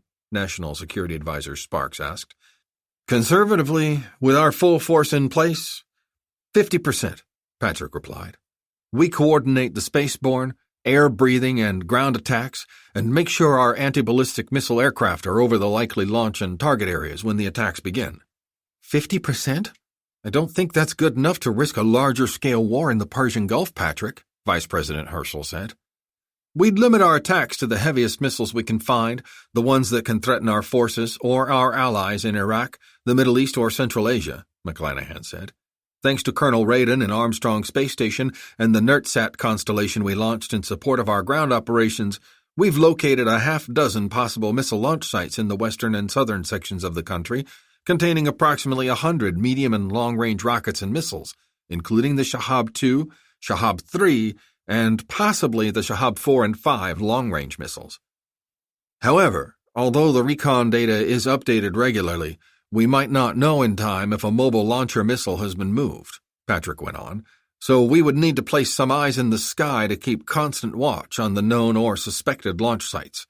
We would use the Black Stallion space planes and the Megafortress bombers to launch small unmanned aerial vehicles over the launcher sites. These drones can stay aloft for almost 2 days and send back real-time videos of the launch sites. If they move, we'll know about it. Once the Black Stallions and Megafortresses are on station, they can destroy any Iranian missiles within minutes. So now we're sending manned and unmanned aircraft and armed spaceplanes over Iran, Maureen Herschel summarized, and attacking Iranian missiles, all without a declaration of war or even a certain threat to any American or Allied forces? Are we sure we want to be doing this? Miss Vice President, that's a decision for the National Security Staff, Patrick said, his eyes narrowing a bit at Maureen's question. But all the intel and information we're receiving tells me that the Iranian leadership will order the Revolutionary Guards to use their missiles again if Bouchazi stages another attack. Which, if he survived the attack on Iran, he will most certainly do. That's my point, Patrick. Should we attack the Revolutionary Guards or even have strike aircraft over Iran in the first place if we think Tehran will just attack insurgent forces inside its own borders? Maureen asked. My opinion is we should not. Iranians killing Iranians is tragic and despicable, but it's not a reason for us to go to war. Theirs is not an act of war. Ours most certainly would be. Maureen, ma'am, I'm informing the National Security Staff that I have forces in place that I think have a very good chance of taking out Iran's long-range missile force, Patrick said, painfully aware that he was speaking much more sharply at Maureen than he liked. I'm not guaranteeing that I can neutralize Iran's Revolutionary Guards or even neutralize all their missiles. All I'm saying is I can send my forces into action in hours and reduce Iran's ability to threaten its neighbors or attack its own people. All I need is a decision from this group whether or not to send me in and do it. President Martindale looked at his vice president, then over at Patrick quizzically. I thought you two would have a closer meeting of the minds, he said in a quiet voice. He turned to the Secretary of State. Mary, get in contact with someone in charge in Tehran. I want to impress on them the seriousness of the situation here. And prepare a statement for the Allies, informing them of the capture of one of our commandos and that we are contemplating a military response. Yes, sir, Secretary of State Mary Carson said. She picked up her phone on the conference table, gave instructions to the signals officer and then to her staff at the State Department, then hung up to wait for a callback. The U.S. Affairs Office in the Swiss Embassy in Tehran informed us that they have been dealing with an Ayatollah Hassan Motaz, who is the chief military advisor to President Ahmadinejad. Similar to our national security advisor, he's apparently the senior leader in the government, or the one picked to stay in public view. I asked to speak with him directly. My staff is drafting an urgent flash email to NATO and the Gulf Cooperative Council states. Who do you have inside Iran right now, Patrick? Maureen asked. Master Sergeant Wall is still in Iran, traveling with the Kaghev princess, Patrick said. Captain Noble and the body of Captain Lefferts are somewhere in Khorasan province with Kaghev partisans awaiting exfiltration. What? You left Noble with a bunch of unknown Iranian revolutionaries? Gardner retorted. Why didn't the Master Sergeant go with him? It was Master Sergeant Wall's decision, and I reluctantly authorized it, Patrick said. Wall's mission was to rescue the Kaghev leadership from the Iranians, return them to their underground network, stay with them and report back on their capabilities, organization, and progress. Captain Hunter is needed back at Dreamland to fly the Black Stallion spaceplanes. They're headed in opposite directions. We decided the best course of action was to trust Boomer with the partisans. You trust the Kaghev so much that you'd risk Noble's life with those Iranians? Maureen asked. Noble would fetch a hefty bounty if they decided to turn him over to Ahmadinejad. It was a risk we had to take, ma'am, Patrick explained. We're in constant communications with Captain Noble, and we know exactly where he is through his hypodermal transceiver. An Air Force Special Operations team is en route from Afghanistan to meet up with them. They should rendezvous in less than 2 hours from now. He'll be flown from Herat, Afghanistan, back to the United States aboard a Black Stallion spaceplane. He'll be home about 6 hours from now. The president and most of his advisors in the Oval Office shook their heads at that news, hardly believing that someone could be taken from the middle of nowhere in Western Asia back to the United States so quickly. Secretary of Defense Gardner, however, was not impressed. "Any more forces in Iran?" he asked accusingly. "What about in the region? Who else have you sent out that way, other than a $10 billion space station and several dozen mini-satellites?" "I deployed exactly what I briefed the National Security Staff earlier, Mr. Secretary," Patrick said. "I ordered 2 EB-1C Vampire flying battleships deployed to Diego Garcia. They should arrive in about 14 hours. They are carrying Condor Special Ops transport aircraft, each with a force of 2 10-man and CID ground units. They can be armed for suppression of enemy air defense, ground attack, or anti-air missions after they deploy the Condor transports. I have 1 AL-52 Dragon anti-missile laser aircraft deployed to Diego Garcia as well." "So you propose to locate and destroy all of the Iranian ballistic missile sites with 4 commandos, 3 bombers, and 2 space planes?" Gardner asked incredulously. "It's not possible. And do you expect to do all this without the Iranians finding out about it and screaming bloody murder? What if they discover your guys or your stealth bombers, fear we're executing an all-out attack, panic, and decide to launch every biochem and nuke they have at Israel, Bahrain, Qatar, the United Arab Emirates, Saudi Arabia, or Kuwait? Will your toys stop them? If one nuke gets through and hits just one city like Tel Aviv or Doha, an entire nation ceases to exist. A dozen supertankers pass within Iranian anti-ship missile range every day. Are you going to take all those missile sites out as well, too?" "My concern is with Iran's ballistic missiles. Why are they more important than Iran's anti-ship missiles or weapons of mass destruction, General?" Gardner retorted. "You've lost perspective here, General." He turned to the president and went on, "Mr. President, McClanahan's plan is impressive and very high-tech, and we've all seen his weapons' effectiveness over the years. But unless we take the time to mobilize follow-on and defensive forces, we're leaving ourselves wide open to disaster. An Iranian counterattack could be devastating. But if we do nothing and the Iranian Revolutionary Guards strike, then they'll have the blood of their own people on their hands," Maureen said. "But if we strike and the Iranians retaliate, we could possibly lose millions of friendly forces and allies. It's too big of a gamble, Patrick." "But if we do nothing, we may be passing up our best chance of assisting a people's revolution in Iran," Patrick said. "Master Sergeant Wall is traveling with the Kagev Princess, and according to his reports, the Kagev have a sizable political, civil, and military infrastructure in place." "Enough to defeat the Revolutionary Guards?" "I don't think so," Director of Central Intelligence Gerald Vista said. "It's another important factor in the array of forces opposing the Pasdaran and the theocratic regime," McClanahan said. "And it could be another complicating factor too, McClanahan," Vista pointed out. "There's absolutely no indication whatsoever that the military would accept another monarchy, especially a Kagev, a dynasty that was bloodlessly overthrown almost 80 years ago. Recent surveys indicate that only 30% of the population might accept another monarchy. I'm familiar with those polls. They were taken either in secret during the current regime or the respondents were Iranian expatriates," Patrick said. "It's not representative. We're not going to base our foreign policy or military response on surveys and polls, Patrick," Maureen commented. "I agree, ma'am," Patrick said. "Nevertheless, the monarchists are viable, organized, well-funded, and on the move. And the regular army still hasn't supported the Pasdaran's efforts to shut down Bouchazi's insurgency. We should make every attempt to support any uprisings in Iran." "Now you want to support this Azar Kagev instead of Bouchazi?" the president asked. "Which is it, Patrick?" "Both, sir," Patrick said. "We support both insurgencies, and we try to steer the outcome in our favor." "Which is what?" Gardner interjected. "A military junta led by Bouchazi, who at one time was one of the biggest Islamist enforcers of them all?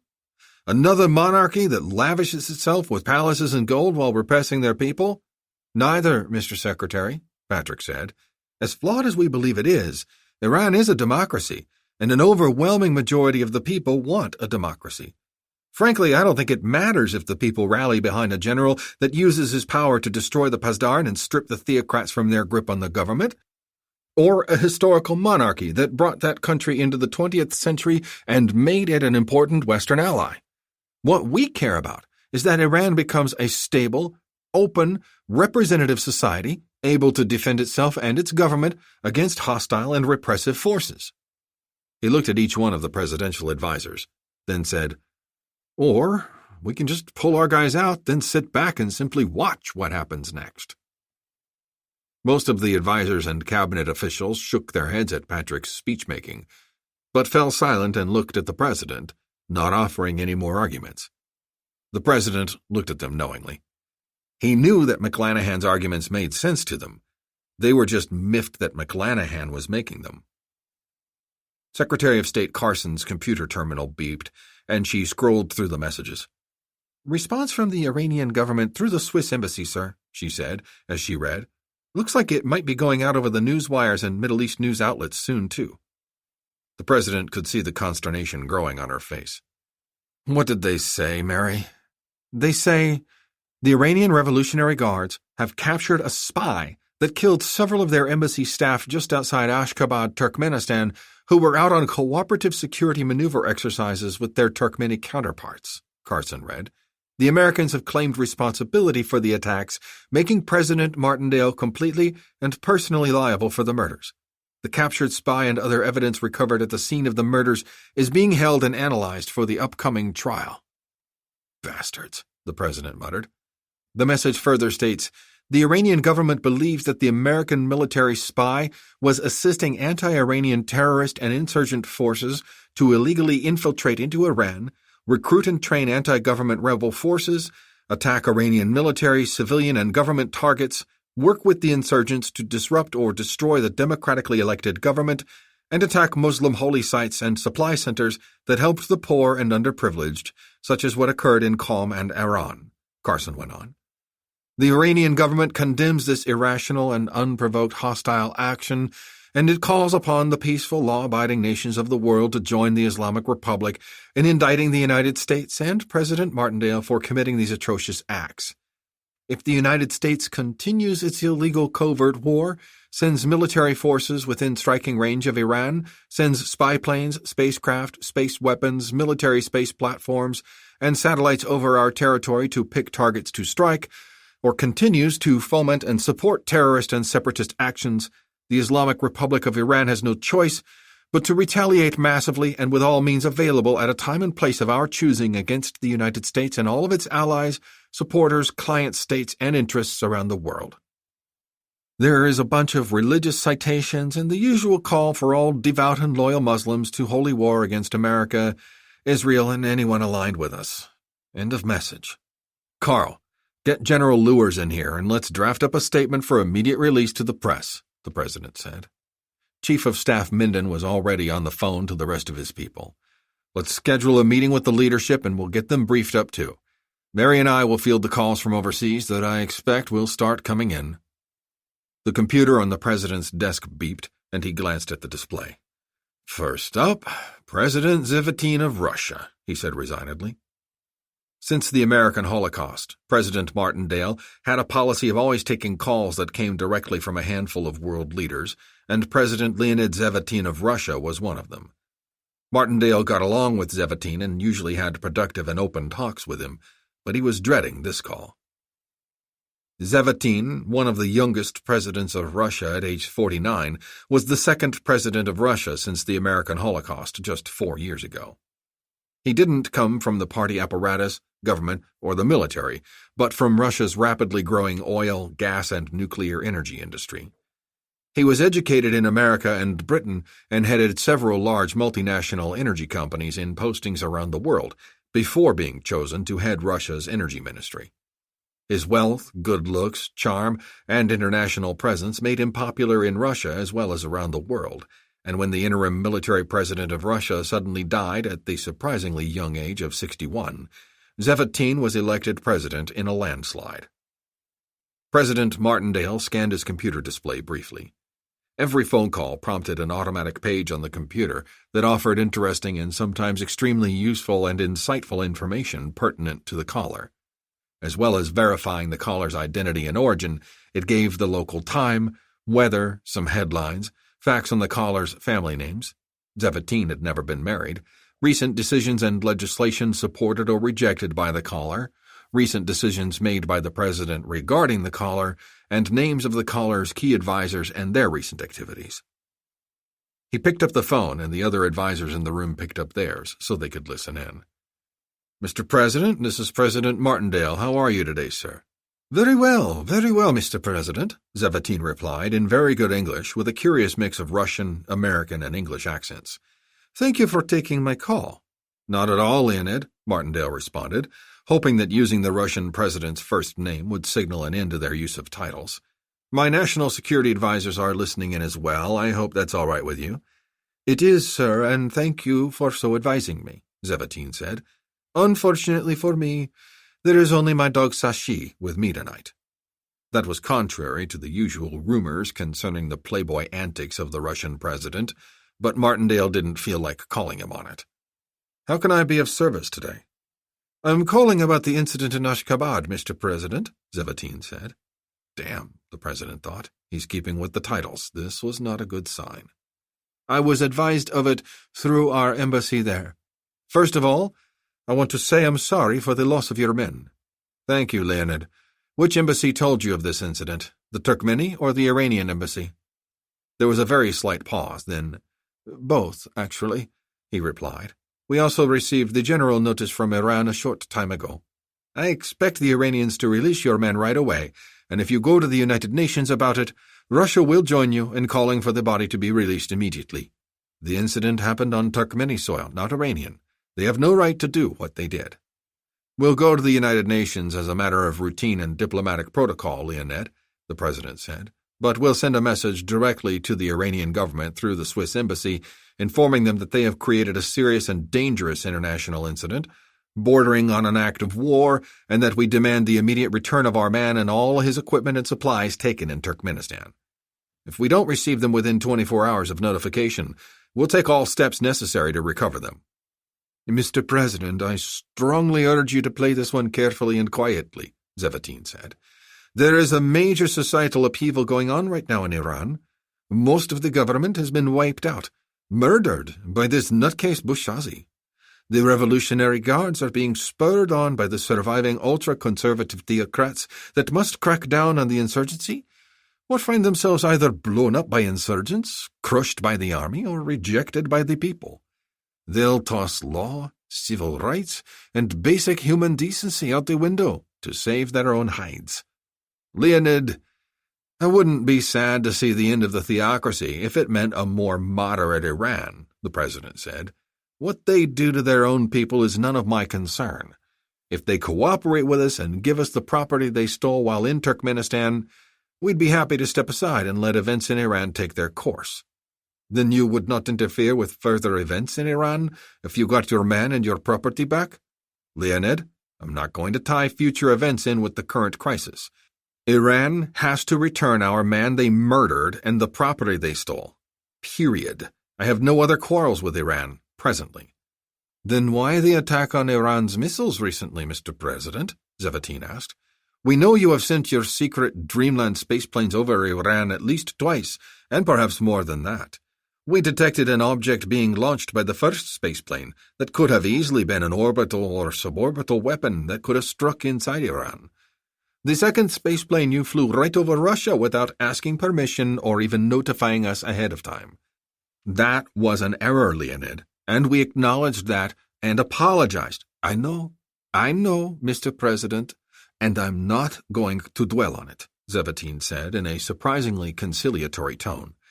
"I would like you to punish the officer that sent that craft over our country. General Patrick McClanahan, no doubt." The president said nothing, only glanced at Patrick. "But that can wait for another day. We also know that you have sent several microsatellites into orbits to cover Iran and have even moved your Armstrong space station into a sun-synchronous orbit in order to carefully surveil Iran at specific times of day," Zavatin went on. and we have recently received reports that several of your stealth warplanes have been moved to Diego Garcia, just a few hours flying time from Iran. It looks like preparation for an invasion to me, Mr. President. We have to forward deploy many of our strategic air assets, because our numbers have been almost eliminated, Martindale pointed out. It pains me that you bring that up, Kevin, Zavatin said, and he really sounded as if he meant it, too.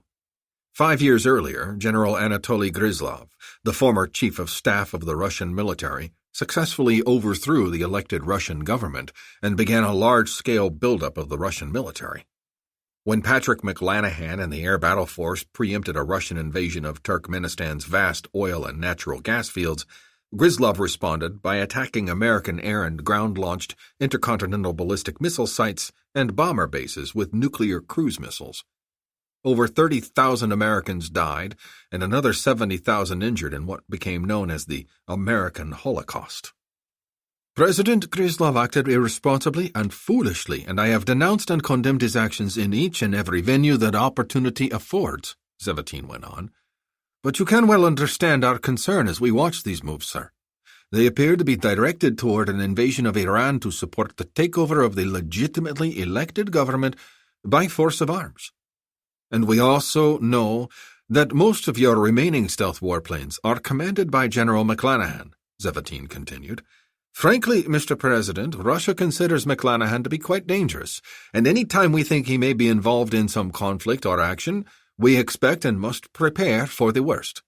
We're surprised he is still an integral part of your pool of military advisers, and he is considered a highly destabilizing element, on a par with Gryzlov himself. Let's get back to the issue of Iran, Leonid, Martindale said. I'll acknowledge to you that the United States is keeping a careful watch over events in Iran, not because we want or support a violent overthrow of the government, but because Bouazizi's actions or the reactions of the Revolutionary Guards could cause a ripple effect of violence throughout the entire region. We certainly retain the right to set up surveillance of any nation we fear could harm America's interests and to forward deploy all necessary assets to try to halt any spread of violence.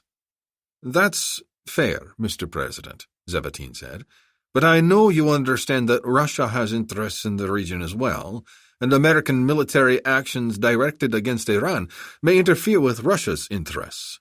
That's why I urge restraint and caution, Mr. President. Your forces may harm Russia just as easily as McLanahan's spaceplanes violated Russian airspace.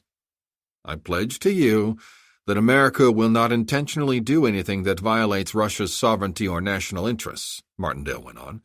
But America considers Iran's actions in Turkmenistan a serious violation of international law and of America's sovereign right to operate in non-aligned territories. We respect and appreciate Russia's call for restraint and caution, but we won't sit back patiently while Iran kills and captures Americans and steals our property. Russia is cautioned that if they are in harm's way when America responds, we are not responsible for what happens. Kevin, that sounds like a prepared message. I thought we could talk to each other man to man, Zavatin said. It's not a prepared speech, Leonid. That's how I feel, and that's my position. Our problem right now is with Iran. We know you have economic and military ties with Iran. We know our only ties to Iran are economic, Kevin, as well as diplomatic, Zavatin said. But Iran is a friend and a recognized strategic partner of Russia. Any military action against Iran would be a very great concern to us. Leonid, Russia has sold over $5 billion worth of advanced military hardware to Iran in just the past few years, Martindale said.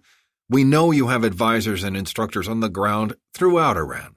You may consider that purely economic, but the United States considers that military support. Russia has in the past tried to assert the 1987 Russo-Iranian Mutual Defense Treaty. That treaty was signed only because of American support for Iraq during the Iran-Iraq War, Zavatin said. Russia does not station any troops in Iran, as you do in Iraq. We have occasionally conducted joint exercises and participated in training and officer exchange programs, as does the United States with many of their friends and allies. He paused for a moment, and when he spoke again, his voice was considerably lighter. Come, Kevin. We can argue like this to the end of time. Why bother? Let's let the diplomats with their rose-colored language squabble over this and that. We can deal with this issue like leaders. I called to offer Russia's sympathy and assistance in getting your man and your property back, Zavatin went on. As I said, Kevin, if you go to the Security Council, file a protest and draft a resolution condemning Iran and demanding immediate return of all American property, Russia will stand with you. We will use all of our influence to see to it that the resolution is unanimously passed, and we will support any actions, short of war, to enforce the resolution. But if you decide not to take that path, Russia will not support you and will vigorously protect and defend our own interests in the region. Now who sounds like he's reading from a prepared statement, Leonid? Martindale asked, trying to keep his own tone light. As you know, Kevin, we Russians do not like to have breakfast each morning unless it has been planned 5 years ahead of time, Zavatin said in an equally light tone. But this time it is not from a prepared statement. It is from me. His tone darkened considerably, and his Russian accent abruptly overshadowed the Western ones. Step lightly in Iran, Mr. President. Use the United Nations, your allies, and Russia, and have patience. America has been wronged here, but America is not an innocent party in Iran either. We both know this to be true. Ask for support and you will get it, especially from Russia. Ask for trouble and violence and you will get that as well. Especially from Russia, Leonid? Martindale asked. There was a long, ominous pause on the line. Then, Goodbye, Mr. President, Zavatin said. May you be well. Good night to all your advisors listening in as well. Goodbye, Mr. President. Take care. He hung up the phone, and the others did as well. That went better than I expected, he said sarcastically. I wouldn't trust him as far as I could throw him, Mr. President, National Security Advisor Sparks said. He's telling us what he knows, sir, Secretary of State Mary Carson offered, and he knows a lot. The Iranians must be feeding the Russians all their intel. We've known the Russians have had military advisors in Iran for years, as the president told Zavatin, Patrick McClanahan said. But this level of cooperation is a serious development. Zavatin was issuing us a warning. A warning? What warning? I think Russia will intervene if we go into Iran, Patrick replied. He's giving us a way to save face by going to the United Nations. By doing that, he can also give the Iranians more time to deal with the insurgency without resorting to more heavy-handed tactics. Whatever the reason, there's no doubt that Russia and Iran are assisting each other now. Why would Russia help Iran? Vice President Herschel asked. Just to sell them more military hardware?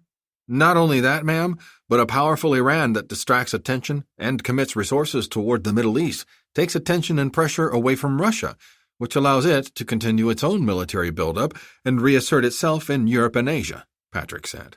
Iran will take bolder steps toward regional hegemony if they know Russia is behind them. And even a few Russian so-called advisors and instructors in Iran is a good tripwire in case we do act. If we kill Russians, it'll be seen as an overt act of aggression. Which is precisely why we can't escalate this crisis by planning any more actions in Iran, Mr. President, Carson said pointedly. How would we even know if Russians were on the ground if we struck an Iranian target? We'd have to assume every Iranian missile site had a Russian nearby. They might even put a Russian uniform on one of theirs and call it an act of war. Enough already, the president said, exasperation in his voice. You all heard what I told Zavatin. I'll be relieved and happy to start de-escalating tensions with Iran, but only after our man and our equipment are returned to us. Until then, Iran stays in the crosshairs. I think Zavatin will communicate that plainly enough to the Iranians. But in case he doesn't, I want to start moving toward direct action. He rose, and his advisors got to their feet as well. Martindale clasped Patrick on the shoulder as he departed. Patrick, as usual, you're the tip of the spear. Again. Keep me and General Sparks posted on your team's progress, then be prepared to move as soon as possible. Yes, sir. Mary, when we talk to the Allies, we'll have to notify them that we've already begun plans for direct action against Iran. They're not going to like it, sir, Carson said. Should I give them details? Of course not. And I don't give a damn if they don't like it, the president said. If they want to talk to me about it, fine. But I'll tell them the same thing. Yes, Mr. President.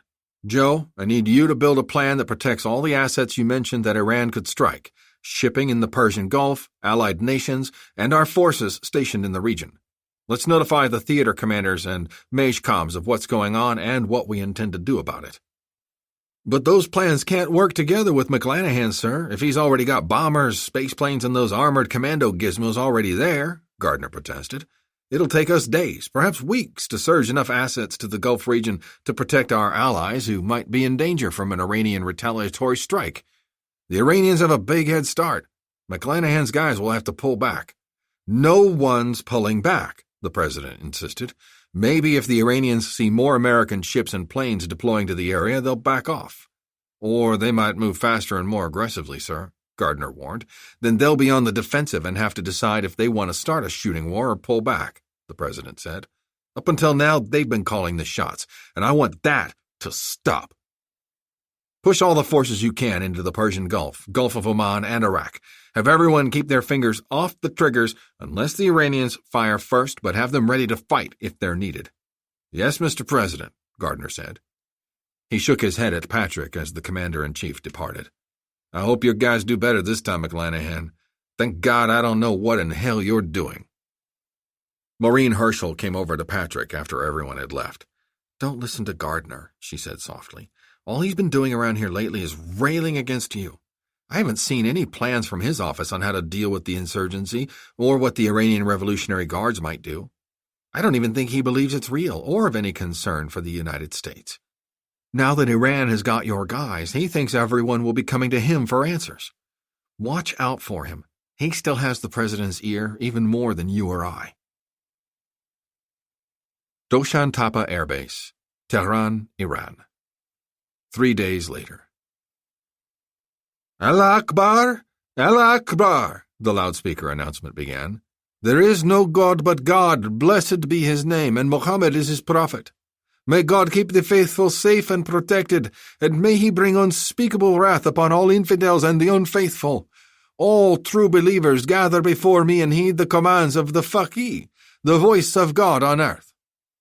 A large crowd of about 1,000 men, mostly older men and teenagers, began to move toward the loudspeakers, carrying simple construction tools, toolboxes, and bags of food and water. Upon the command of the Faqih, may he stand at the right hand of God, to all the faithful, the Jihad-e-Sazandagi Ministry of Construction Crusades announces a construction jihad this day on behalf of the Islamic Republic of Iran's Revolutionary Guards Corps. Our mission is to rebuild the gates and outer walls of this installation. The rewards for the faithful and hard-working citizens who help will be the thanks of Allah, your government, and the Revolutionary Guards Corps for whom you will serve. Along with the blessings of the Almighty, any man who serves with the Jihad-e-Sazandagi will receive relief from tithe for 1 year for himself, as well as relief for himself, one son or one grandson from compulsory military service once the project is complete. Step forward, sign your name to the register, swear your oath to work diligently on behalf of the Faqih and the state, and let us begin under the watchful eyes of God the Generous. As commanded, the men stepped forward in several lines to sign up for work. The construction jihad was a popular way to get workers for a project. Although there was no pay, the workers were fed and housed at least as well as a soldier, were generally treated well, and received not only the benefits mentioned, but consideration for other transgressions or wishes. A student wishing to get into a good college or madrasa might get a second look after he or his father participated in a construction jihad, or a man falling behind in his rent or utility payments might get part of his debts erased by volunteering. The workers' belongings were checked as they filed through the entryway to the base, and their persons were subjected to pat-down searches, but it was soon obvious that it was more important to get workers busy than it was to do thorough searches. Each worker signed his name and filled out a short form detailing where he was from, his skills, and his training. The names were cross-checked on a computer to scan for convicted criminals or wanted men. But a construction jihad was a way for convicted men to reduce their parole or probation period, so the computer usually turned up many hits on convicts. Those men were typically assigned to duties outside the base, on the wall or close by. These are all old men and children. We'll never get this project done, the commanding officer of the work detail, Pasdaran Major Abdul Kamail said to his non-commissioned officer in charge. I need workers, Sergeant, not drunks, kids, and handicap cases. Best we could get, sir, the NCOIC, Sergeant Kolam Loshato, said. Putting out the word for a work detail without pre-screening individuals usually results in this type of turnout. Besides, they're working in a Pasdaran facility. Who in their right mind wants to voluntarily step within grasping distance of the Pasdaran? If the people are innocent, they have nothing to worry about from the Pasdaran, Kamail said dismissively. Loshato suppressed a chuckle. He knew no one ever wanted to cross the Pasdaran, innocent or guilty. Anyway, I don't care about the people's paranoia. The priority is still to get that outer fence up. That shouldn't take more than 1 or 2 days. Work them through the night if you need to, but I want that outer fence up. Sir, may I suggest bringing some of the jihadis that do not have criminal records in to begin work on the training center and repairs on the security building? Loshato said. If we're going to be asked to bring the Pasdaran force up to 200,000 in 6 months, we're going to need those buildings repaired, wired, and ready for recruits and cadre. I'm not worried about officers for cadre or barracks for training more recruits, Sergeant. I'm worried about insurgents getting into this base, Kamail said. Our orders were to get the base ready at all costs. And what about security while we repair and outfit this base, Sergeant? Kamail asked. Reports are that over 200 insurgents were killed at Iran. 200! They could have caused a lot of havoc if they attacked here instead. Bouchazi's total force is estimated at less than 2,000, sir, Loshato said. If the reports are true, we killed over 10% of their entire force in one strike. Not only that, but their objective to steal supplies to keep themselves going failed. They sustained heavy losses and have fewer resources than they did. It was a great victory. Sergeant, we still lost several dozen men and we blew up our own warehouses, which were filled with real supplies, Kamail said. What kind of asinine plan was that? Why didn't we lay a trap for them outside Iran instead of right inside the damned warehouse complex itself? He shook his head. No, I want the perimeter secure before we bring in any more men and supplies. And I want as many of those jihadis checked as possible, especially any assigned inside the base itself. I don't want any of Bouchazi's men waltzing into my base free and clear. Bouchazi wouldn't dare attack Doshan Tapa again, Loshato said. There are over 5,000 men here. He'd be crazy to commit the rest of his troops to the strongest Pasdaran base in the country. If the man was smart, he'd be hightailing it to Turkmenistan or Turkey right now, Kamail said. He thought for a moment, then, Very well, Sergeant. Pick the best of the ones not convicted of any felonies and assign them to work inside the base on the barracks and headquarters building. All others remain on the perimeter work details.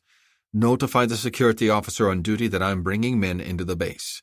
Tell him to call me if he has any questions. Yes, sir, Loshato said.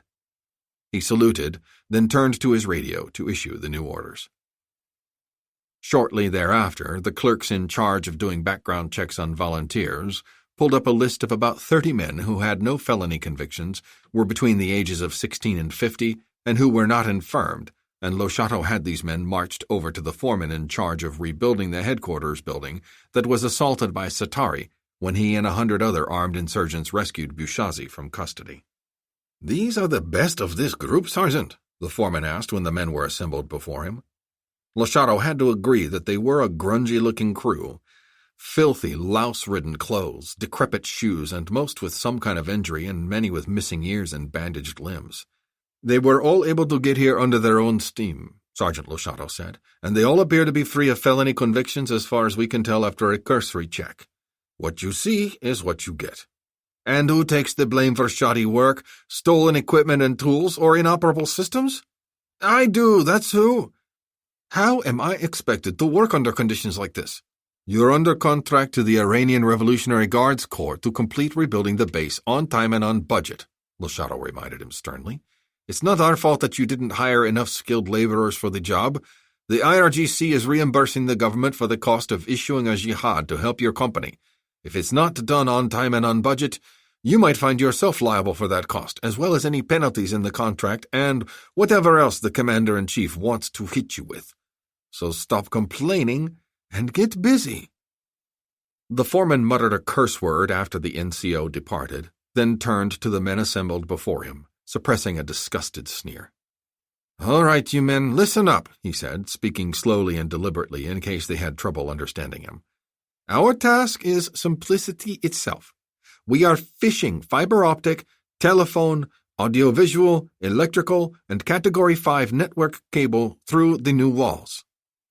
This is not brain surgery, but you must pay attention and do as ordered, or else we'll waste valuable time and even more valuable equipment. The fiber optic cable is especially delicate. It cannot be bent like ordinary cable, and it has to be placed just so in its conduit. Do you understand? There was a murmur of assent from the men. It was impossible to tell if they understood a word he had said. Very well. If you remember nothing else, remember this. Do not touch anything unless I tell you, and if you're unsure of any of our instructions, stop what you're doing and ask. Let's get to work. It was going to be slow going. After the security guards performed another search of the men and their belongings and issued them ID badges, the men shuffled toward the new headquarters building as if in a fog. The foreman knew he was going to be in big trouble if he didn't find some way to get these guys organized. He spotted an older man who seemed to be the erstwhile leader of this group. You, over here. The old man came over to him. He had several cuts and bruises on his face, head and neck, as if he had been beat up, probably on the street or in jail. What is your name? Orum, sir, the old man said. He straightened painfully, then added, Orum, Abdul, volunteer group leader, reporting as ordered, sir. And then the foreman realized who he was. A former Basij volunteer from the Iran-Iraq War in the early 1980s, one of the hundreds of thousands of men, women, and children used as human shields to waste Iraqi ammunition before sending in the main fighting forces. You were a Basij? I was a group leader of the Muhammad Corps, sir, and proud of it, the man named Orum said, a hint of steel rising in his voice. I had the best volunteer group in the entire Fish Lake front. Muhammad, you were in the Battle of Fish Lake?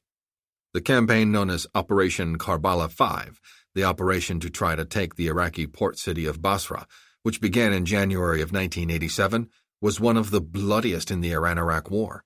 Over 65,000 Iranians, mostly Basij volunteers, were slaughtered in 6 weeks of intense fighting and artillery and rocket battles. The worst battle of Karbala 5 was known as Fish Lake, referring to the artificial river over 30 kilometers long and 2 kilometers wide, which the Iraqis had constructed to keep Iranian forces from sweeping into Baghdad. The Iranians outnumbered the Iraqis 10-1. Most of the Iranian fighters were conscripts and Basij volunteers like this old man, ordinary citizens who had received little or no military training. Fish Lake was protected by minefields, barbed wire, trenches, and interlocking fields of machine gun and artillery fire. Some even thought that Saddam had electrified the water itself. When artillery barrages failed to break down the defenses around Fish Lake, the Pasdaran decided to send in the Basij. Over 250,000 men, women, and children were marched forward against Fish Lake's defenses with little more than a rifle and 1 clip of ammunition, and the Iraqis ruthlessly cut them down. The casualties were so staggeringly high that it was believed that the sheer mass of corpses in Fish Lake would allow the Iranian Revolutionary Guards to simply walk across without getting their feet wet. The Battle of Fish Lake was still reenacted every year in Iran, and the participants celebrated as heroes, but the foreman could never understand what could drive a man to march against machine guns, artillery, and barbed wire fences like that. Yes, sir, and I fought proudly, and may I say, sir, like a lion, the old man said. I firmly believe that the apostate Saddam was assisted by the Americans and the Zionists to destroy the Islamic Republic, and it was completely necessary to send in the citizens of Iran en masse to win a great victory. In fact, Operation Karbala 5 was a tremendous failure. Iran withdrew from Iraq and sued for peace just a few months later. So you may place your complete trust in me and call upon me any time for any purpose whatsoever, sir. I see that some of the men follow you, the foreman said. Are you their leader? I suppose I am, sir, the old man said, since I appear to be the senior officer of this particular group of proud and able veterans, but I assure you, sir, that I had no intention of taking command or control of these men from yourself, sir. Of course not. I assumed you all might be veterans or served together, and it is quite natural for old ties to hold," the foreman said. He winced at the word able to describe them. None of them looked capable of carrying anything heavier than a hammer. "You can be a great help to me by organizing your men into 3 groups for the 3 sections of wall where we must install the cables, then further dividing them into 3s for each segment of the wall. Do you understand?" The old man looked as if the foreman had just told him that he was about to meet his 70 virgins promised to him in heaven. "Why, I am honored, sir," the old man squealed. "I will do as you wish immediately, sir.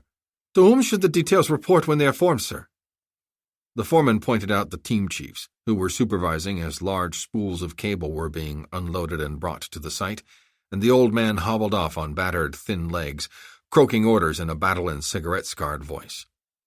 The others, some in even worse shape than he, at first did not appear to believe that the old man was their new supervisor, but after pointing and gesturing at the foreman and snapping orders, he quickly made the others get in a ragged line and started splitting them up. To the foreman's surprise, the 3 little details of old and battered-looking men were in a rough but presentable formation in short order, and the old man had them marching off to report to their team leaders. They then began hauling the big spools of wiring and cables into the headquarters building. Not bad, the foreman thought. They looked like they might work out well after all. He might even consider hiring the old guy for— "Excuse me, sir." The foreman jumped. The old man was beside him, standing almost at attention on unsteady legs. "What is it?" the foreman asked impatiently. God, he thought. The old man moved like a cat, despite his rickety appearance. "There appears to be a problem with the detail security clearance. The guards are not allowing the men to enter the security center of the building without your authorization." "They have all been properly cleared," the foreman groused. "Are you all wearing your new badges?" "I'll straighten this out." The foreman strode into the temporary doorway to the headquarters building. Even though the security center was the most secretive room being rebuilt, sometimes the guards got a little too— And then the foreman realized that the old man was right beside him, matching his gait step for step. At first, he didn't think anything of it, until he wondered how the old man knew that they were working on the new security center. The guards would not have told him which room they were working in. They just would have prohibited them from going inside. And why was the old man walking right behind him like— Suddenly the foreman was pushed inside the room and his sight radio was taken away from him. "What is going on here?" He was pushed against several men sitting on the floor, gagged, their hands and feet secured, and only then did he realize that they were the building's Pesdaran security guards. "What do you think you're doing here?"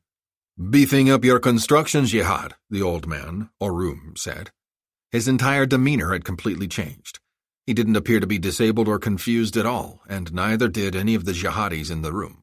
"Believe me, the repairs to the outer wall will go a lot faster now."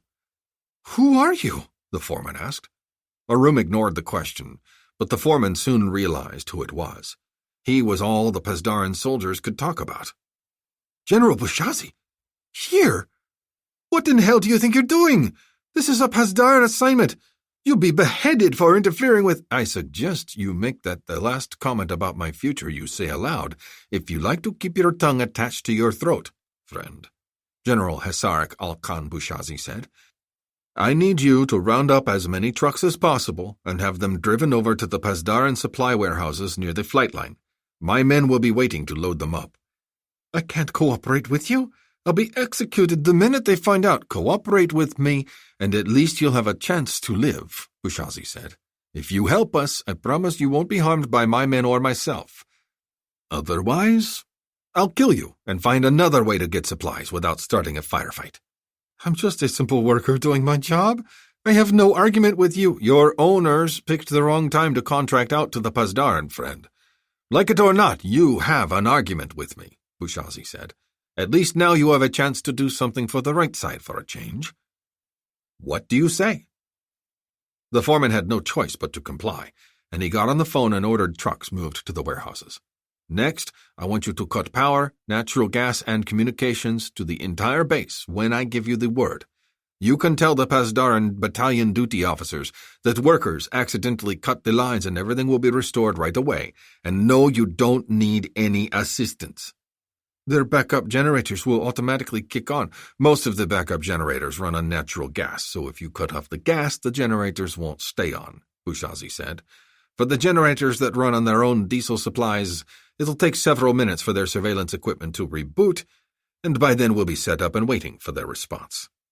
Finally, you will move every piece of heavy equipment you have to locations General Joram will direct, most on the perimeter, but a few in some key intersections and battalion entrances.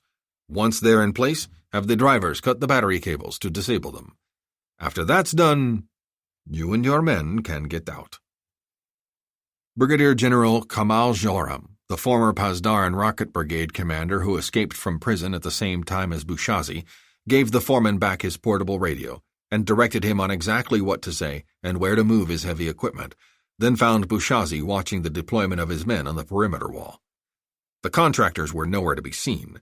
Some of his men were now dressed like the contractors, ordering Bouchazi's soldiers into key defensive positions on the wall, but making them appear as if they were still working. 15 minutes and we should be ready to cut power, sir, Joram reported.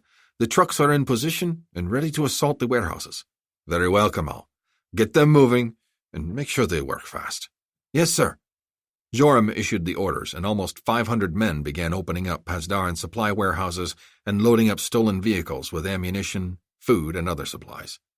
No opposition yet, Joram said a few minutes later, but this was a very risky move, sir, assaulting the headquarters of the Pasdaran in broad daylight. I suppose so. You have spoken many times of the fact that every insurgency has their moment of greatest desperation, Joram said. Is this yours, General? Bouchazi took a deep breath, then replied, I think it was the moment I learned Mansour and every man in his detail was dead at Aran. I knew then that we couldn't run, and that the fight would take us back to this place. He looked at the former Rocket Brigade commander. But I'm not here to have my final pitched battle to the death with the Pasdaran. I'm here to gather supplies so we can fight another day. If this turns out to be our Tet offensive or our Al-Fallujah, then so be it. Maybe today will be the beginning of the end of the Pasdaran. Even if it's the end of us? Even so, Bouchazi said. Joram swallowed hard, then raised his radio when he felt it vibrate, silently alerting him of a call. He listened for a moment, then reported, Problem, sir. A Pasdaran officer was behind one of the earth-moving vehicles when it stopped in an intersection. When the officer approached, the driver ran off. The Pasdaran Brigade headquarters has probably been alerted. Have the power and natural gas cut immediately, redeploy the warehouse teams as planned, and order all units to prepare to repel attackers, Bouchazi ordered. Looks like we've run out of time already.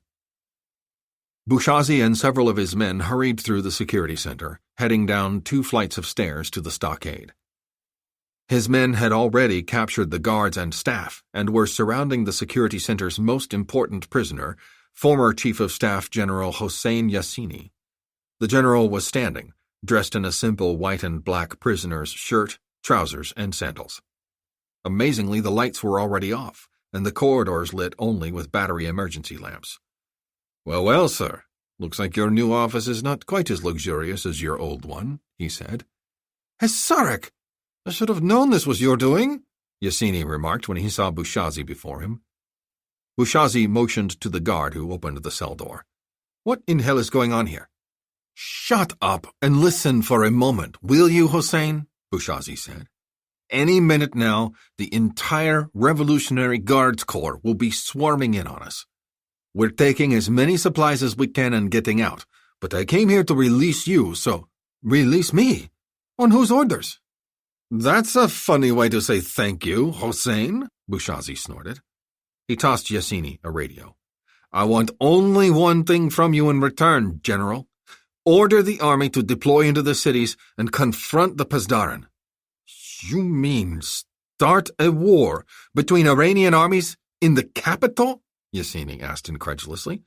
Why in the hell would I even consider that? The Revolutionary Guards Corps are committed to the defense of the nation just as the regular army. Why would I order the army to do battle with the Pasdaran? We are all Iranians. Damn your eyes, Hossein. I'm telling you, the clerics and the Pasdaran will destroy the army. Starting with you, because they represent a threat to their regime and to their goal of a regional theocratic Islamist state, Bouazizi said. After that, they'll round up and execute any man, woman, or child who is even suspected of opposing the regime. If they need to launch a full-scale attack with their missiles, bombers, biochem weapons, or even nuclear weapons, they'll do it. And when they're done with the opposition here in Iran, they'll go after any opponents anywhere else in the region. They don't care if that means a world war. They'll use an Israeli or Western counterattack as proof that the rest of the world just wants to kill Muslims, and they'll emerge stronger than ever. They won't care that hundreds of thousands of citizens will die in the process. Can't you see all that? Yassini looked at the radio in his hands, as if it was a serpent ready to strike. But he did not give it back. You want me to start a civil war just to save your own hide, Yassini said. You're desperate, out of supplies, and you're stuck in a corner facing total annihilation. Your best way to escape is to hope the regular army engages the Pasdaran. Why should I listen to you, Hisarik? You've been condemned by the leadership for high crimes and treason against the faith, the state, and the people of Iran. You face death by public hanging. You'll do or say anything to save yourself. At that moment, there was a huge explosion somewhere above them, and Bouazizi's own radio squawked. He shook his head at the chief of staff. Glad to see you're alive, Hussein, he said acidly. Now you can go to hell. I'm sure I'll see you there soon. He motioned to his soldiers, and they followed him down the hall and upstairs, leaving a confused and frightened general officer alone in the dark cell behind them. Bouazizi and his men drove over to the flight line and climbed up to the top of the largest aircraft hangar, which was the spot they chose for their observation position. He found Kamal Joram waiting for him. I was afraid I'd have to take charge of our Tet offensive here, sir, he said with a weak smile. Glad to see you're still alive. Where's Yassini? Crawling down a sewer pipe to save himself. Or informing Zulqadar of our presence, Bouazizi said. Forget him, he's on his own. Situation? Pasdaran guards came across one warehouse team and set off a booby trap, sir, Joram said. Survivors are being suppressed by our forces, but we've picked up general alerts on the base emergency frequency. The scouts report perhaps one battalion still in their barracks. He motioned behind them toward the flight line. Aviation units are still quiet. No patrol or attack helicopters spinning up. Surely they issued the alert already. What are they waiting for? Maybe Zulqadar doesn't want to blast his own base to smithereens with his rockets. At least not yet, Bouazizi said. Let's not wait to find out. What about our scroungers? They're still loading up trucks as fast as they can, Joram said. I told them to get ready to move out at any moment. The moment is now, Bouazizi said. Everyone out. If the men have to drop them to escape, so be it. Yes, sir. As he issued the evacuation orders, they heard sounds of turbine engines spooling up. They turned toward the flight line and saw pilots and crew chiefs running toward the attack helicopters parked below. Fire in the hole, Joram said, and he activated the remote-control detonators for the explosives they had planted on the choppers. But only 2 of the 6 detonators activated. After a few moments of confusion, the Pasdaran crew members started heading back to the undamaged helicopters, with security forces frantically scanning the area with assault rifles, looking for the source of the attack. Damn it! 4 detonators didn't go off, Joram swore. My men picked the wrong time to screw up. Bouazizi wondered about that.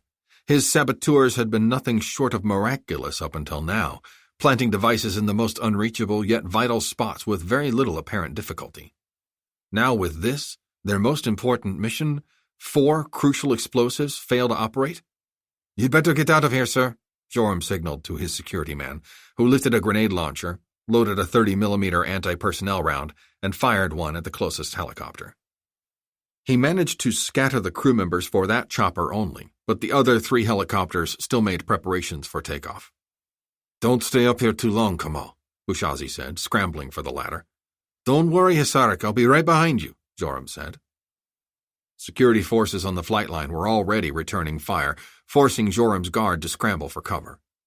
Joram picked up his own grenade launcher and fired a round at the Pasdaran guards, but more defenders were on the way and returning fire, and the helicopters were almost ready for takeoff. He adjusted the grenade launcher's sight for maximum range, aiming for the helicopter that seemed the most ready for takeoff, and fired.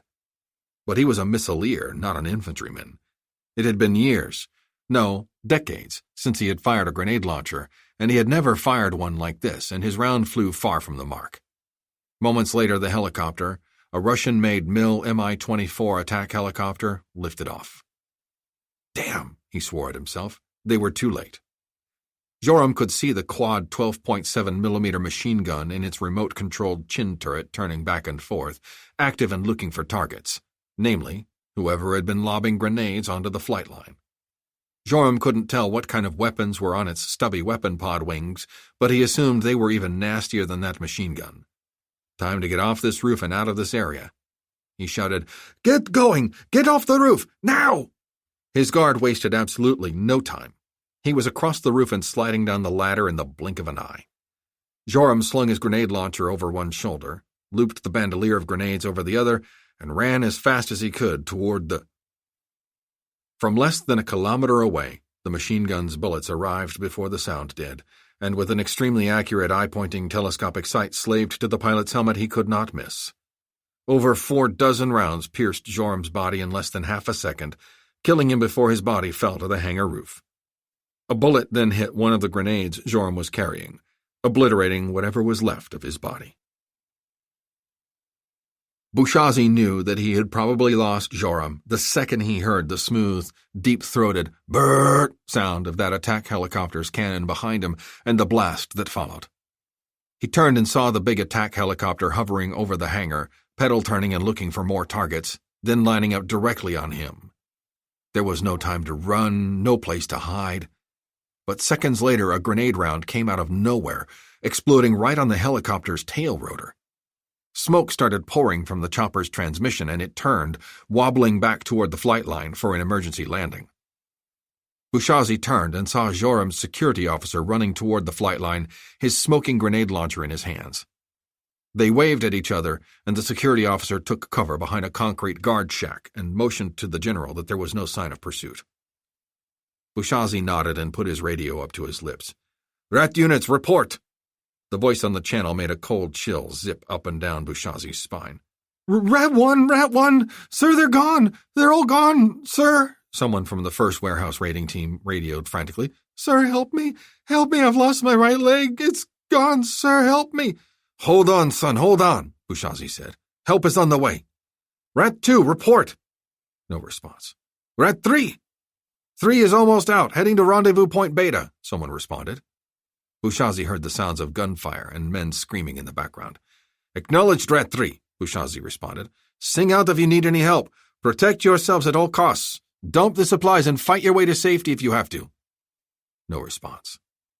He received reports from just one more of the 7 scrounger teams he had sent in. Just 2 teams out of 7 were on their way. He didn't recognize any of the voices that responded, meaning the team leaders were dead or captured, and no one said how many in each team were left. He probably wouldn't find out until they all met at the rendezvous point. If then.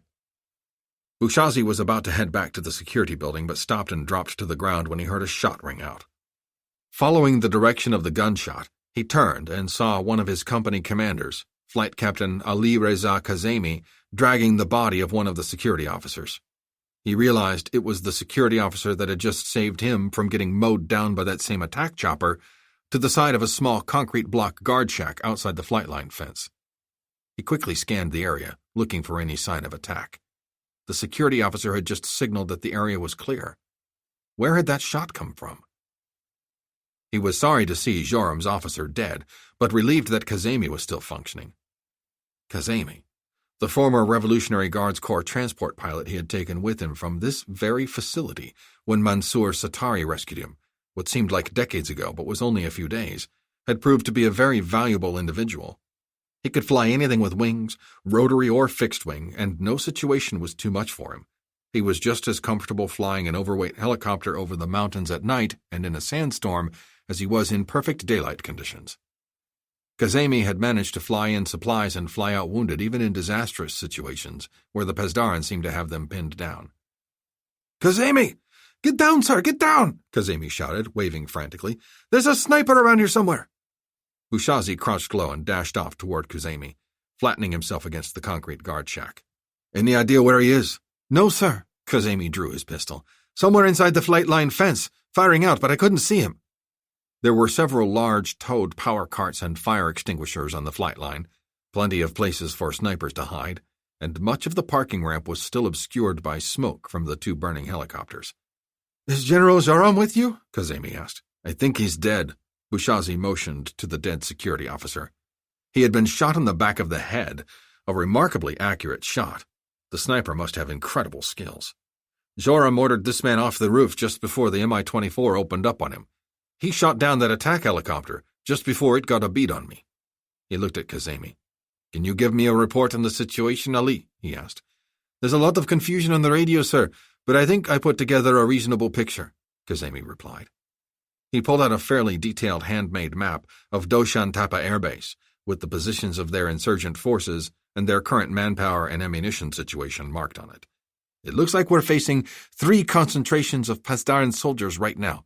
The barracks to the west, the main gate area to the southwest, and the Northeast Aviation Command Headquarters. We count 2 helicopters airborne and 2 more ready to go on the airfield. The good news, sir, is that our Scrounger security teams have engaged the units sent to the warehouse area to the north, and although we took some heavy losses, it appears the Pasdaran concentration there is broken up. Your recommendation? Kazemi looked at Bushazi carefully. 2 of our Scrounger teams made it out, sir. We lost the rest except for a few stragglers, he replied. You made contact with General Yassini and he's not helping us. 2 of the 3 mission objectives have been completed. The 3rd objective is to get out safely and withdraw. That is what we should do. Bushazi nodded. Well thought out, Ali. I recommend we disengage and get out before the Pasdaran organize and flood in, Kazemi continued. He pointed toward the warehouse area. The defenders have disengaged and fled the warehouse area, but I think they'll send in counterattack forces shortly, so the north and northwest escape routes will soon be cut off. The only other alternative is to the southeast, between the main part of the base and the flight operations area. Once outside the base, we have just 2 kilometers to go until we're outside the capital province, and then we're in open terrain and can move out quicker. We'll be traveling in the opposite direction of the Scrounger units, which will give them a better chance of escaping, and we'll be heading away from the residential areas north of the base, so there'll be less danger of having civilians caught in the crossfire. But we'll have to cross the runway and taxiways, Bushazi said. We could be caught in the open.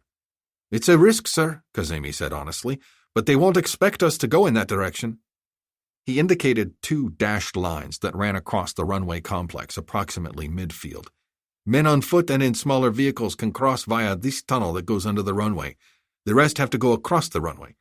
But we'll be heading away from the counterattack vector.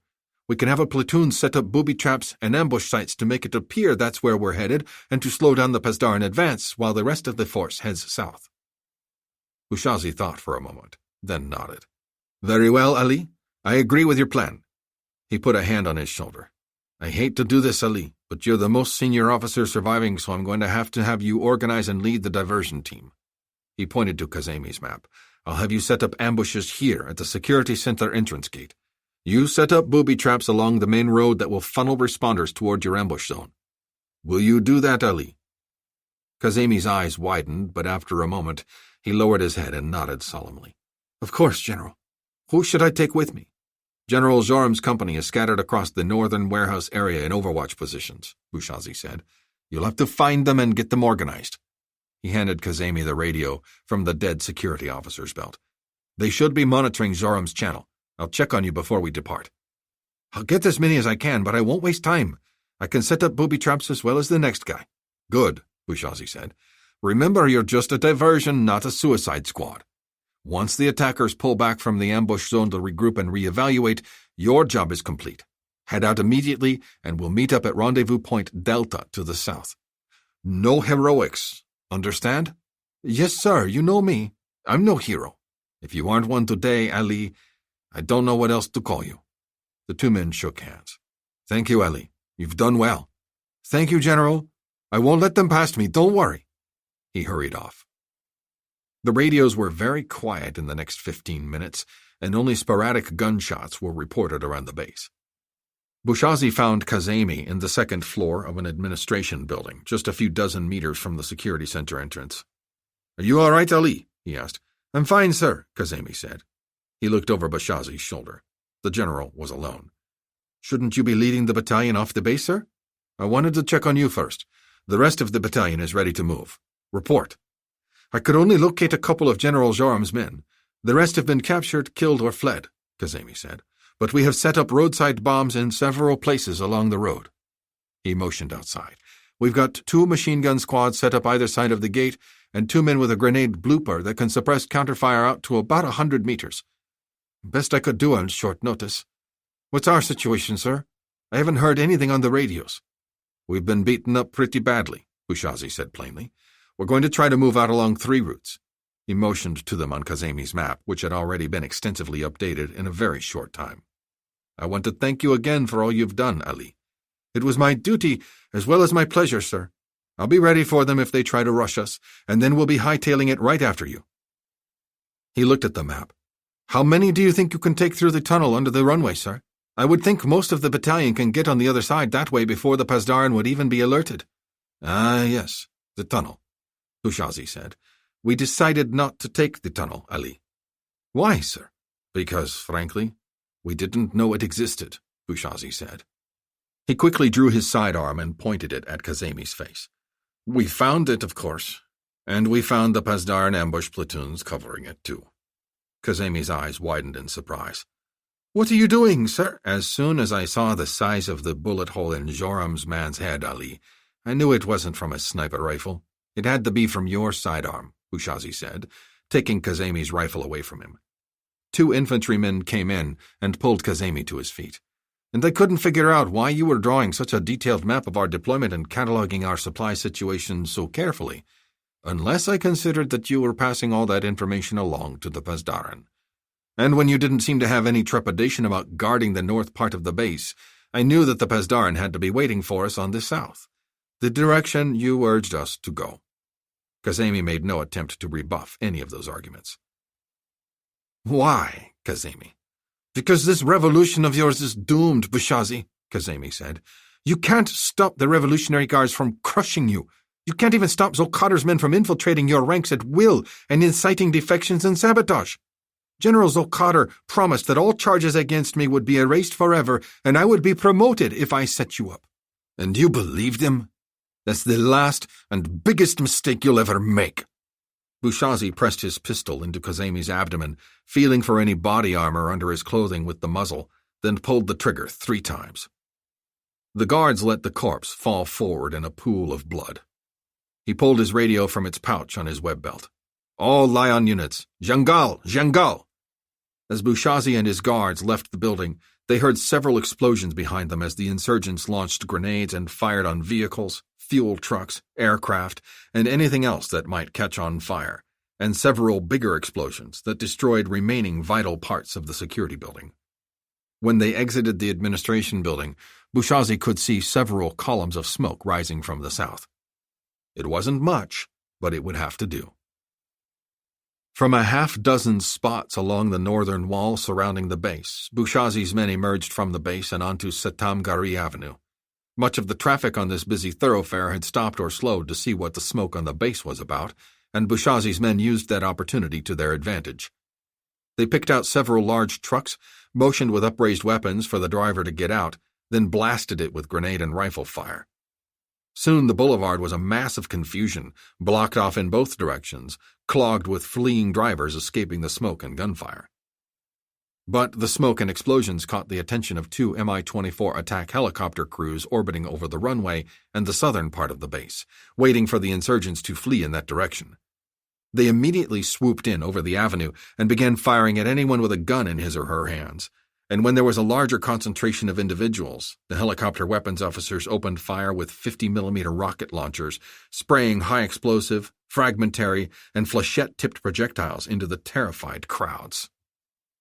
The carnage was unimaginable, and the completely indiscriminate slaughter enraged Hesarik Bushazi. But he knew he could not stand out here in the open and fight. He hated the idea of rushing across the avenue into the dense shops and homes north of the airbase, but he had no choice. Soon the troops set to ambush them from the south part of the base would be rushing north to engage. The attack helicopters had set up a slow orbit over the avenue, their slower rate of fire showing that they finally decided they had better start conserving their ammunition until the rest of the Revolutionary Guards entered the battle. If he was going to make an escape, now was the time. "All units take cover inside the strongest-looking buildings you can find," Bouchazi radioed. "Tell anyone you find inside to get out as fast as they can. Once they're away, get away from the area and rendezvous at Point Gazelle as planned. Out!" He turned to the dozen men surrounding him. "This way. Keep down and keep your weapons out of sight. Those helicopter gunners are firing at anyone who looks like they're carrying weapons." He then dashed off into the most modern-looking building he saw in front of him, a branch of the bank SEPA. It was a good defensible spot. Unfortunately, it was also a good place to get trapped in, since access was limited in any other direction except out the front door. Bouchazi immediately radioed for other platoons to spread out around the bank building to help defend it from different directions and to provide cover fire in case they needed to escape. Sitamgari Avenue was choked with cars and obscured with smoke, with people running in all directions trying to cover their mouths with belongings, scarves, or handkerchiefs. Every few moments he would see another horrifying sight of a woman carrying a bag of groceries or a child holding a soccer ball get gunned down by the attack helicopter's cannons. He swore loudly, trying desperately to squeeze the images out of his consciousness. He lifted his radio. "All Lion units, Lion 1, report! Lion—" Suddenly the entire front of the bank office was blasted apart by rocket fire, sending clouds of brick, stone, and glass inside.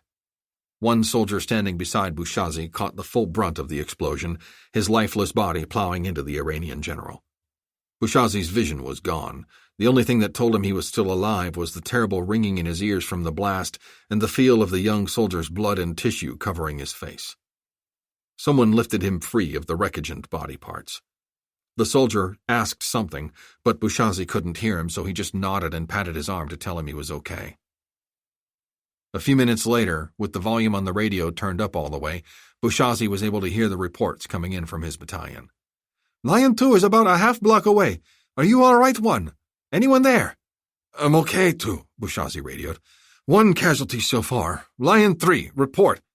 "Lion 3 doesn't have you in sight, but—" "Stand by—" There was another loud explosion not far away, with more screaming and panicked citizens running in every direction. "Lion 3, what's your status?" No reply. "This is 2. Looks like 3 got hit pretty bad." "Copy. Lion 4. No reply. "Lion 4, report." Still no reply. "Lion 5. Again no response. "Lion 4 and 5, key your mics if you can hear me." Bouchazi thought he heard the coded clicks on his radio, but he wasn't sure if it was real or just wishful thinking. "1, this is 2. Armored personnel carriers advancing from the west," the leader of 2nd Company reported. "I see 1. No, 2 of them. Traffic is slowing them now. 1, I see dismounts. 6, 8, 10 dismounts approaching each side of the street." "Copy, 2. Bouchazi turned to the men beside him. "Listen up, men. Who do I have behind me?" "Lieutenant Al-Tabas, sir," a terrified, high-pitched voice responded. "I've got Sergeant Ardakan and most of the members of Kush platoon with me." "Weapon status, Lieutenant? Anyone with a grenade launcher and some HE rounds?" There was a long, uncomfortable silence. Then Tabas and Ardakan moved beside him, crouching low. The sergeant was carrying an AK-47 assault rifle along with a blooper, a 30mm grenade launcher, and he wore a bandolier of grenades. The lieutenant carried an AK-74 assault rifle. "What do you need, sir?" Tabas asked. "I need that launcher and your grenades, Sergeant," Bouchazi said. Ardakan looked confused, but gave the general his blooper and grenades. Bouchazi loaded a smoke round into the launcher. "Sergeant, I need some cover fire." "Are you all right, sir?" Bouchazi's vision was still a bit blurry, but there was no time to wait any longer. "I'm fine, Sergeant. Lieutenant, there are 2 armored personnel carriers off to the right down the street with dismounts heading our way on the sidewalk on both sides of the street. I'm going to lay down some smoke, and then you and I are going to head down the street in between the cars and trucks and see if we can get close to those armored vehicles. They may be our way out of here." "I'll go, General," Ardakan said. "When was the last time you led such an assault?" "Negative, Sergeant. I'm doing this," Bouchazi insisted. "When we pop the smoke, I need you and your men to engage the dismounts and get them before they get us, then follow us down the street so we can take those vehicles. If we don't make it, I need you to link up with Lion 2. I think he's a half block to the east." He handed the sergeant his radio. "After that, try to link up with as many of the battalion as you can and get out. Understand?" "Yes, sir." "Good. Lieutenant, stay down and under cover in between the disabled cars as much as you can. I'll be firing the grenade launcher, so you cover me the best you can. When we get to the armored vehicles, keep an eye out for security gunners in the turret or on the passenger side. I'll pop smoke and frags on them, and then we'll try to take them. Ready?" The lieutenant gurgled something that vaguely sounded like a yes. There were 100 other things to think about, 1,000 other things to consider, and he hadn't asked anyone for their advice. There was simply no time. The lieutenant looked young enough to be his grandson. He knew he shouldn't think about that, but he still said, "Let's go, son," as he raised his grenade launcher and headed off toward the exit. He almost instantly regretted not getting more advice on a plan. The second Bouchazi stuck his head out to look for the Pasdaran dismounts, he was met with a hail of gunfire that made him cry out in surprise and nearly fall over backward into the bank lobby. Thankfully, he wasn't hit. They were a lot closer than he anticipated.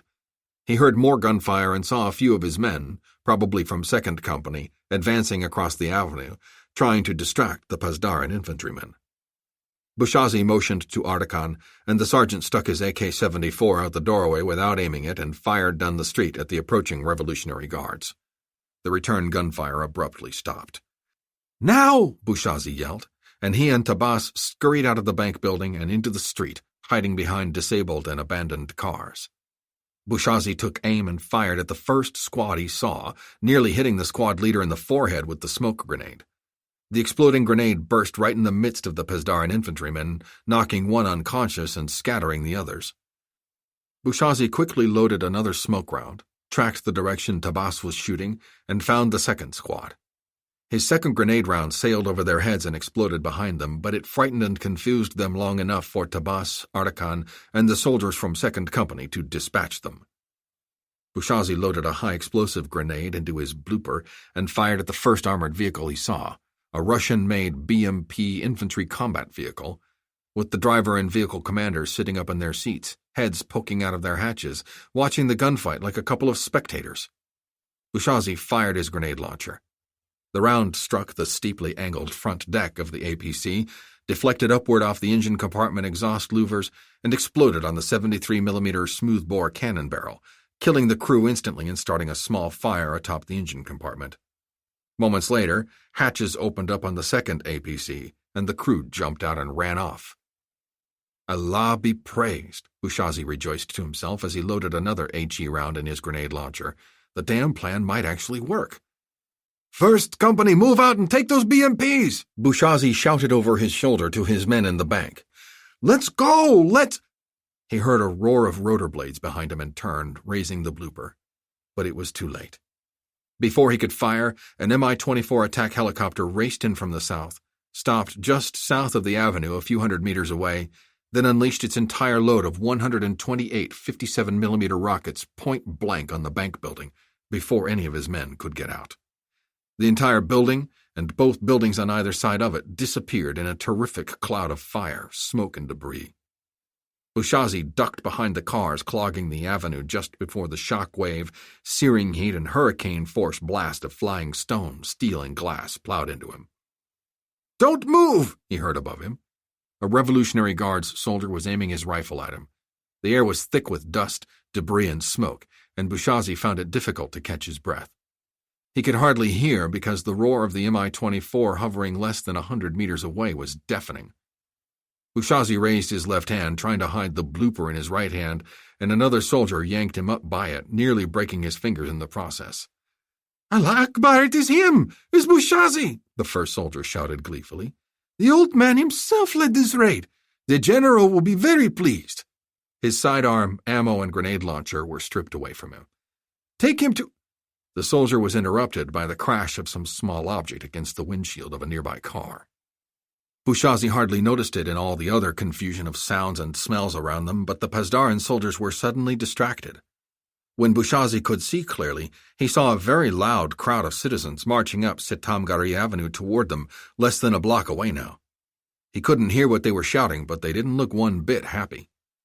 "Take him!" the first Pasdaran soldier shouted, and the second soldier pinned Bushazi's arms behind him.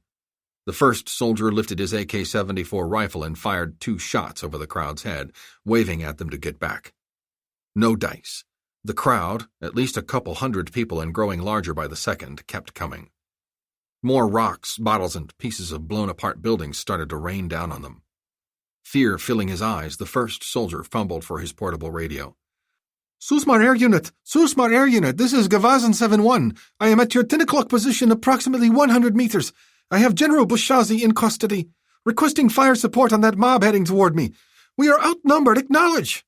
"Acknowledged, Gavazan," the reply came. "We have you in sight. Stay where you are." The big helicopter gunship pedal-turned to the left, hovering just a few dozen meters in the air near the airbase boundary fence across the avenue. The 12.7mm cannon slewed downward, zeroing in on the advancing crowd, and then a laser-straight streak of orange-yellow fire zipped across the sky directly on, then directly through the gunship's engine compartment. Bushazi at first thought he had imagined it because the gunship didn't seem to be affected at all, even though he thought the fire had hit the helicopter.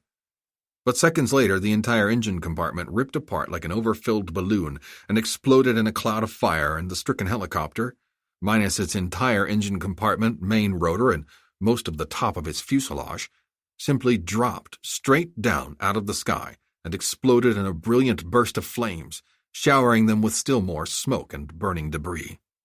Bushazi remembered seeing those exact same streaks of light at Com and knew who his unseen benefactors were. "The angel of death has come to Doshan Tapa, my friends," he told the horrified Pasdaran soldiers holding him. "Better get out while you still can." He found he didn't have to break the Pasdaran soldiers' grip. He and his comrade were already running off toward Doshan Tapa airbase as fast as they could negotiate the stranded cars and burning debris all around them. The crowd cheered as the soldiers ran off. About 100 eager hands steadied him as the crowd surrounded him, thumping his back happily. "Who are you people?" Bushazi shouted. "Where did you come from?" But he couldn't make himself understood from the cheering and celebrating. "Everyone, get out of here, now!" he yelled. "There are more Pasdaran troops on the way. They'll mow everyone down if you don't get away now!" And just as he shouted that warning, he looked south toward the airbase and saw exactly what he feared. All of the Revolutionary Guards that had been waiting for his battalion to try to escape to the south were now streaming north across the double runways of Doshan Tapa airbase, right toward them.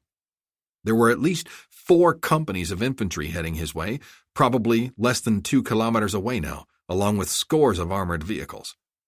Farther to the east, he could see 3 more Mi-24 helicopter gunships flying in echelon formation, slowly advancing toward them as well.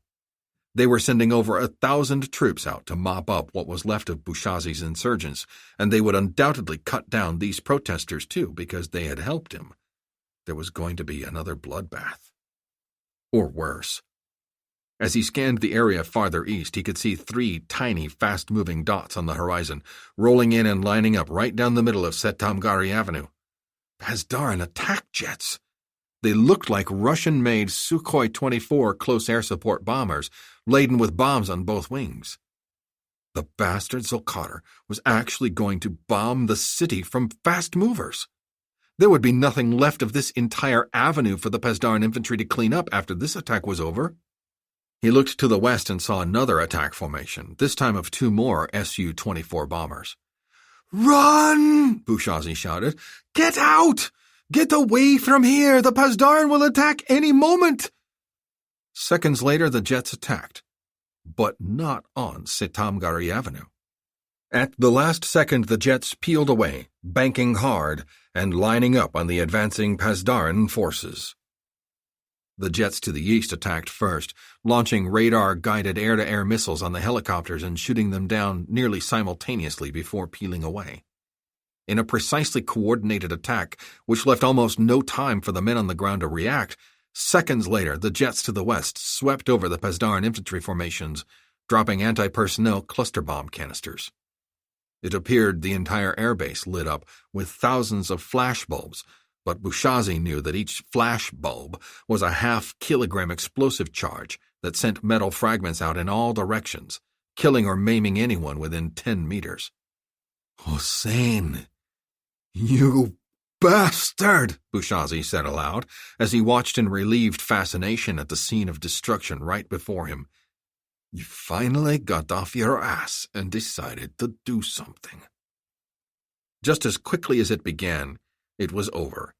The airbase was obscured with thick smoke from the cluster bomb explosions, exploding vehicles, and from the burning wreckage of the attack choppers.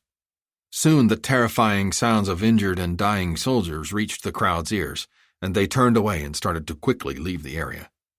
"Who are you people?" Bouchazi asked anyone within earshot. "Where did you come from?" But the jubilant masses said little that he could understand. Bouchazi returned to the Bank Sepa building to look for survivors, where he found members of 2nd Company already searching the rubble. "Not much left, sir," the sergeant in charge of Lion 2 reported. "I guess the Air Force decided to get into the fight after all, sir?" "Looks that way," Bouchazi said. "General Yassini finally came to his senses. Or his service commanders did. I think they'll have the Pasdaran on the run. I hope they took out the Pasdaran's missiles, though, or we could be attacked again at any moment." "Those people that marched down the street? They said they were organized by a member of the Kagev royal family, a girl no less, to rise up and throw out the Pasdaran. Do you believe that, sir?" Kagev? I haven't heard that name since history class in grade school.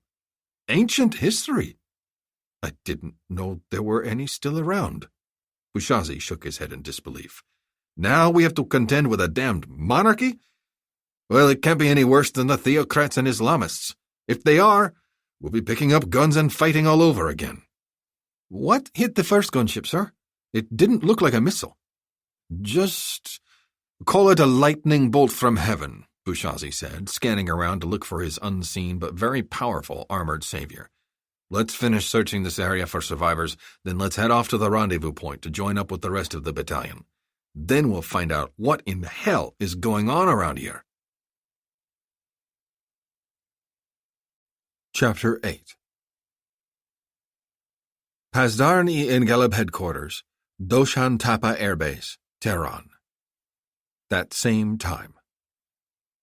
Zulkadar, are you there? The voice of Ayatollah Hassan Motaz thundered over the wireless phone. Answer me, damn you! What's happening out there? General Ali Zulkadar, commander of the Iranian Revolutionary Guards Corps, was standing open-mouthed on the roof of the Pasdarni and Galeb headquarters on the western side of Doshan Tapa Air Base. He lowered his pair of field glasses, as if looking at the horrific scene with his own eyes would somehow change the situation. Just seconds ago, he was gleefully watching his plan to crush Bouchazi and his insurgency unfold exactly as planned. He was so confident in victory that he decided to call Motaz and tell him the good news himself. Then, just as abruptly, everything completely collapsed. He had just watched the utter elimination of an entire battalion of elite shock troops and a company of attack helicopters. Your Excellency, I will have to call you back, Zulkadar stammered. I must... You will explain what is happening out there now, Motaz ordered. I am watching the television news, and they are reporting several helicopters down and large, multiple explosions on the base. What's going on? Your Excellency, just now, several attack and interceptor fighters attacked my troops as they were about to begin mopping up operations, Zulkadar explained. Fighters? Whose fighters? They were our fighters, sir, Zulkadar exclaimed. I don't know where they came from. Who gave the orders to launch fighters? Yassini? Where is Yassini? He's in my jail, sir, Zulkadar said. He turned his binoculars toward the security and interrogation building and saw it on fire. I see smoke coming from the security building. Never mind that. Did you get Bouchazi? Did your men attack? Damn you, answer me! What's happening? My men, yes, they did attack, but the jet attack fighters, they came out of nowhere. We had no warning. They're all, your entire force. Dead? Motaz asked incredulously. I thought you sent an entire battalion, almost half of the entire force based at Doshan Tapa. You're telling me they were all killed? Excellency, I need to get a report from my staff, Zulkadar said. He finally noticed his chief of staff standing before him with a piece of paper in his hands. "Wait, I have a report now. Stand by, please." He accepted the field report, his mouth and throat running dry as he read in complete astonishment and fear. We are evacuating the base, sir," he muttered. "What did you say, Zolkadr?" Motaz screamed over the radio. "The insurgents are overrunning the base, collecting weapons and supplies and releasing prisoners," Zolkadr said in a shaking voice. "Thousands of regular army troops and civilians are with them. Security forces are engaging, but they are outnumbered, and some are joining them. I don't have all the details yet. I'm at least a kilometer from the fighting, and destroy Bouchazi at all costs," Motaz said angrily. "Don't let him escape. I'll assemble an entire brigade if I have to, Excellency, but No, Zolkadr," Motaz said. "After Bouchazi is done slaughtering the Pasdaran, he will come after the government ministers and the clerics. You must stop him before he can assault the executive branch, the Majlis, the Assembly of Experts, or the Council of Guardians. And if the military is conspiring with Bouchazi to bring down the government, they must be destroyed as well. I'll get the status report of my forces and send them immediately to do everything in my power to—" "You're not hearing what I'm saying, Zolkadr," Motaz said. "I want you to destroy Bouchazi before he gets away from Doshan Tapa and escapes again."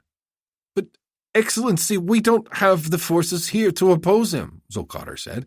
"It'll take us several hours, perhaps days, to assemble a force large enough to crush him. And if the regular army supports his insurgency, as the report claims, he may be unstoppable." "I'll tell you what you will do, General," Motaz said. "Destroy Bouchazi. Now! Launch an attack immediately and blanket the entire base." "But, sir, I just told you, it will take hours to assemble." "I don't mean with ground forces, Zolkadr. Use the same forces you've used against the insurgents in Iran." "Iran? But we didn't—" And then Zolkadr finally realized what Motaz was telling him to do. "You mean—" "It is the only way, Zolkadr," Motaz said. "I don't want this insurgency to go on one more hour. Destroy them all." "But, Excellency, the civilians will be launching against our own people." "If they didn't expect to encounter resistance from the Pasdaran before participating in this uprising, they don't deserve to live. In fact, we're doing our country a favor by not allowing such stupid persons to breed any longer," Motaz said. "Give the order, General. Destroy them before they get away. Do it now." "But, sir, what if the Israelis and the Westerners detect our missile launches with their spy satellites?" Zolkadr asked. "What if they launch a preemptive strike against us?" There was silence on the line for a few moments. Then, "You make a good point, General," Motaz said. Zolkadr silently breathed a sigh of relief. Motaz would have no choice but to rescind his crazy order now. Everyone knew that the Americans used sophisticated heat-seeking satellites that could detect even a small missile launch anywhere on planet Earth, as they did with the missile attack on Iran. If they detected another, even larger missile barrage, they would likely order a counterattack. Motaz certainly couldn't risk. "You are correct, General. An attack against the insurgents at Doshan Tapa would certainly alert the Americans, who would in turn alert the Israelis and other pro-Western Arab nations," Motaz said calmly. "Therefore, you will plan a preemptive missile attack against Western command and control facilities in Iraq, the Gulf, and Israel, to be carried out simultaneously with the attack on Doshan Tapa. You will order the attacks immediately." "What?" Zolkadr exclaimed. "You want me to attack Israel and all of the other nations in the Persian Gulf region? Are you questioning my orders, General?" I'm seeking clarification, that's all," Zolkadr stammered. "A massive ballistic missile attack against the West? We aren't ready for the assault that is sure to follow." "Neither are the Americans," Motaz said confidently. "Days from now, they may put together some sort of retaliatory air attack, but by then the damage against them will be done, our armed forces and reserves will be mobilizing, and we will enter into negotiations with them for a ceasefire. Our objectives will have been achieved while the West is hurt. The Americans are weak, and they don't want war. This is the perfect opportunity to strike. They will never expect us to attack if they haven't detected a general mobilization. Besides, we can argue that Bouchazi's attack on Doshan Tapa and the American captured in Turkmenistan prompted us to act. We will tell the world it's their fault." There was a slight pause, then, "I recall the briefing we were given by our friends on the Americans' bomber buildup on the island of Diego Garcia," Motaz went on. "Our friends seem to think that the Americans will try to launch another stealth bomber attack against us. This time they won't get the opportunity. I want you to initiate an attack against the American bomber base on Diego Garcia as well, using the longer-range ballistic missiles in Karman." "Diego Garcia?" Zulkarnain exclaimed. "That is one of America's most vital air bases in the whole world. That will be akin to attacking American soil like the Russians did. Excellency, I think you should reconsider." "I will reconsider nothing, General," Motaz thundered. "My battle staff is preparing the coded execution orders as we speak. You will transmit those orders to the appropriate missile brigades without delay, and you will ensure that the orders are carried out to the letter, or I will personally sink a knife into your weak, cowardly heart and find another officer who is not stupid enough to question orders. Do I make myself clear, Zulkarnain? Attack immediately." North of the city of Hamadan, 180 miles southwest of Tehran, Iran. That same time.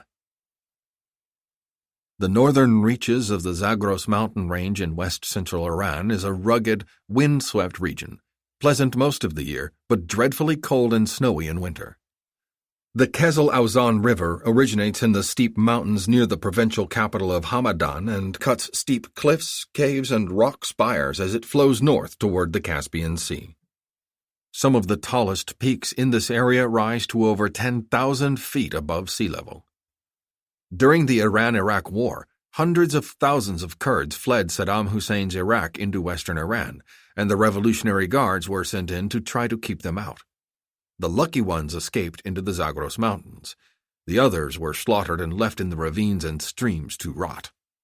The families that survived the winters in the mountains remained, grew, and eventually prospered, out of reach of Pasdaran persecution. It was not a comfortable or idyllic environment, but living mostly unmolested in the harsh mountains was better than being slaughtered like dogs by Saddam's Republican Guards or Iran's Revolutionary Guards. As John Milton wrote, "Better to reign in hell than serve in heaven."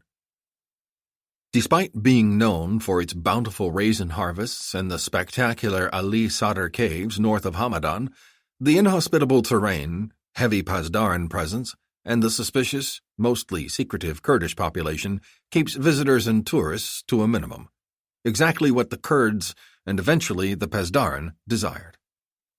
The Ali Sadr caves, one of western Iran's few popular natural attractions, were first discovered in the 6th century and used as a source of drinking water, but when the water ran low, the caves were abandoned. But they were rediscovered in the mid-1960s, quite by accident by a young boy looking for a lost goat. Although the caves and the surrounding area were developed by the Shah Pahlavi into a well-known tourist destination, it was not until after the Iran-Iraq War that more exploration in the area was undertaken. It was quickly determined that the Ali Sadr caves were not the only long, soaring caverns in the area. While the Ali Sadr caves were being developed and built by the government, secretly the Pasdaran began rebuilding many of the other caves to their own specifications. The result was the Gav Sandak Khomeini, or Khomeini Strongbox, named after the supreme leader who commissioned the construction of the military complex in the early 21st century. The strongbox ran for almost 4 miles through the east and northeast side of the Zagros Mountains, near the town of Gol Tapa, about 10 miles southwest of the Ali Sadr caves, with 6 entrances and dozens of tunnels connecting 43 caverns strewn throughout the mountain.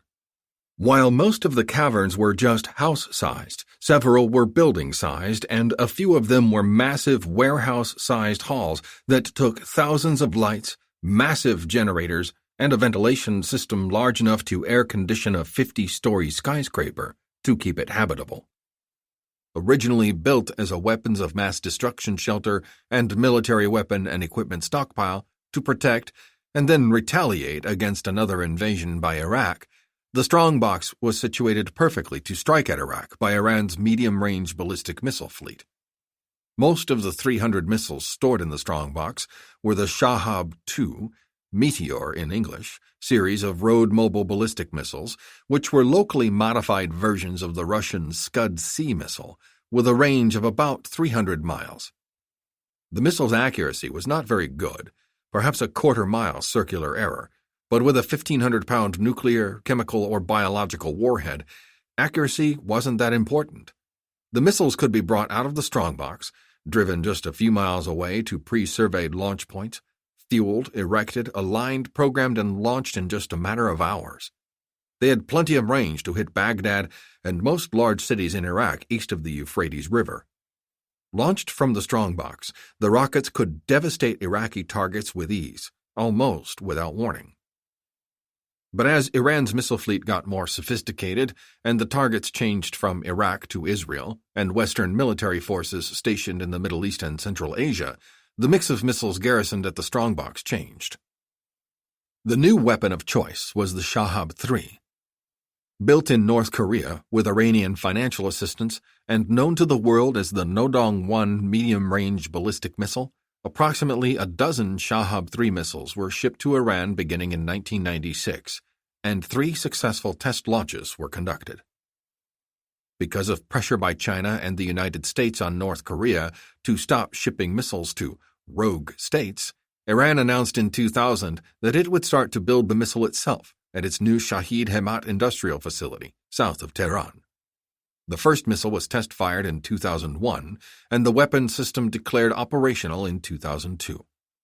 By 2006, 30 indigenously built missiles had been completed and secretly deployed to the strongbox, where they could be fired quickly and accurately and could easily reach targets in Israel and Western military bases in Iraq, Turkey, Kuwait, Bahrain, and Qatar. Like the Shahab-2, it was road mobile and could be deployed and set up to launch within hours. The duty officer in charge of the 7th Rocket Brigade of the Iranian Revolutionary Guards Corps received the radio message from headquarters. Because the call came in on the direct emergency-only channel, he immediately hit the alarm button, which sent an action stations alert throughout the entire complex. Each of the 3 missile regiments inside the strongbox, 2 Shahab-2 regiments and 1 Shahab-3 regiment, plus security and support companies, immediately began preparing their units to deploy to pre-assigned launch points, all within 30 miles. The coded message copied by the communications officer and verified by the duty officer gave the actual order, and it was a prepare to attack order. The duty officer immediately radioed the brigade commander, Major General Muhammad Sardak. The commander was already hurrying to the command post by the time the message was decoded and verified. "We have received an actual prepare to attack order, sir," the duty officer reported. "An actual message, you say?" Sardak queried. The brigade ran numerous exercises every week, so exercise messages were common, not actuals. "Verify it again." The general watched as the 2 officers decoded the message. Again, it authenticated as an actual message. He swore to himself, then picked up the direct secure telephone line to Pasdaran headquarters at Doshan Tapa Air Base in Tehran. "That's not the procedure, sir. I'm not going against procedure, Major," Sardak told the duty officer. "Continue the checklist and have the brigade prepare to attack. Never mind what I'm doing." As he waited for someone at headquarters to answer the phone, the general watched carefully as the command post team began tracking the progress of each regiment as it prepared to deploy the missiles. After sending their own coded message acknowledging receipt of their orders, headquarters would then send another short-coded message with either the pre-planned strike package for each unit or a very lengthy message with target coordinates and a force launch timing matrix. The longer message had to be verified, decoded, verified again, and compared to a catalog of possible targets chosen in advance by the National Security Directorate, then broadcast as a coded document to the regiment. After receipt, the launch crews would have to verify, decode, and check the target coordinates again, then enter the coordinates and the launch timing matrix into their launch computers. The launch timing matrix was critical to ensure that each of the brigade's missiles didn't interfere with one another at launch, in flight, or at impact. The commander and duty officer gasped in astonishment as they read the decoded attack orders. The first verified target set was a short, canned message for the Shahab-3 regiment, ordering strikes against military air bases in Israel, Kuwait, Bahrain, Turkey, and Qatar, designed to destroy known command and control facilities and alert strike aircraft bases with high explosive warheads before they could send an alert or launch their aircraft and counterattack. These missiles would launch second. The target set for the 1st Shahab II Regiment and 2 squadrons of the 2nd Shahab II Regiment was also a short message, ordering strikes against Western command and control, air defense, air bases, armored, infantry and supply bases inside Iraq, scheduled to launch first so they might have a chance to destroy some of the American Patriot anti-ballistic missile sites set up in Iraq. "Finally, we're striking out against the Israelis and Americans," the duty officer exclaimed happily. "They've been threatening us for long enough. I'm glad we're getting our punches in first." "Shut up, you idiot," the general said. "This will work only if the damned politicians somehow convince the Americans not to bomb us into oblivion after our missiles fall. What do you think the chances of that are?" The last message gave the 3rd Squadron of the 2nd Shahab II Regiment a lengthy target list, with a notice saying that none of the target coordinates would be found in the National Security Directorate's catalog. That was unusual. In fact, it was a major breach of command and control policy. The order was properly authenticated, but it was still against safe operational policy. It took several minutes for the connection to go through, and another few minutes for someone in authority to get on the line, but finally Sardak was connected to the senior controller, a colonel Sardak did not recognize, at Revolutionary Guards Corps headquarters. "What is the meaning of this call, General?" the senior controller thundered as soon as he got on the line. "You're not supposed to call unless it's an emergency, and you are unable to comply with your orders. Are you calling to tell me you cannot follow our orders?" "I'm calling because you issued me an inappropriate order, Colonel, and I'm calling to verify it," Sardak said. "Is the order not valid? Did it not properly authenticate?" "It did, but the target coordinates are not found in the target catalog," Sardak said. "Long-form target sets are supposed to be checked against the target catalog for verification. The targets are not in the catalog, General. I explained that in the message. The attack order still stands. You have a valid execution code. Launch the attack." The duty officer ran over to Sardak, with the decoded message in his trembling hand, and stared at his commanding general with wide, unbelieving eyes. "The target coordinates for 3rd Squadron. They're on Doshan Tapa Air Base," he cried. "They want us to attack our own headquarters." "What in hell is going on, Colonel?" Sardak shouted. "You gave us the wrong coordinates." "The coordinates are correct, General," the senior controller said. "Haven't you been reading the flash message traffic? Doshan Tapa is being overrun by insurgents and the regular army. The last message I read said that the Revolutionary Guards are about to launch a raid on insurgents in Tehran near the airbase." "Well, get your head out of your ass and keep reading, General," the controller said. "What's your language, Colonel? Maintain discipline." But he snapped his fingers at the duty officer, urgently motioning for him to retrieve the stack of obviously unread message traffic reports on his desk. "Fuck you and discipline, General," the controller shouted. "They've bombed one of our infantry battalions, killed thousands, and shot down almost a dozen attack helicopters. Who is doing all this? It's Bouchazi, General. He's here, and he's got the army, the air force, and large numbers of civilians with him and his insurgents," the controller responded. "Over 50,000 insurgents, regular army, and civilians are on the base right now, grabbing everything they can carry and smashing anything they can't. We're evacuating the headquarters." "Evacuating?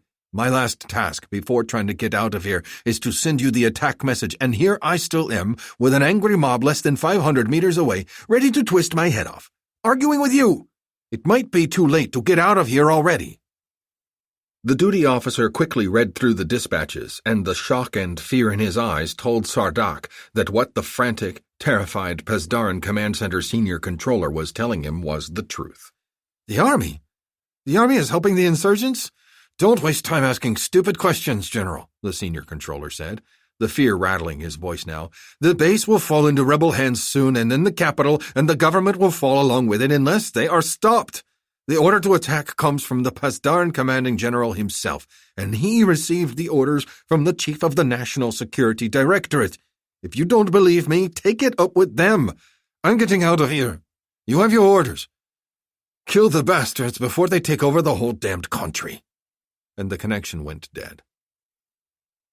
Sardak was completely dumbfounded as he dropped the phone to the desk. I don't believe it, he finally muttered after a long, stunned silence. Insurgents are overrunning Doshantepe, and the fucking army is helping them. He turned to the duty officer. I want the battle staff in here in 5 minutes with a complete briefing on the status of our attack preparations. Before the duty officer could pick up the phone to issue the orders, General Sardak grabbed him by his tunic. And I want you to warn the regimental commanders that if I learn even one member of their organization is dragging his feet, I'll personally shoot him in the head. Now move! Armstrong Space Station. A short time later. Contact, sir, one of the new sensor operators aboard Armstrong Space Station crowed. The technician was dressed in a simple blue jumpsuit and wore Velcro sneakers and Velcro patches on his knees and forearms to help keep himself attached to various places in the main operations section of the station. 3 other sensor and computer operators, all newly arrived at Silver Tower to operate its reactivated sensors, were similarly dressed and similarly attached to various parts of the module, studying multifunction touchscreen displays of satellite imagery all around Iran. Target Area 2 has activity. About damned time, Colonel Kai Raiden snorted. Okay, gang, let's get ready to rumble. He switched his console's display to that operator's screen. It showed a real-time NERTSAT ultra-wideband radar image of what appeared to be tractor-trailer rigs suddenly appearing out of nowhere in the middle of the mountains of western Iran. The radar image was precisely tuned by computer to squelch out terrain and forest returns and only show moving metallic returns. Yep. We've got the cockroaches coming out of the woodwork for sure. He flipped on the secure satellite communications channel.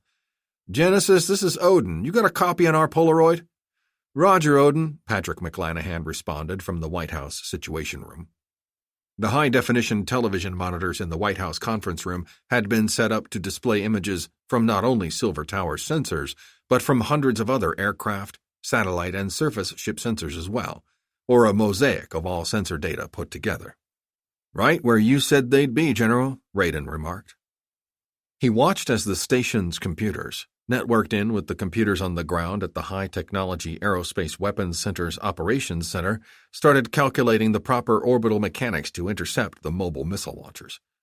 Odin to Stud 1-3, how are you doing down there? Happy to be back and ready to go, Odin, Captain Hunter Boomer Noble responded.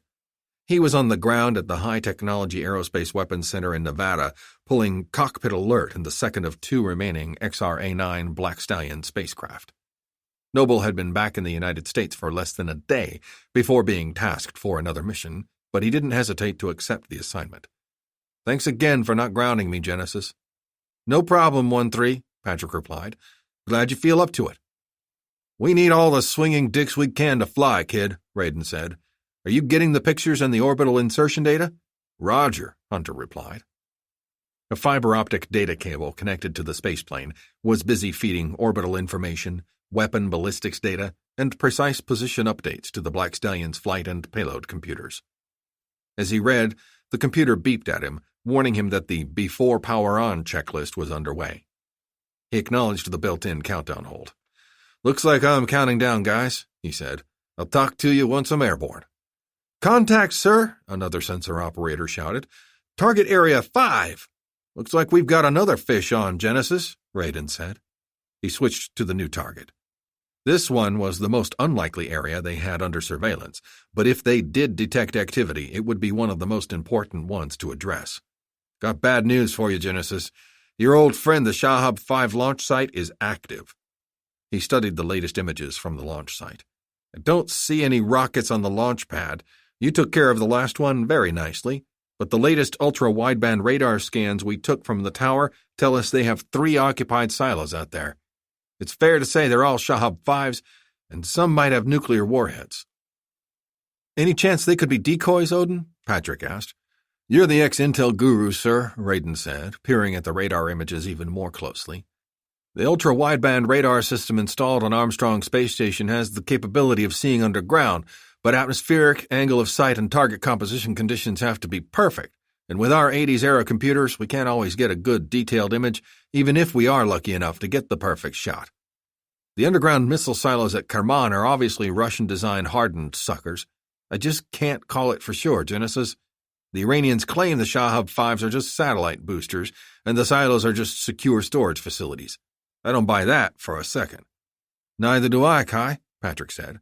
But we don't have many assets out in theater, and I need an assessment of the threat. Sir, if Iran has issued this alert because of what's happening in Tehran right now, Raiden said, there's no reason I can think of for them to be warming up a space launch vehicle. I think they're going to launch their big boys, and we know what the target will be. Diego Garcia, Patrick said. It's the only logical target, sir, Raiden said. They can hit Israel, Egypt, Turkey, and all our bases in the Middle East with their Shahab 3s. Most of the bombers that hit Iran back in '97 came from Diego. The Iranians know that, or, if they don't, they're not as smart as we give them credit for. And if our good friends the Russians are sharing intel with them, which we definitely think they are, the Iranians would know that we've got stealth bombers out there. They're going after Diego, sir. I'm positive. Almost. Almost? As positive as I'm ever going to be, General, Raiden said.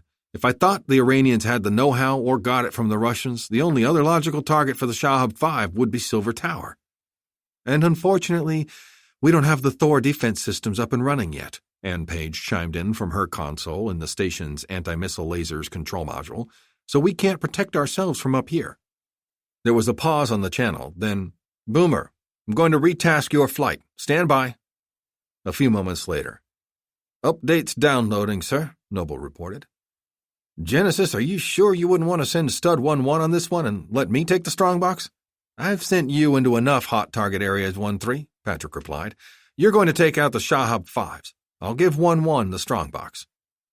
Both XR-A9 spaceplanes were loaded with air-to-ground weapons, a BDU-58 Meteor reentry carrier carrying three 1,500-pound U.S. Air Force AGM-170D SPA missiles, or Supersonic Precision Attack Weapon.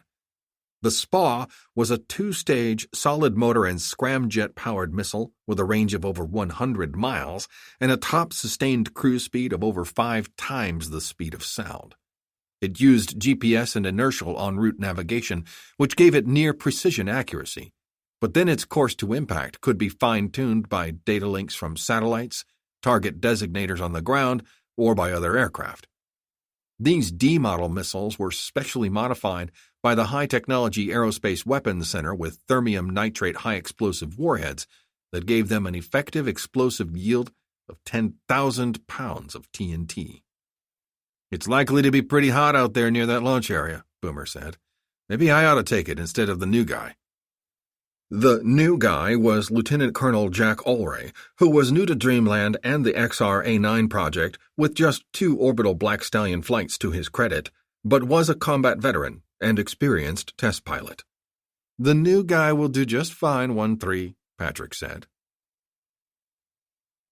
We can handle it, 1-3, radioed Benetton from the second Black Stallion, then added, Thanks for your vote of confidence.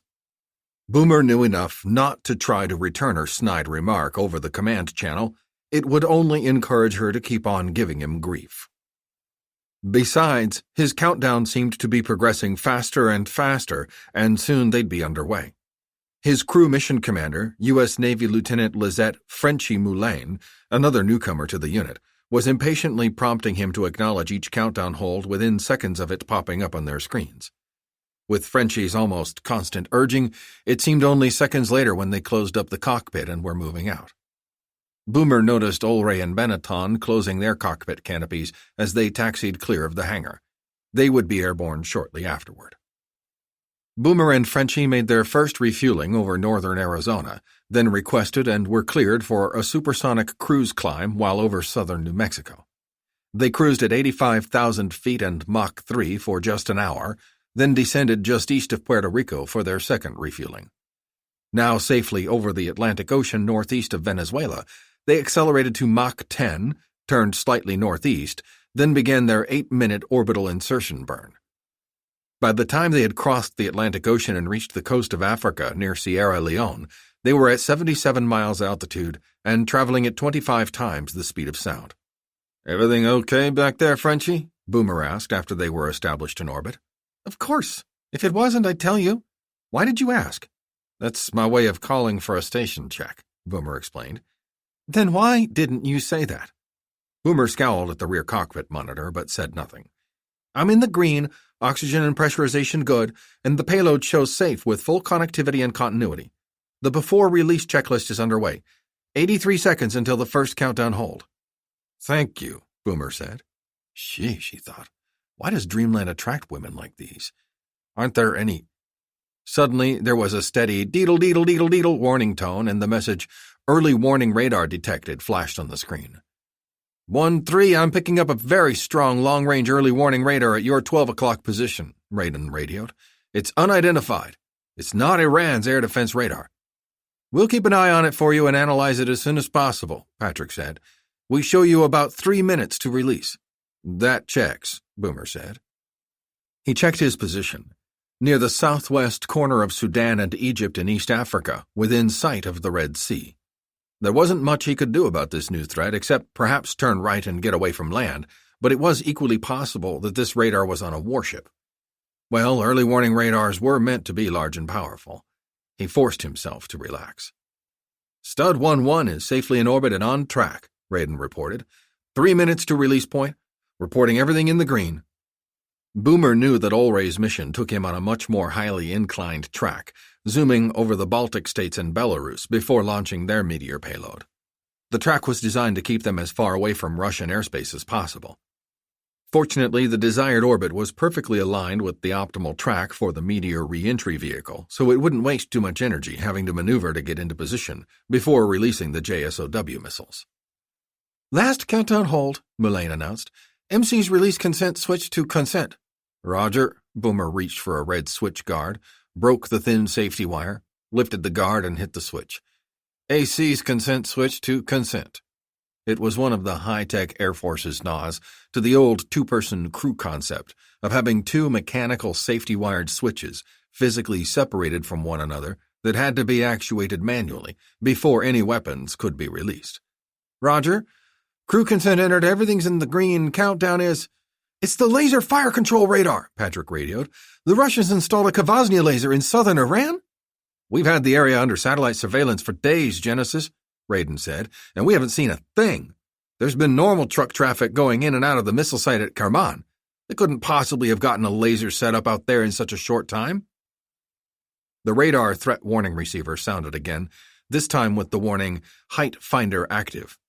They've got a pretty good lock on 1-3, Raiden said. He's 40 seconds to the launch point. What do you want to do, Genesis? If he releases the meteor, I think that's when they'll fire the laser. Do you want him to withhold? It's a bluff, Genesis, Boomer said. Like Odin said, they couldn't have gotten a big laser out here quick enough. They want us to withhold. Zevatine warned us that Russia would act if we attacked Iran, Patrick said. This could have been what he was talking about. I'm ready to withdraw consent, Cap, Mullane said. Keep your hands away from that switch unless I tell you otherwise, Lieutenant, Boomer shouted over the intercom. It's a bluff, Genesis, Boomer repeated over the command channel. Let's do this thing.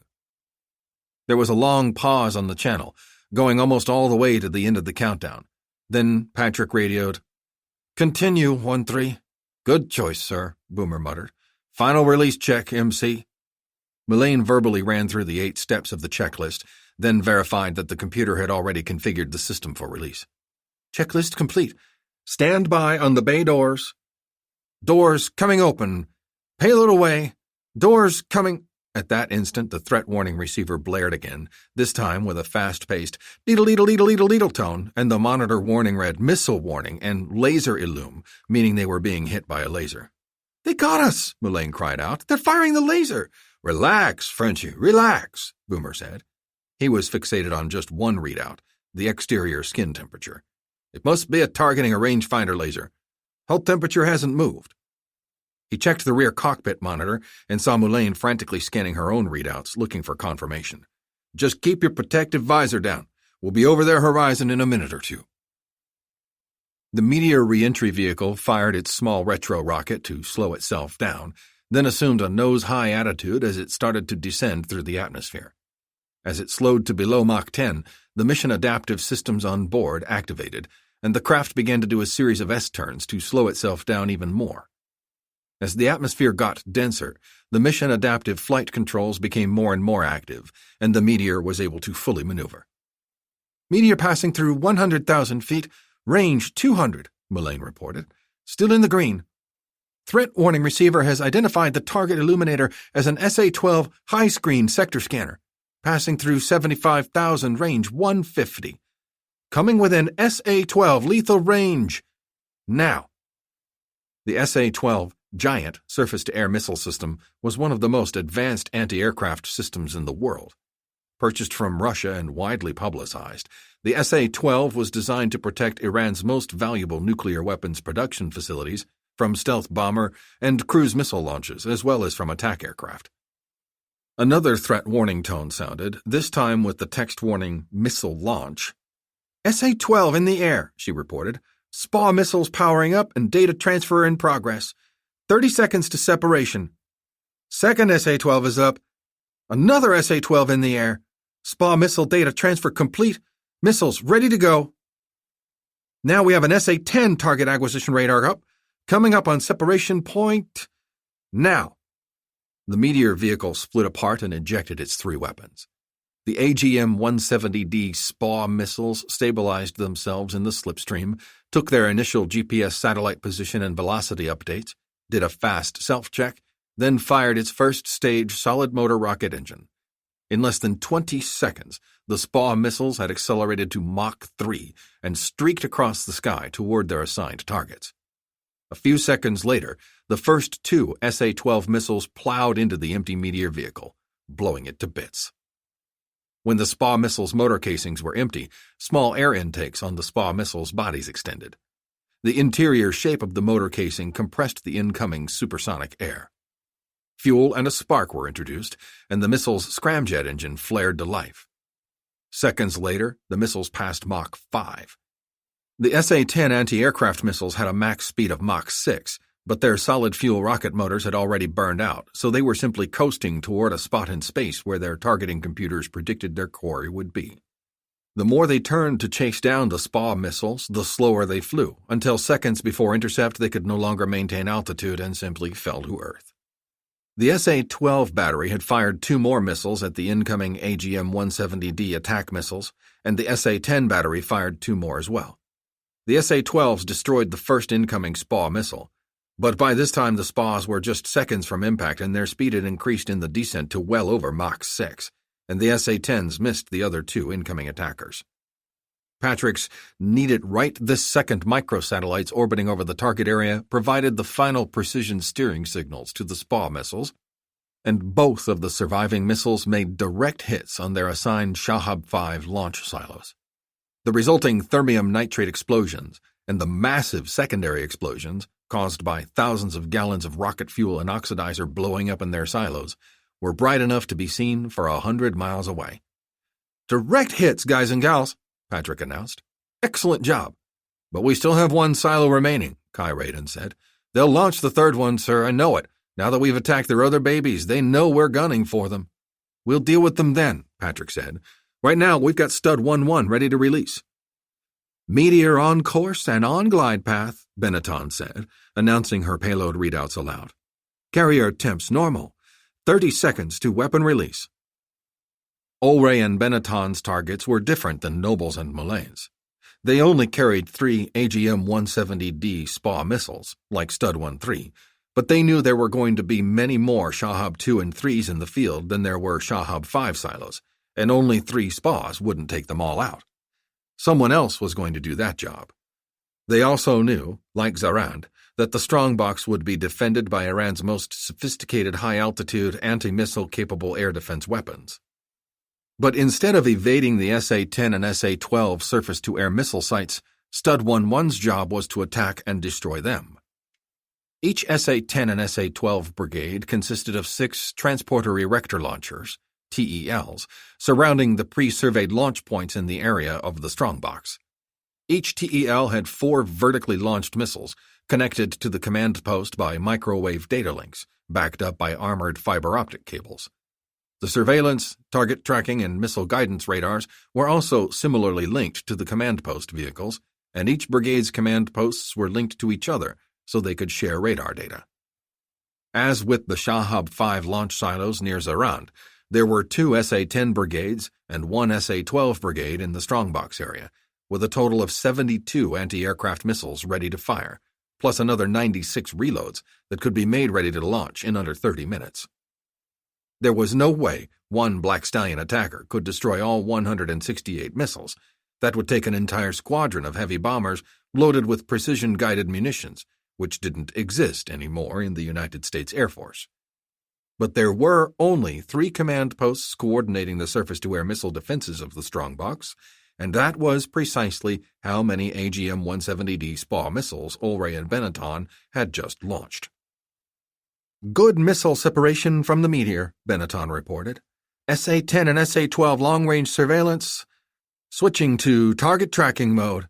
Now I've got a new tracking radar warning. Do you see this, Genesis? Roger, 1-1, Patrick responded.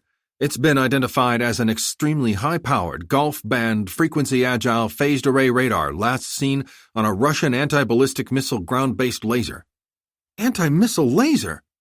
Stud 1-3 got the same indications down south, but nothing else happened. The SA-10s and 12s came up and engaged normally, Patrick reported.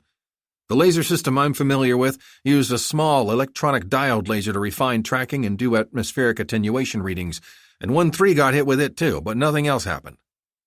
What does all that mean, Genesis? Benetton asked worriedly. We think it's just a target tracking radar or a decoy emitter, 1-1. Let's hope so. There's not a whole lot we can do anyway, except perhaps try to accelerate and boost into a higher orbit, Ulrey said. We're pressing on. SPA's on course, good acceleration, still reporting good connectivity, Benetton said. At that moment, the warning tone sounded and a laser illume alert came on their multifunction screens. There's the laser warning, Genesis. Roger, we see it. Continue. Okay. She rechecked the flight profile of the SPA missiles, but couldn't help glancing nervously at the laser illume alert. What kind of laser did you say this was, Genesis? Try to ignore it, MC, Ulrey said. We'll be over their horizon in 4 minutes. It'll last just a minute. They might be trying to lock onto the SPAs, Patrick said. Continue. Roger, good track. Looks like Odin is taking precision course guidance. That's a firm 1-1, Raiden said. Last NERTSAT picture was just 4 minutes ago. We got 'em zeroed in. Satellite data link is solid and the SPAs are riding the rail. Maybe we ought to blast off on out of here, AC, now that Silver Tower has the wheel, Benetton said. That laser warning is making me nervous. 1-3 didn't get anything, Ulrey reminded her. Less than 3 minutes and then we'll be out of sight. Just try to... Except for the screams, that was the last either of them uttered.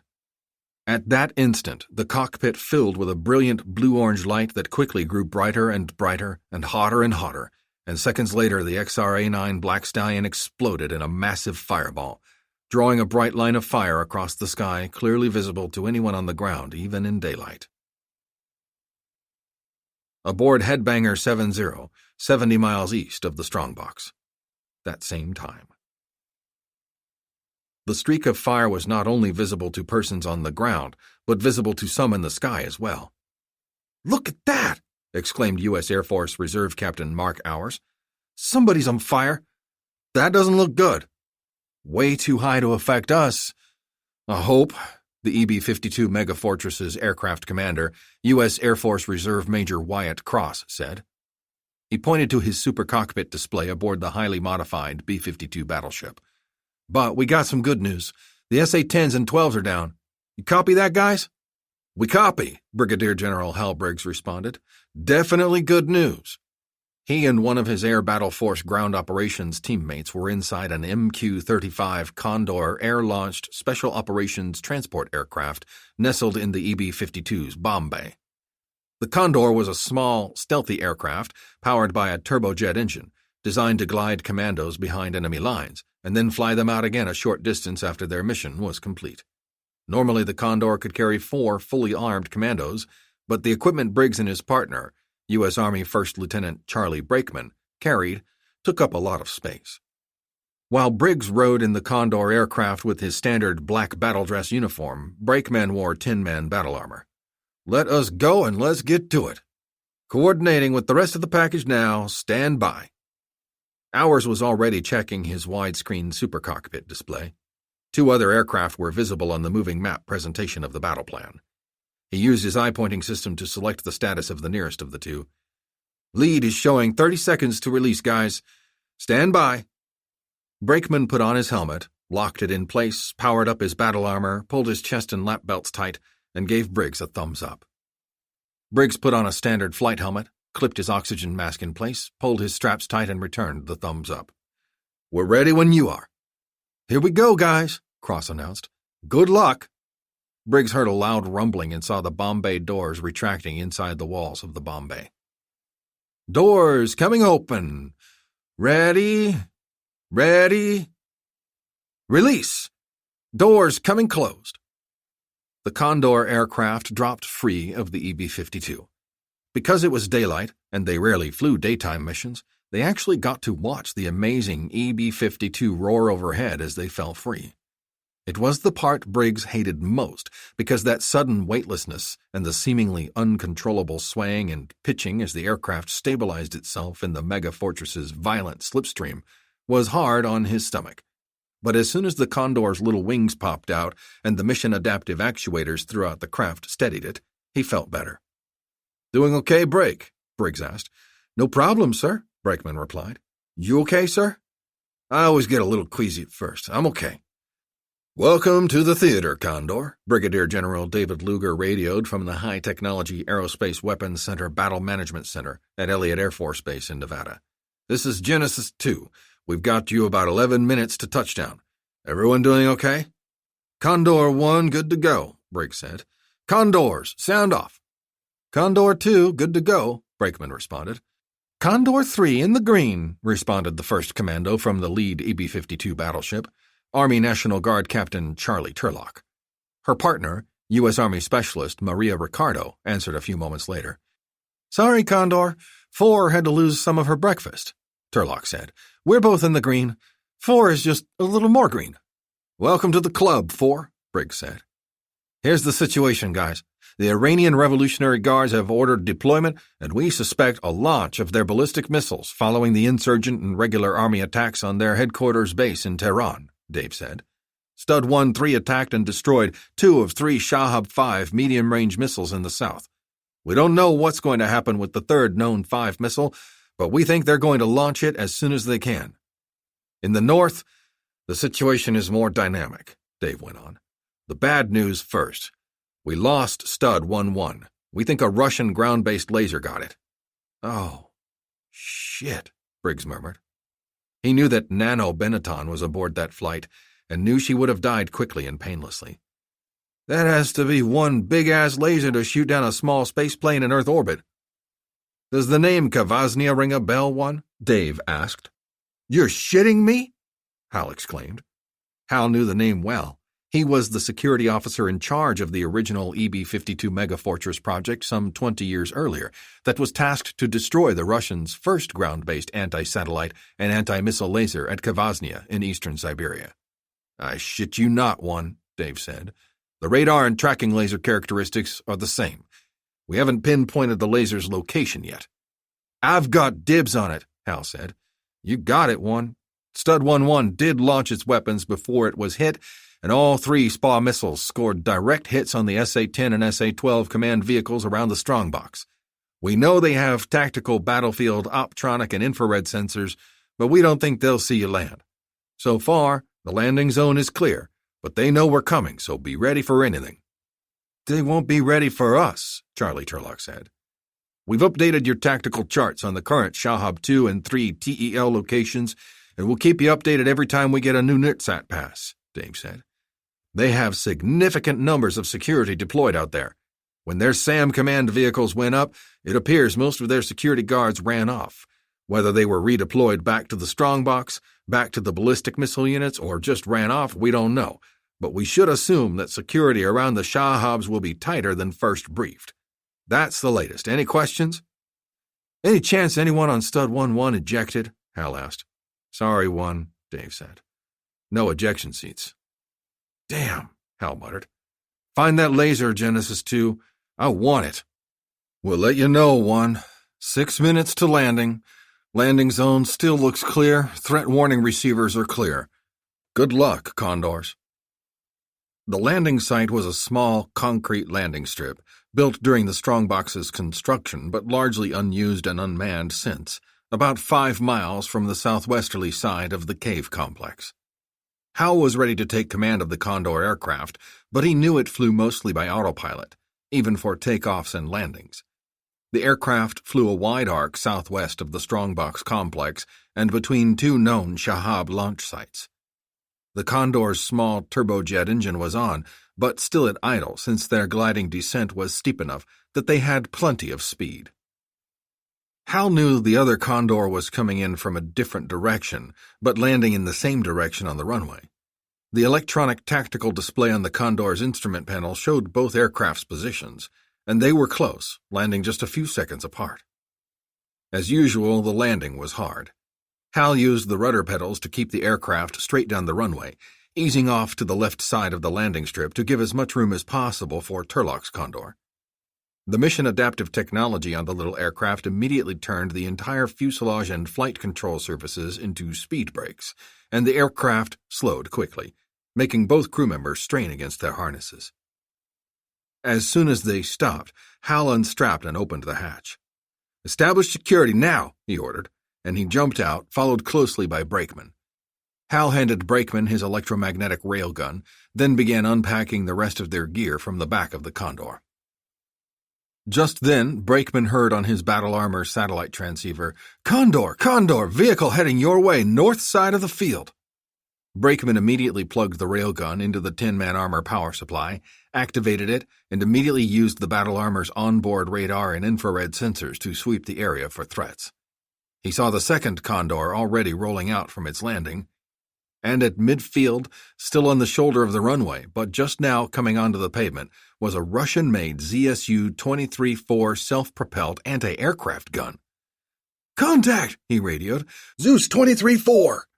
He immediately leveled his railgun, locked on and fired, just as the quad 23mm machine guns on the Iranian anti-aircraft vehicle opened fire on the second Condor.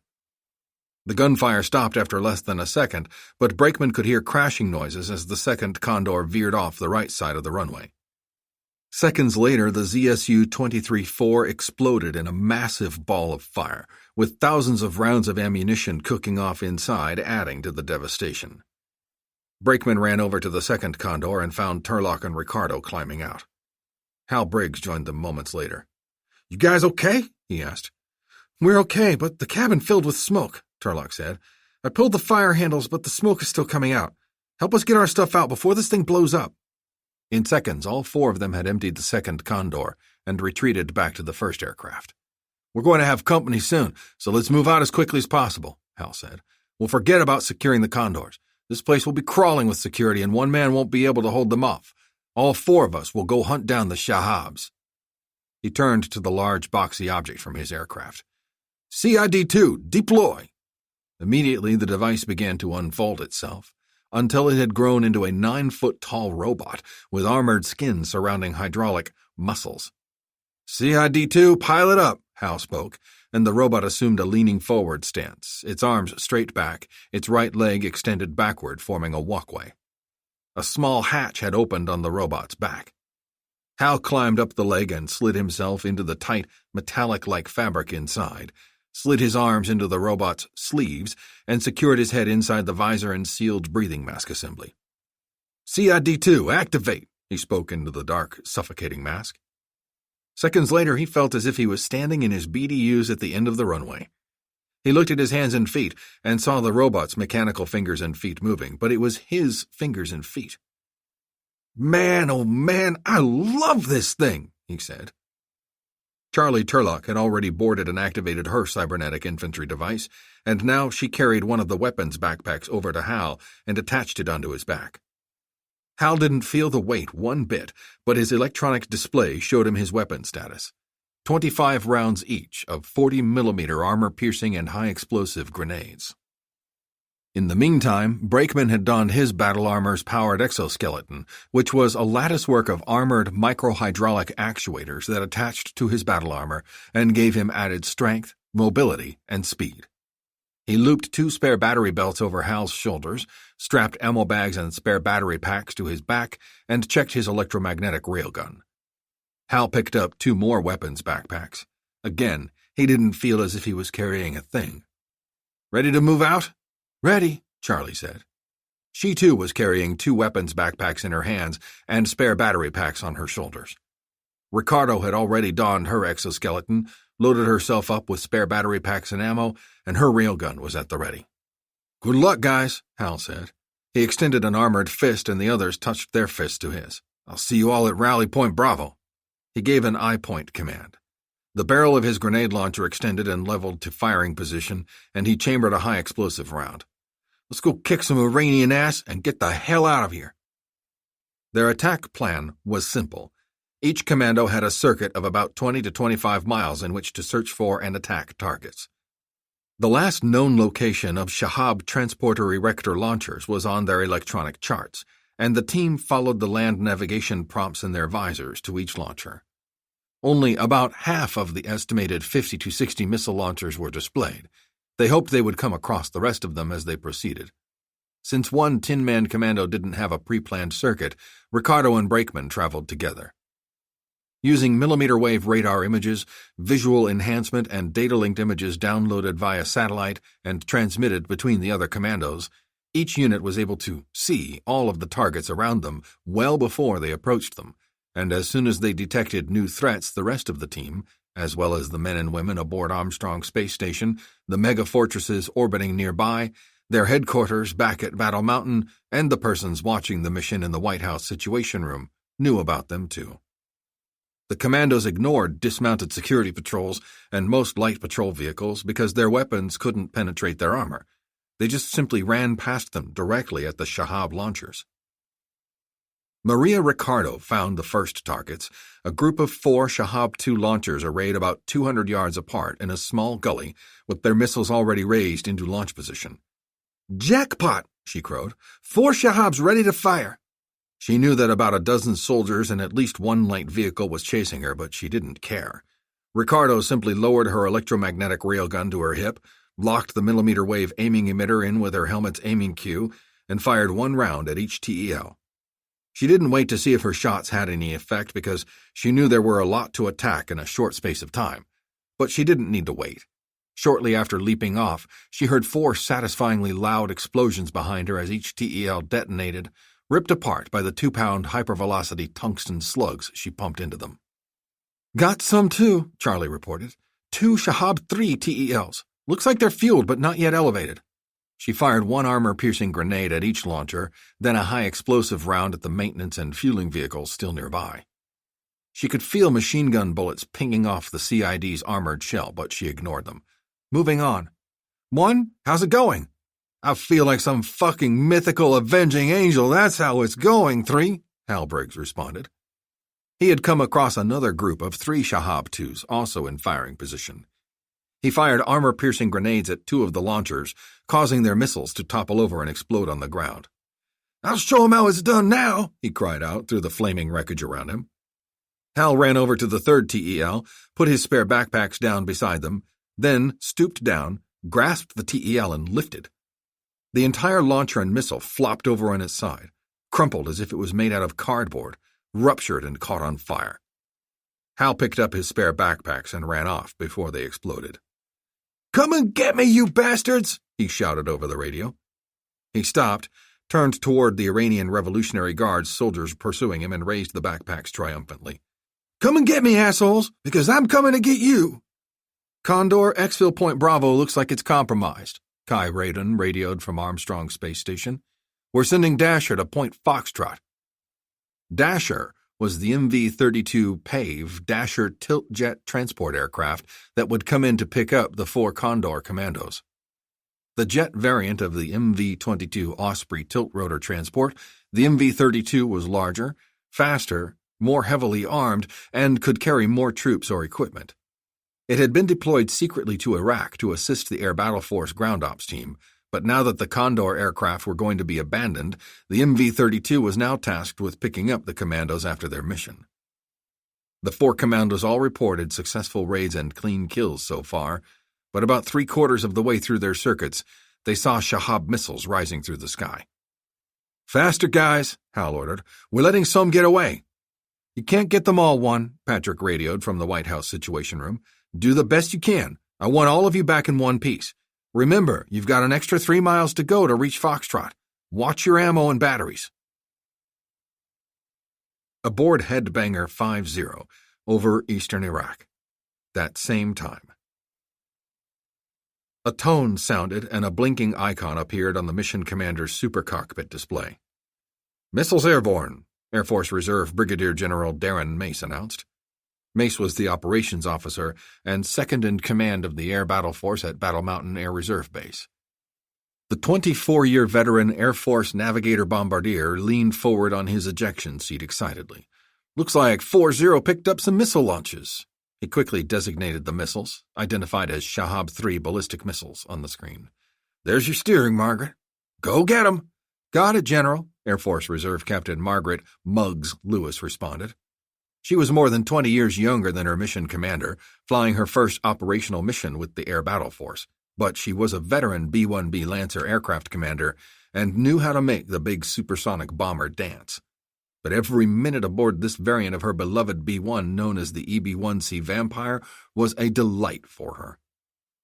The sleek, supersonic Vampire bomber's 3 bomb bays were completely loaded for this cover mission. The forward and middle bomb bays were combined into one and contained a rotary launcher with 8 ABM-3 Lancelot air-launched anti-ballistic missiles. Resembling the Patriot anti-aircraft missile, the Lancelot was designed to destroy ballistic missiles in the boost, mid-course, or terminal phase. It had a range of almost 100 miles, a top speed of Mach 6, and a precision terminal seeker radar, as well as guidance from the Vampire bomber's powerful attack radar. The Vampire's aft bomb bay was loaded with 4 AGM-177 Wolverine cruise missiles. The 2,000-pound weapons had a small turbojet engine, a maximum speed of just 300 knots, and a maximum range of only 50 miles. But the cruise missile was special because of its 3 weapons bays, each containing a different type of submunition: anti-armor, anti-personnel, and area denial cluster bombs, and its millimeter-wave and imaging infrared seekers that could locate, identify, track, attack, assess, and even re-attack its own targets. Finally, the little Wolverine cruise missile could attack one last target before its fuel ran out by kamikazing into it and detonating its 50-pound warhead. The laser projection heads-up display in front of Lewis depicted a sequence of squares angling off to the right, and so she steered the EB-1C Vampire until the aircraft icon was right inside the squares. The squares represented a highway-in-the-sky route computed by the attack computers to get the bomber into perfect attack position, and a graphical bar chart told her what power to set to reach the optimal launch point on time, so she pushed the throttles up until the bars matched. "Excellent, Captain," Darren said. "About 10 seconds for a LADAR launch fix." At the proper time, the Vampire's LADAR, or laser radar, automatically activated. The LADAR used high-speed, electronically scanned laser beams to draw a picture of everything in the sky, on the ground, or even in space for 200 miles quickly and with very high precision, presenting it on their super cockpit displays in incredible detail. "LADAR down," Darren said. "Lancelot missiles counting down. 10 seconds. Doors coming open. Missile 1 away. Missile 2 away. Doors closed. Okay, we're shifting targets to the launchers." The heads-up display shifted, and Lewis turned the bomber to follow. She could have easily let the computer fly the attack runs, but this was actual combat, not a test flight, and she was really enjoying herself. "Coming on release point. 15 seconds. 10 seconds. Doors coming open. Missile 1 away. Missile 2 away. Doors coming closed. Okay, Muggs, left turn back to the patrol orbit, and I'll take a look at the Wolverine's target area. We'll check our fuel state once we're out of Iran." The Lancelot missiles, similar to Patriot PAC-3 ground-launched anti-aircraft missiles, steered themselves to an intercept basket using course and altitude information uploaded from the Vampire bomber moments before launch. The missile received course updates during its flight from brief bursts of the Vampire's LADAR and from data links received from satellites and other attackers tracking the Shahab-3 missiles. 2 seconds before reaching the intercept basket, a Ka-band pulse Doppler radar in the nose of the Lancelot missile activated, immediately detected the Shahab 3s and steered itself to a precision kill. The Wolverine cruise missiles similarly steered themselves to their patrol area by navigation information from the Vampire bomber. Once in its patrol orbit, the missile activated its millimeter-wave radars and imaging infrared sensors and started transmitting detailed images of the target area. The millimeter-wave radars detected, evaluated, then precisely measured any hard metallic objects in the target area and compared the objects to a catalog of objects in its internal memory. When it found an object it thought was a Shahab rocket launcher, it reported it to the Vampire crew. "We got a couple launchers," Darren announced. He switched his super cockpit display to the imaging infrared picture. Sure enough, it was a transporter erector launcher with the rocket erector cradle just being lowered and a reload vehicle maneuvering beside it, ready to load another rocket. On the other side of the launcher was a fuel truck ready to refuel it. "Committing the Wolverine to attack." Darren entered commands into the missile control computers, and the Wolverine missile departed its patrol orbit and headed toward the launcher. It took about 6 minutes for the missile to reach the spot. As it overflew the launch site, it ejected several small canisters from one of its bomb bays, stabilized by a parachute. Each canister had an infrared sensor that detected and locked onto the heat from the launcher and service vehicles. At a predetermined altitude above the ground, the canisters detonated, releasing white-hot slugs of molten copper flying at the speed of sound that easily pierced the engine compartments of each vehicle, causing explosions and fires that quickly destroyed them. The Wolverine missile then turned and headed back to its patrol orbit to wait for more attack instructions. Back in their patrol orbit over Iraq, east of Kirkuk, Mace and Lewis checked their systems and fuel status. "AC's in the green," Margaret said. She was still hand-flying the aircraft, and Darren had to admit she was good. She was able to check her switches, her oxygen, and all of her instruments and still keep the Vampire flying rock steady. "Everything's in the green over here," Darren said. "One of the Wolverines was shot down, but the other one is still in its patrol orbit and has about half of its submunitions. We still have 2 Wolverines and 6 Lancelots. You did good, Muggs. You handled the jet well." "It's easier in real life than the missions we have in the simulator," Lewis commented, taking a swig of orange juice. "It's like a big video game, except I'm controlling a 400,000-plus pound supersonic jet worth billions of dollars instead of a little game controller. Sometimes I forget we're in a combat zone." "Oh, it's real enough.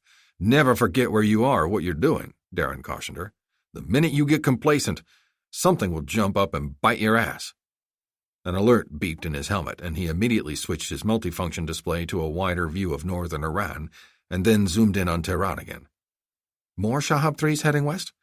"We got missiles in flight, but they're heading east-northeast toward Tehran." "The bastards are shooting at their own people. Looks like Nancy will be getting some shots in today, too." Over the Caspian Sea, 200 miles north of Tehran, Iran. That same time. "Missile contact, Hamadan heading northeast. Second missile in flight, same heading."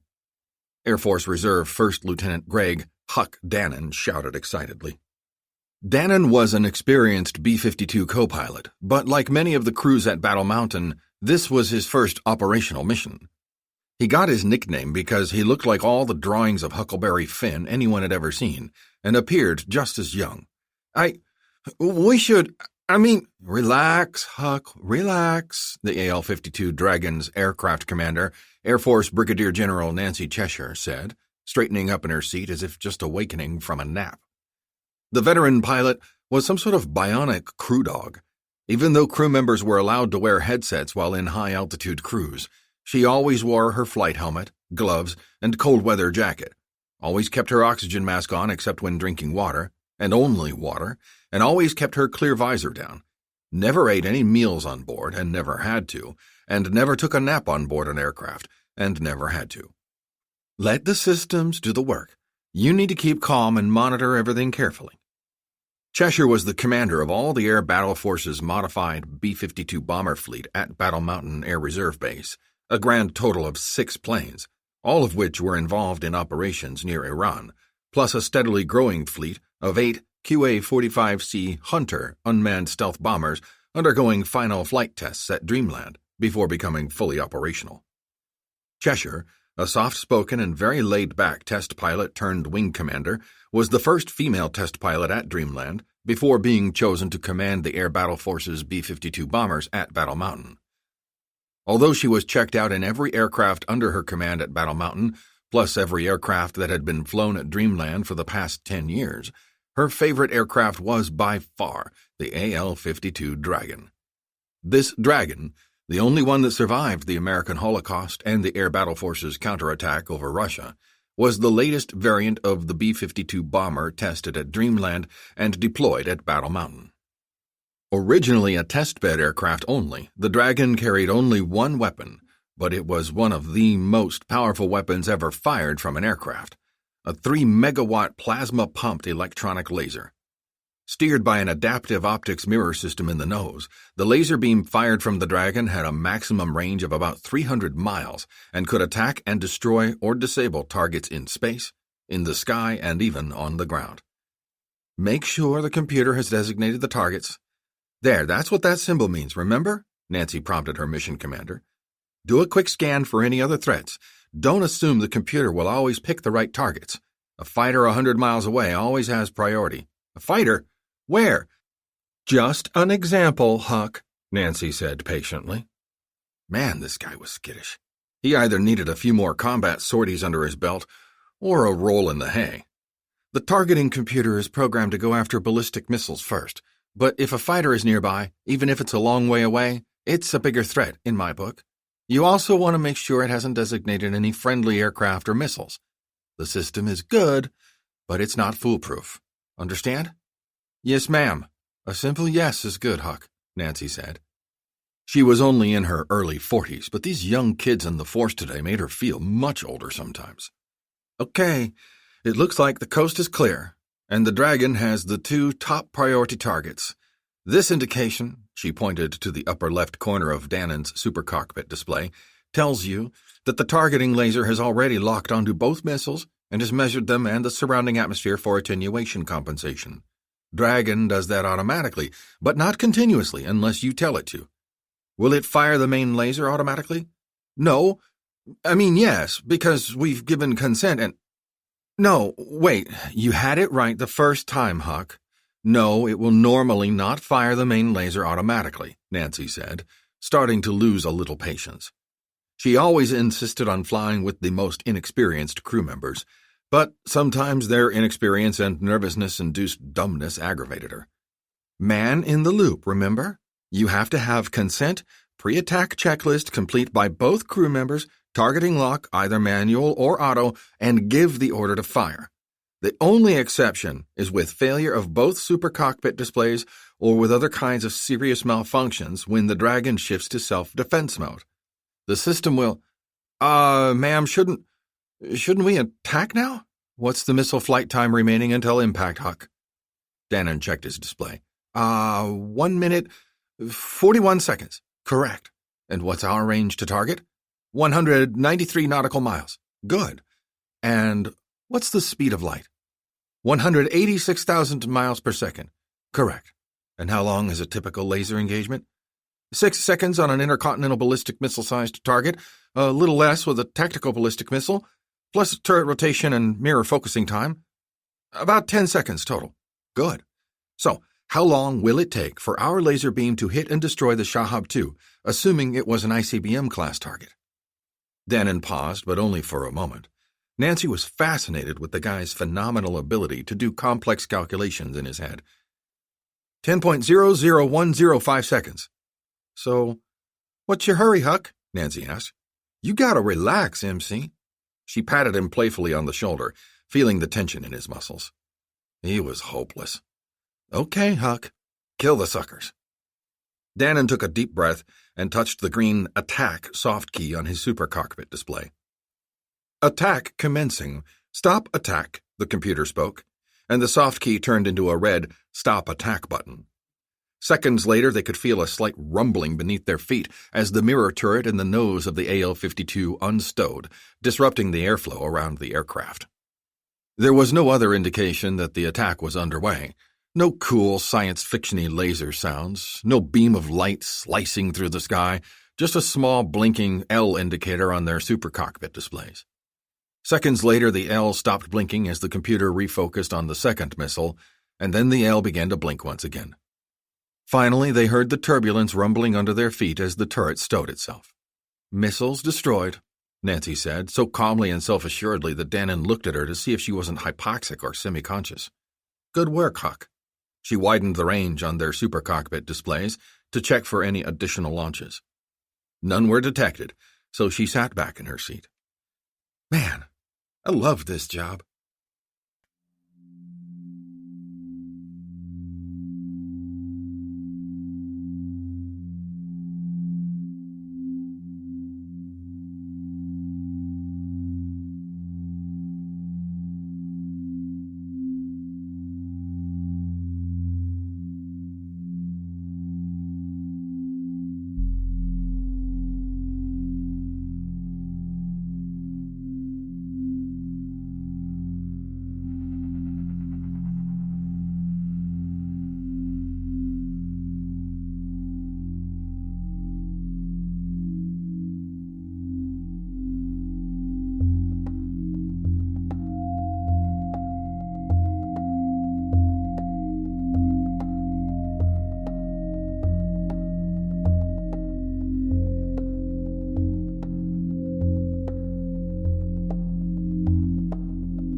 on the ground northwest of Hamadan, Iran.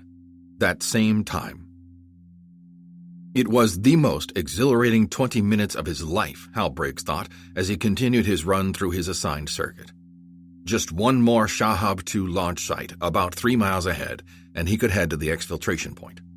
He had destroyed about 16 launchers and scores of other vehicles with the incredible cybernetic infantry devices weapon backpacks, and a few simply by the sheer strength and speed of the CID unit itself. And he was sure he had killed several Revolutionary Guards troops he had encountered at the launch sites, or along the way by merely frightening them to death. Condor 1, Odin, Colonel Kai Raiden aboard Armstrong Space Station called, via the secure satellite link. "Go ahead, Odin," Hal replied. "You look like you're having more fun than a human should be allowed to have, son." "I should have got me one of these things years ago," Hal exclaimed happily. "Well, I got a present for you, one, so don't waste all your ammo or power. I think we found the laser." "Great! Load me up and I'm on it." Seconds later, Hal studied the route to the new target. It was at a military airfield about 20 miles east of the Strongbox, 20 miles northeast of Hamadan, just west of the town of Kabudar Ahang. It was a very large complex with 2 3-mile-long parallel runways and 1 2-mile-long runway roughly perpendicular to the first.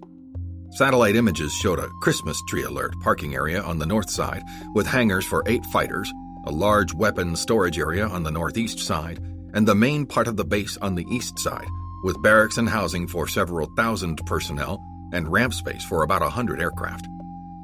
"Check out the big revetment on the southwest side, one," Raiden said.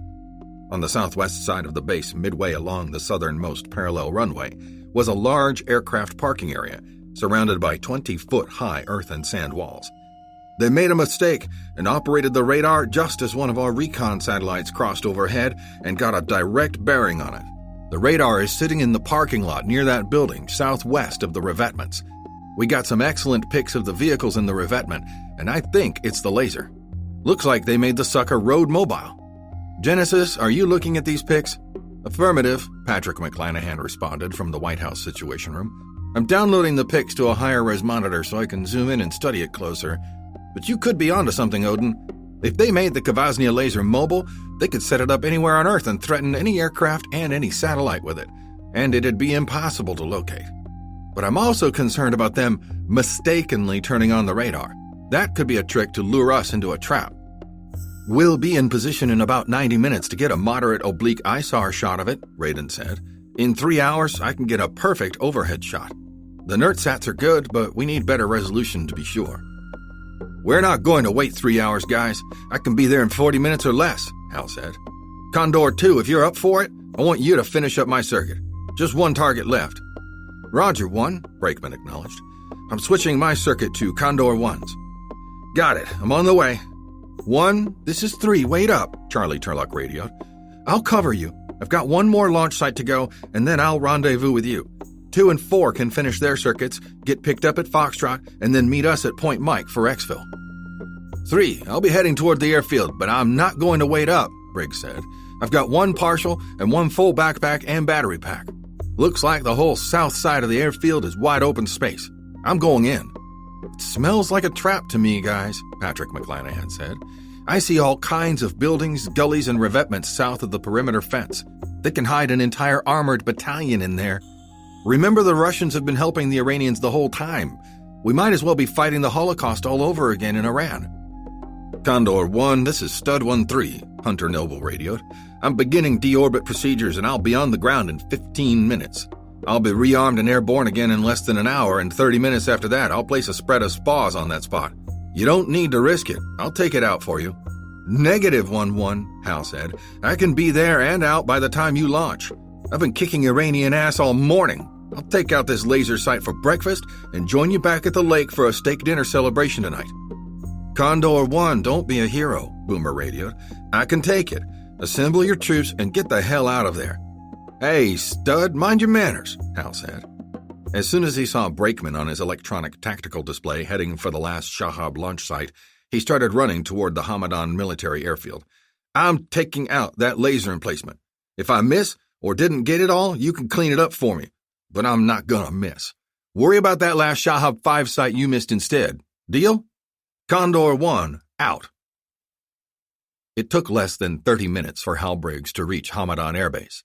The entire south side of the base was alfalfa fields and olive and date orchards, with a few rocky hills scattered about. Hal could see the base's perimeter fence from 5 miles away. The scanners aboard the cybernetic infantry device robot detected all of the outbuildings, irrigation pipes and pump houses, guard shacks, the perimeter fence, the mobile radar vehicle, and the large building next to the revetment where the mobile laser was placed.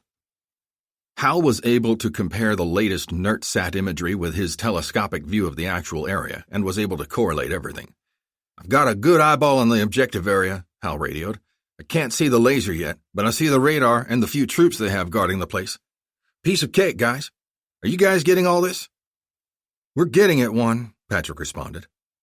The sensor data from Hal Briggs's CID unit was being uplinked to the Air Battle Forces network and to Silver Tower, so it could be shared by virtually the entire American military.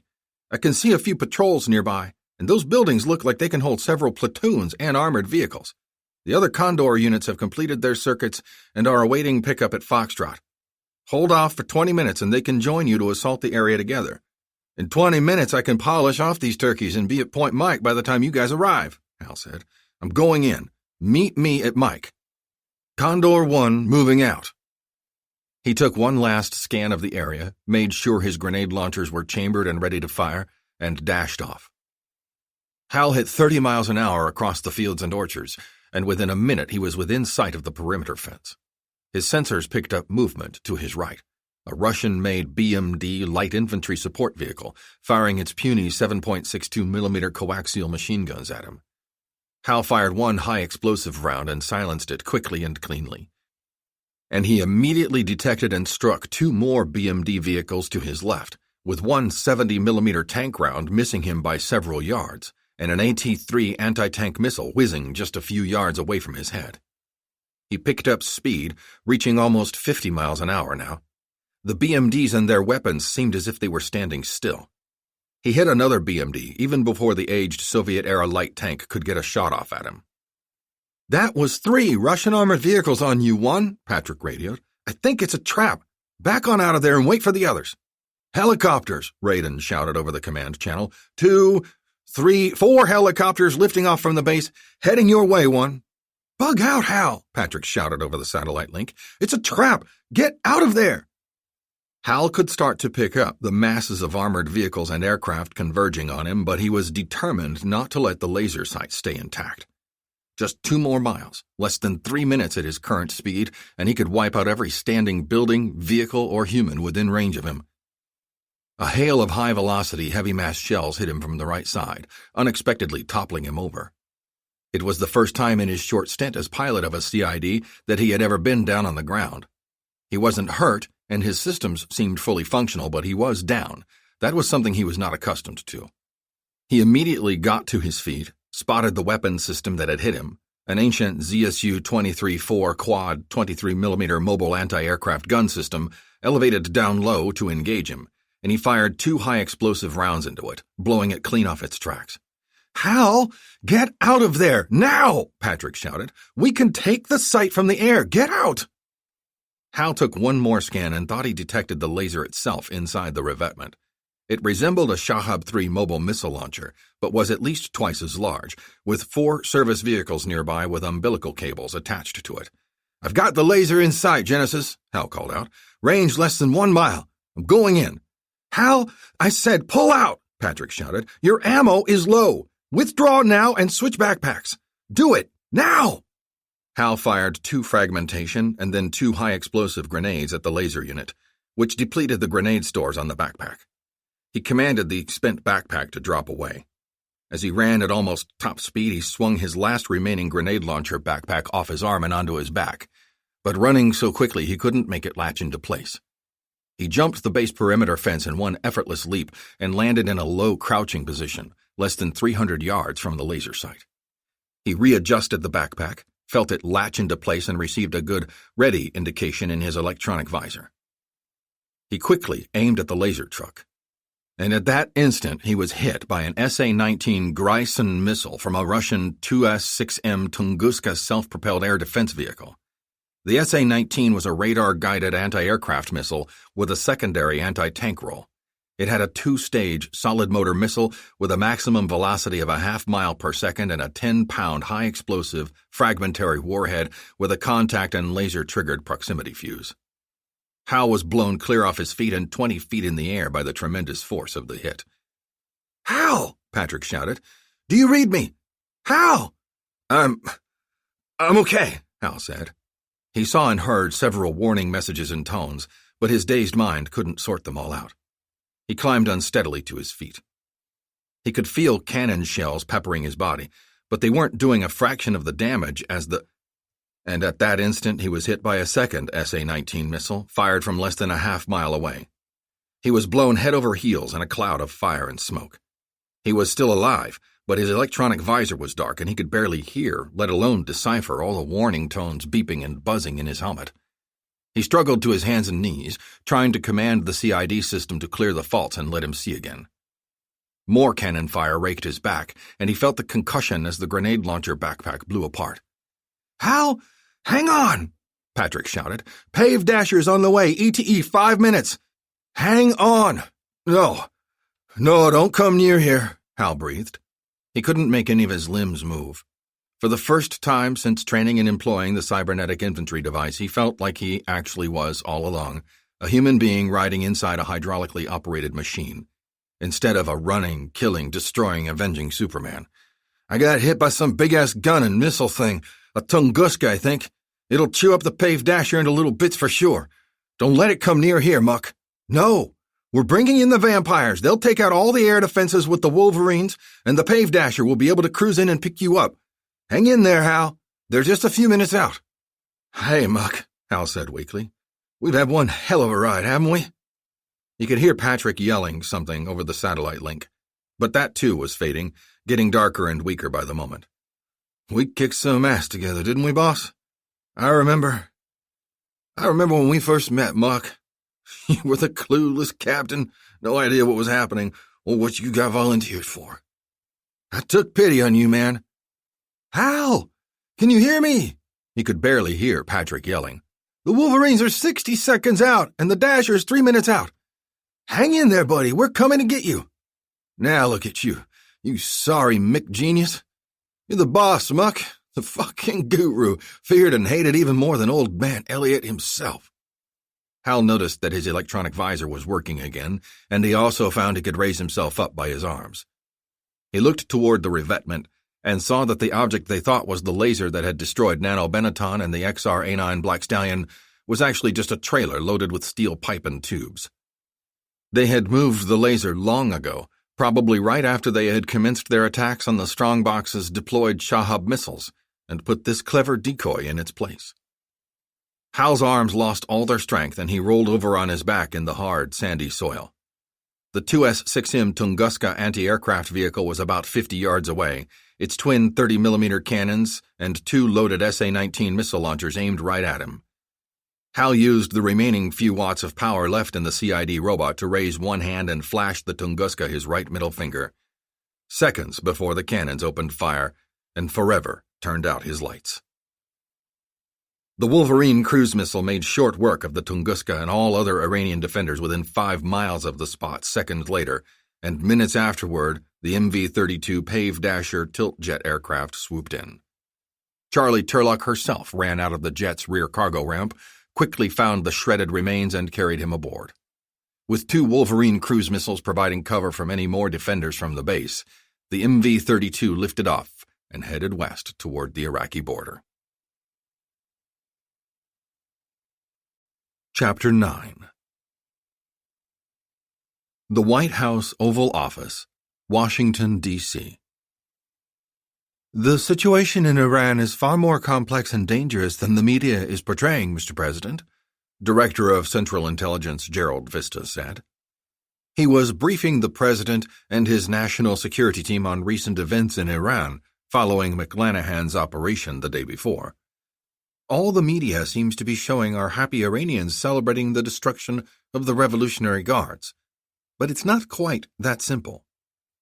The army is patrolling the streets of the major cities, and there is a dusk-to-dawn curfew with violators being shot on sight. The curfew was set up because of reports of Revolutionary Guard soldiers in plain clothes and displaced Al-Quds and Comite irregulars, the religious and government enforcers among the people, roaming the streets gunning down celebrating civilians and ambushing army patrols and checkpoints. There are already reports of terrorists, jihadists, and Islamic soldiers of fortune on their way to Iran from all over the world to help restore the theocracy. General Bouchazi has instituted martial law in Iran, but it's doubtful if he has control of more than a handful of neighborhoods in Tehran, let alone control of the entire country. Vista went on. There are reports of squabbling between Bouchazi, military chief of staff Yassini, and members of the various former monarchies of Iran.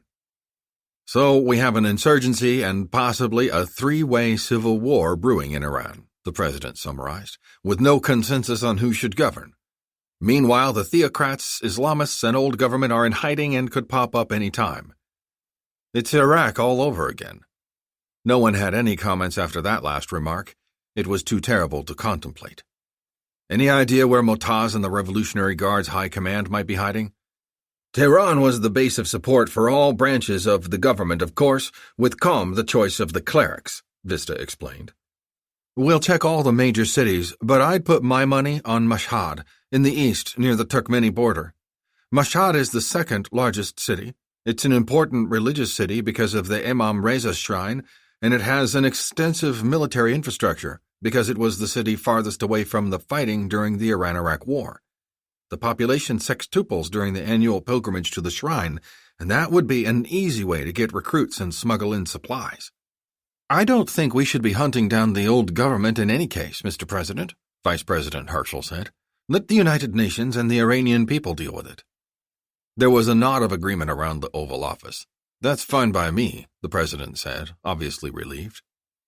We'll pledge our full support for a peaceful resolution to the conflict and full restoration of democratic institutions and the rule of law, yada, yada, yada. He rubbed his eyes. I just want this Iranian thing to be over with, and I certainly don't want to get bogged down in another peacekeeping mission in the Middle East. Patrick, got all your guys pulled out of there yet? As we speak, sir, Patrick responded. The last patrol plane should be refueling over the Persian Gulf on its way back to Diego Garcia. But we still haven't recovered the body of Captain Lefferts or our missing equipment. As soon as we make contact with Bouchazi or whoever's in charge out there, we'll make sure we expect them to locate Lefferts and our equipment and turn them over to us immediately. It's the least they can do for all the blood and treasure we spent helping them, the president said. Patrick nodded, but said nothing. Sorry if that's not the answer you're looking for, Patrick, but I think we need to back off, so hopefully things will simmer down out there. The president turned to the Secretary of Defense. Joe, I think the Air Force and Navy can keep an eye on things out there. From a distance. A great distance. I want to send McClanahan's boys back to their sandbox. We certainly can, Mr. President, Secretary of Defense Gardner said. I'll brief you and General Sparks on my plan later on this morning. Thank you. The president turned to Patrick once again. Sorry about your loss, Patrick. Briggs was with you almost from the beginning, wasn't he? Yes, sir, he was. He was a good friend and a real asset to everyone at Dreamland and Battle Mountain. I'm sorry about the loss of the second space plane, too, the president said. But your losses take nothing away from the job your people did over Iran. I want you to pass along my congratulations and sincerest thanks to everyone out there in Nevada. They took on a hard job and did brilliantly. I'll do that, Mr. President, thank you, Patrick said. But I still want to address the future long-range strike mission. I still believe space is the answer, and I'd like to— Hold on, Patrick, hold on, the president said.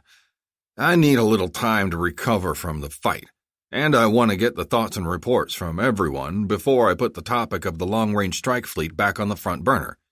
Your spaceplanes did well, Patrick, but we still lost 2/3 of the fleet in battle.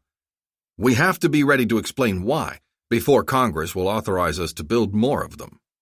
Frankly, General, I'd say your modified B-1 and B-52 bombers and those CID robots did exceptionally well out there, Joint Chiefs of Staff Chairman General William Glenbrook commented. Maybe you should be looking at building up a force of those things instead. The small satellite fleet and that resurrected space station did well too, National Security Advisor Jonas Sparks added. I liked sitting in my office and listening in and watching the battle take place on my computer screen. Your space planes are good, General, but they're too high-tech for my taste. Maybe when us old farts are out of the way, you can sell them, Patrick, the president said. But as long as our generation is in charge, I think we'll have to find something else to fly. But I want everyone's reports first, and then we'll reopen this discussion. Anything else? He didn't wait for a response, but got to his feet, prompting everyone else to rise. Thank you all very much. As usual, the vice president and chief of staff hung back as everyone else lined up to leave. The president shook hands with everyone as they departed. Patrick, being the youngest and lowest-ranking staffer, went last. After he shook hands with him, the president said, I'm sending you back to Dreamland, Patrick. I spoke with the staff, and the bottom line is that you made too many folks look bad and stepped on too many toes, to put it mildly, for there to be a suitable work environment here, even with you in the basement. I don't expect you to stay out of trouble out there, but until January 20th, try to keep me informed of things before you proceed to set the world on fire. Okay? Of course, Mr. President. Thank you. I hope your son and the ticker are doing okay. Take care of them both. I will, sir.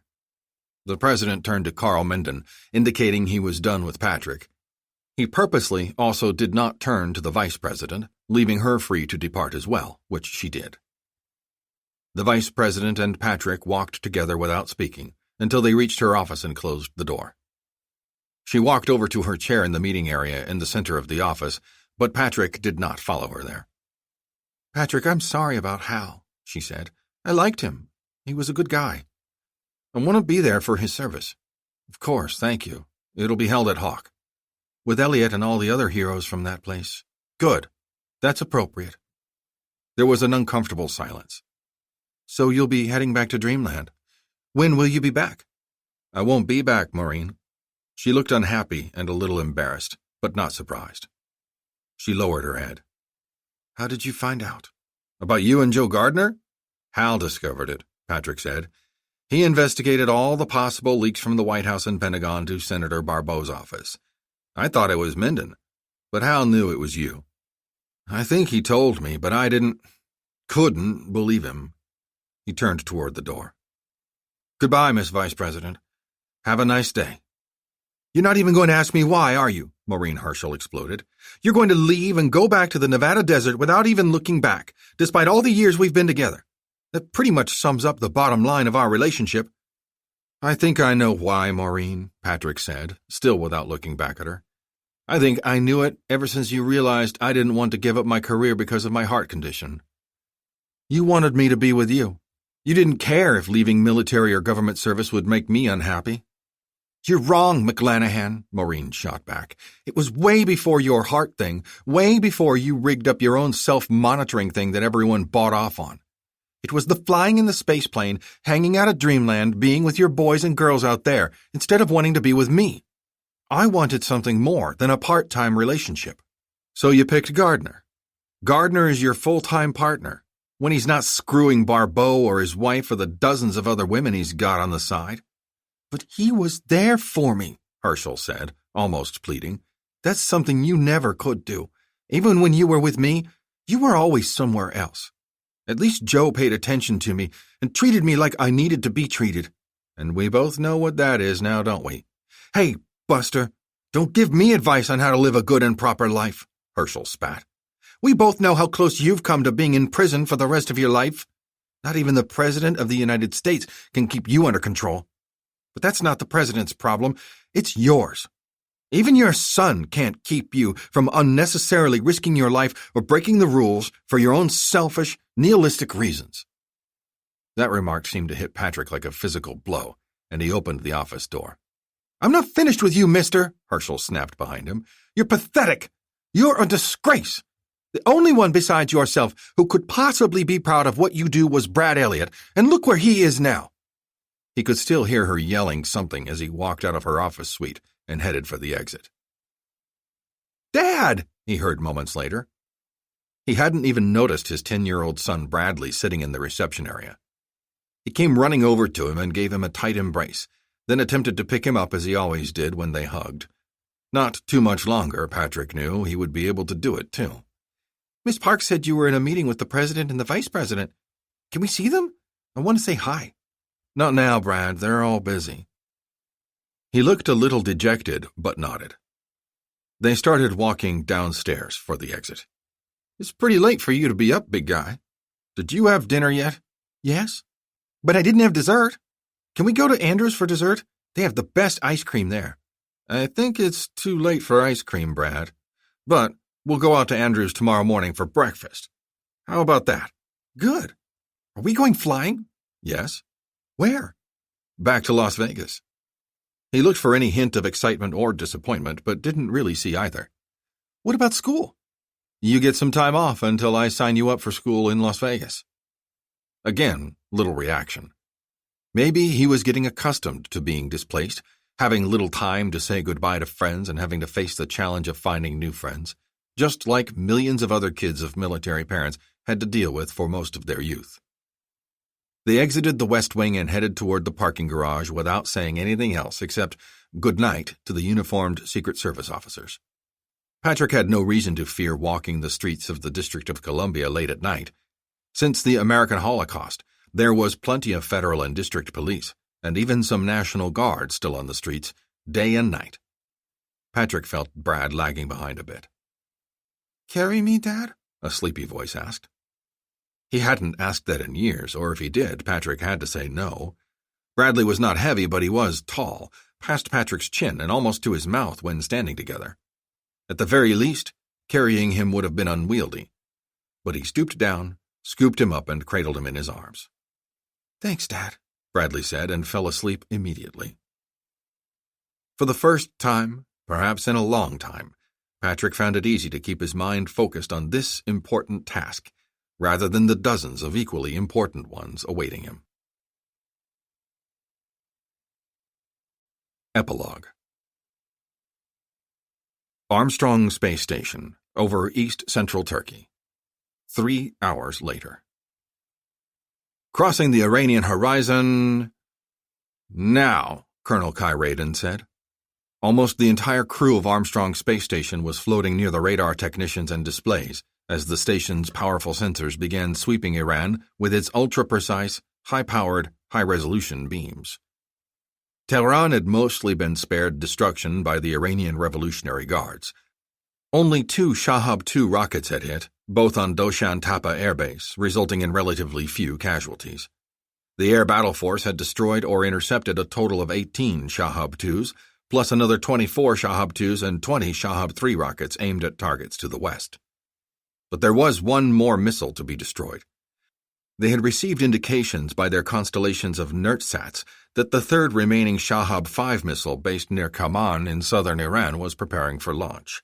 It was too dangerous for the air battle force to send in its bombers to try to destroy the silo, and there were no ships available in the area with conventional cruise missiles. There was only one weapon system available to deal with the big Iranian missile. "Starting to receive imagery of the Zarand launch site, crew," Raiden reported. "Genesis, are you receiving?" "Affirmative, Odin," Dave Luger responded from the command center at Dreamland. "Avenger has already approved execution. Weapons free." "Copy, Genesis," Raiden responded. 30 seconds. As the station got closer to the target area and the radar's line of sight became less angled, they could make out more detail. "Looks like the silo door is open, gang," Raiden reported. "Crew, we have authorization, weapons free, batteries released. And fire 'em up." "Roger that, Colonel," Ann Page replied from the Skybolt control module.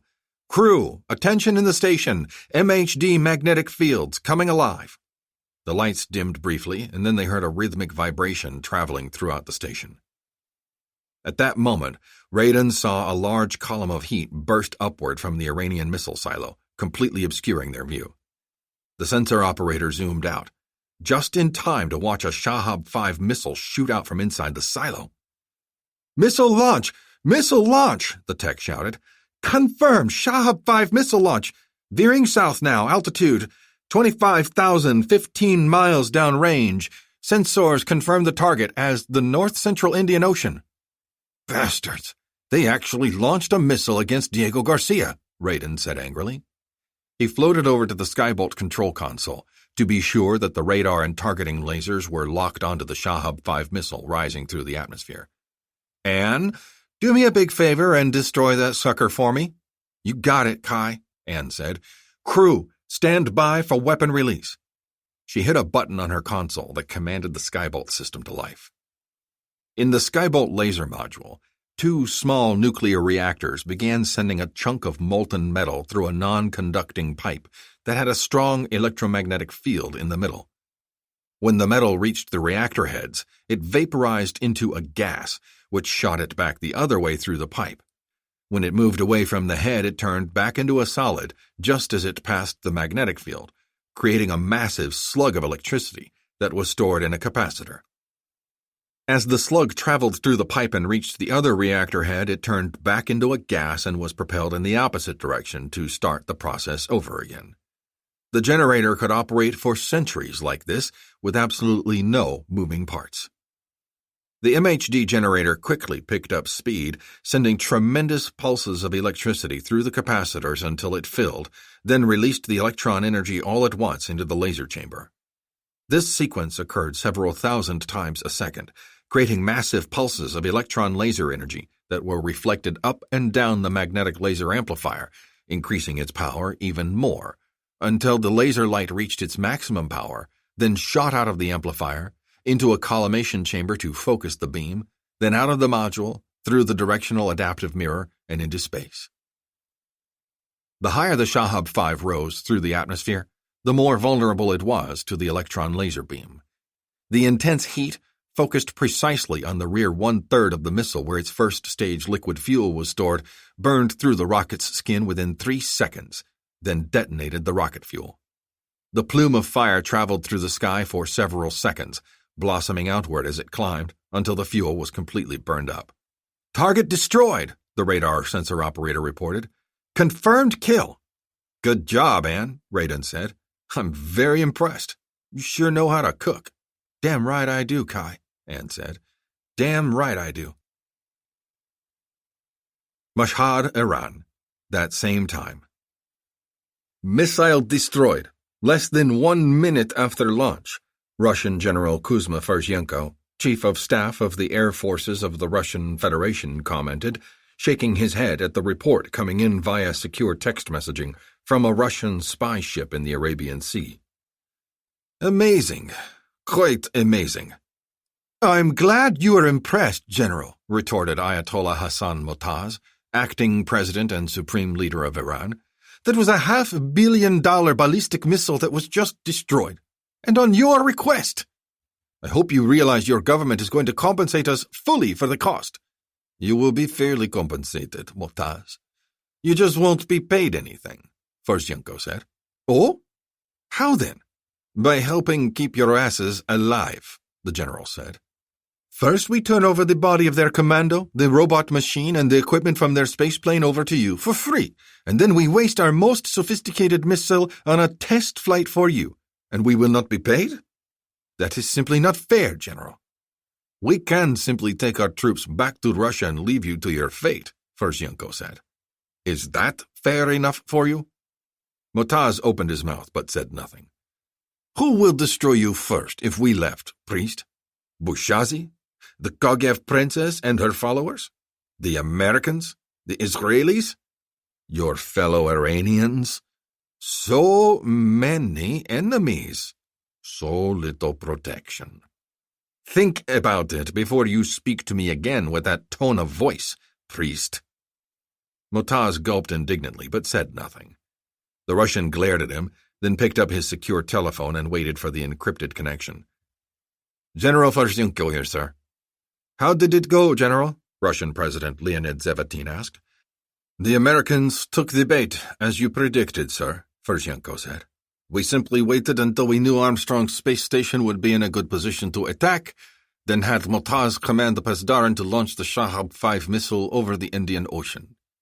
You didn't actually target it for Diego Garcia, did you, General? It would have impacted in the Indian Ocean, but far short of the island, shortly after second-stage ignition. It would have looked like an unsuccessful launch.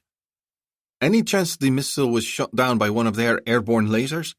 Their one known AL-52 aircraft has terminated its patrol north of Tehran and is being refueled somewhere over the Persian Gulf, Ferzhenko said. We know they have one or two flyable 747 AL-1 airborne laser aircraft, but we believe if they are operational, they were kept back guarding the homeland and were not part of McClanahan's Iran operation. Our picket ships have detected no other aircraft in the area, although their stealth bombers could have sneaked past us. We will get telescopic infrared photographs of the space station that should confirm that the Skybolt laser fired, but I am confident that it was Skybolt that destroyed the Shahab 5. So Martindale has resurrected the space laser again, Zebedee said. This is a major violation of the Outer Space Treaty and a clear and serious escalation of hostilities all around the world. The United States has militarized space again. Agreed, sir. This calls for a quick response. And there will be one, General, Zebedee said. I guarantee it. What of our Fanar unit? Fanar was moved away from the strong box right after we destroyed the spaceplane, Ferzhenko said. We left its surveillance radar in place and put a decoy trailer at the site, both of which the Americans destroyed. But the laser is on its way here to Mashhad under heavy guard. We'll fly it back to Russia right away. Very good, General. Very good, Zebedee said. Gather your analyses and post-strike reports and report to me as soon as possible, and we'll plan Russia's next move against the newly aggressive President Martindale and his pet bulldog, General Patrick Shane McClanahan. Nakoniec, Ferzhenko said happily. At last. This is Corey M. Snow. We hope you have enjoyed this unabridged production of Strike Force by Dale Brown, presented by William Morrow and Harper Audio. This program was produced by Elgin Productions. Executive producer Suzanne Franco Mitchell. Text copyright 2007 by Air Battle Force, Inc. Production copyright 2020 by HarperCollins Publishers. All rights reserved.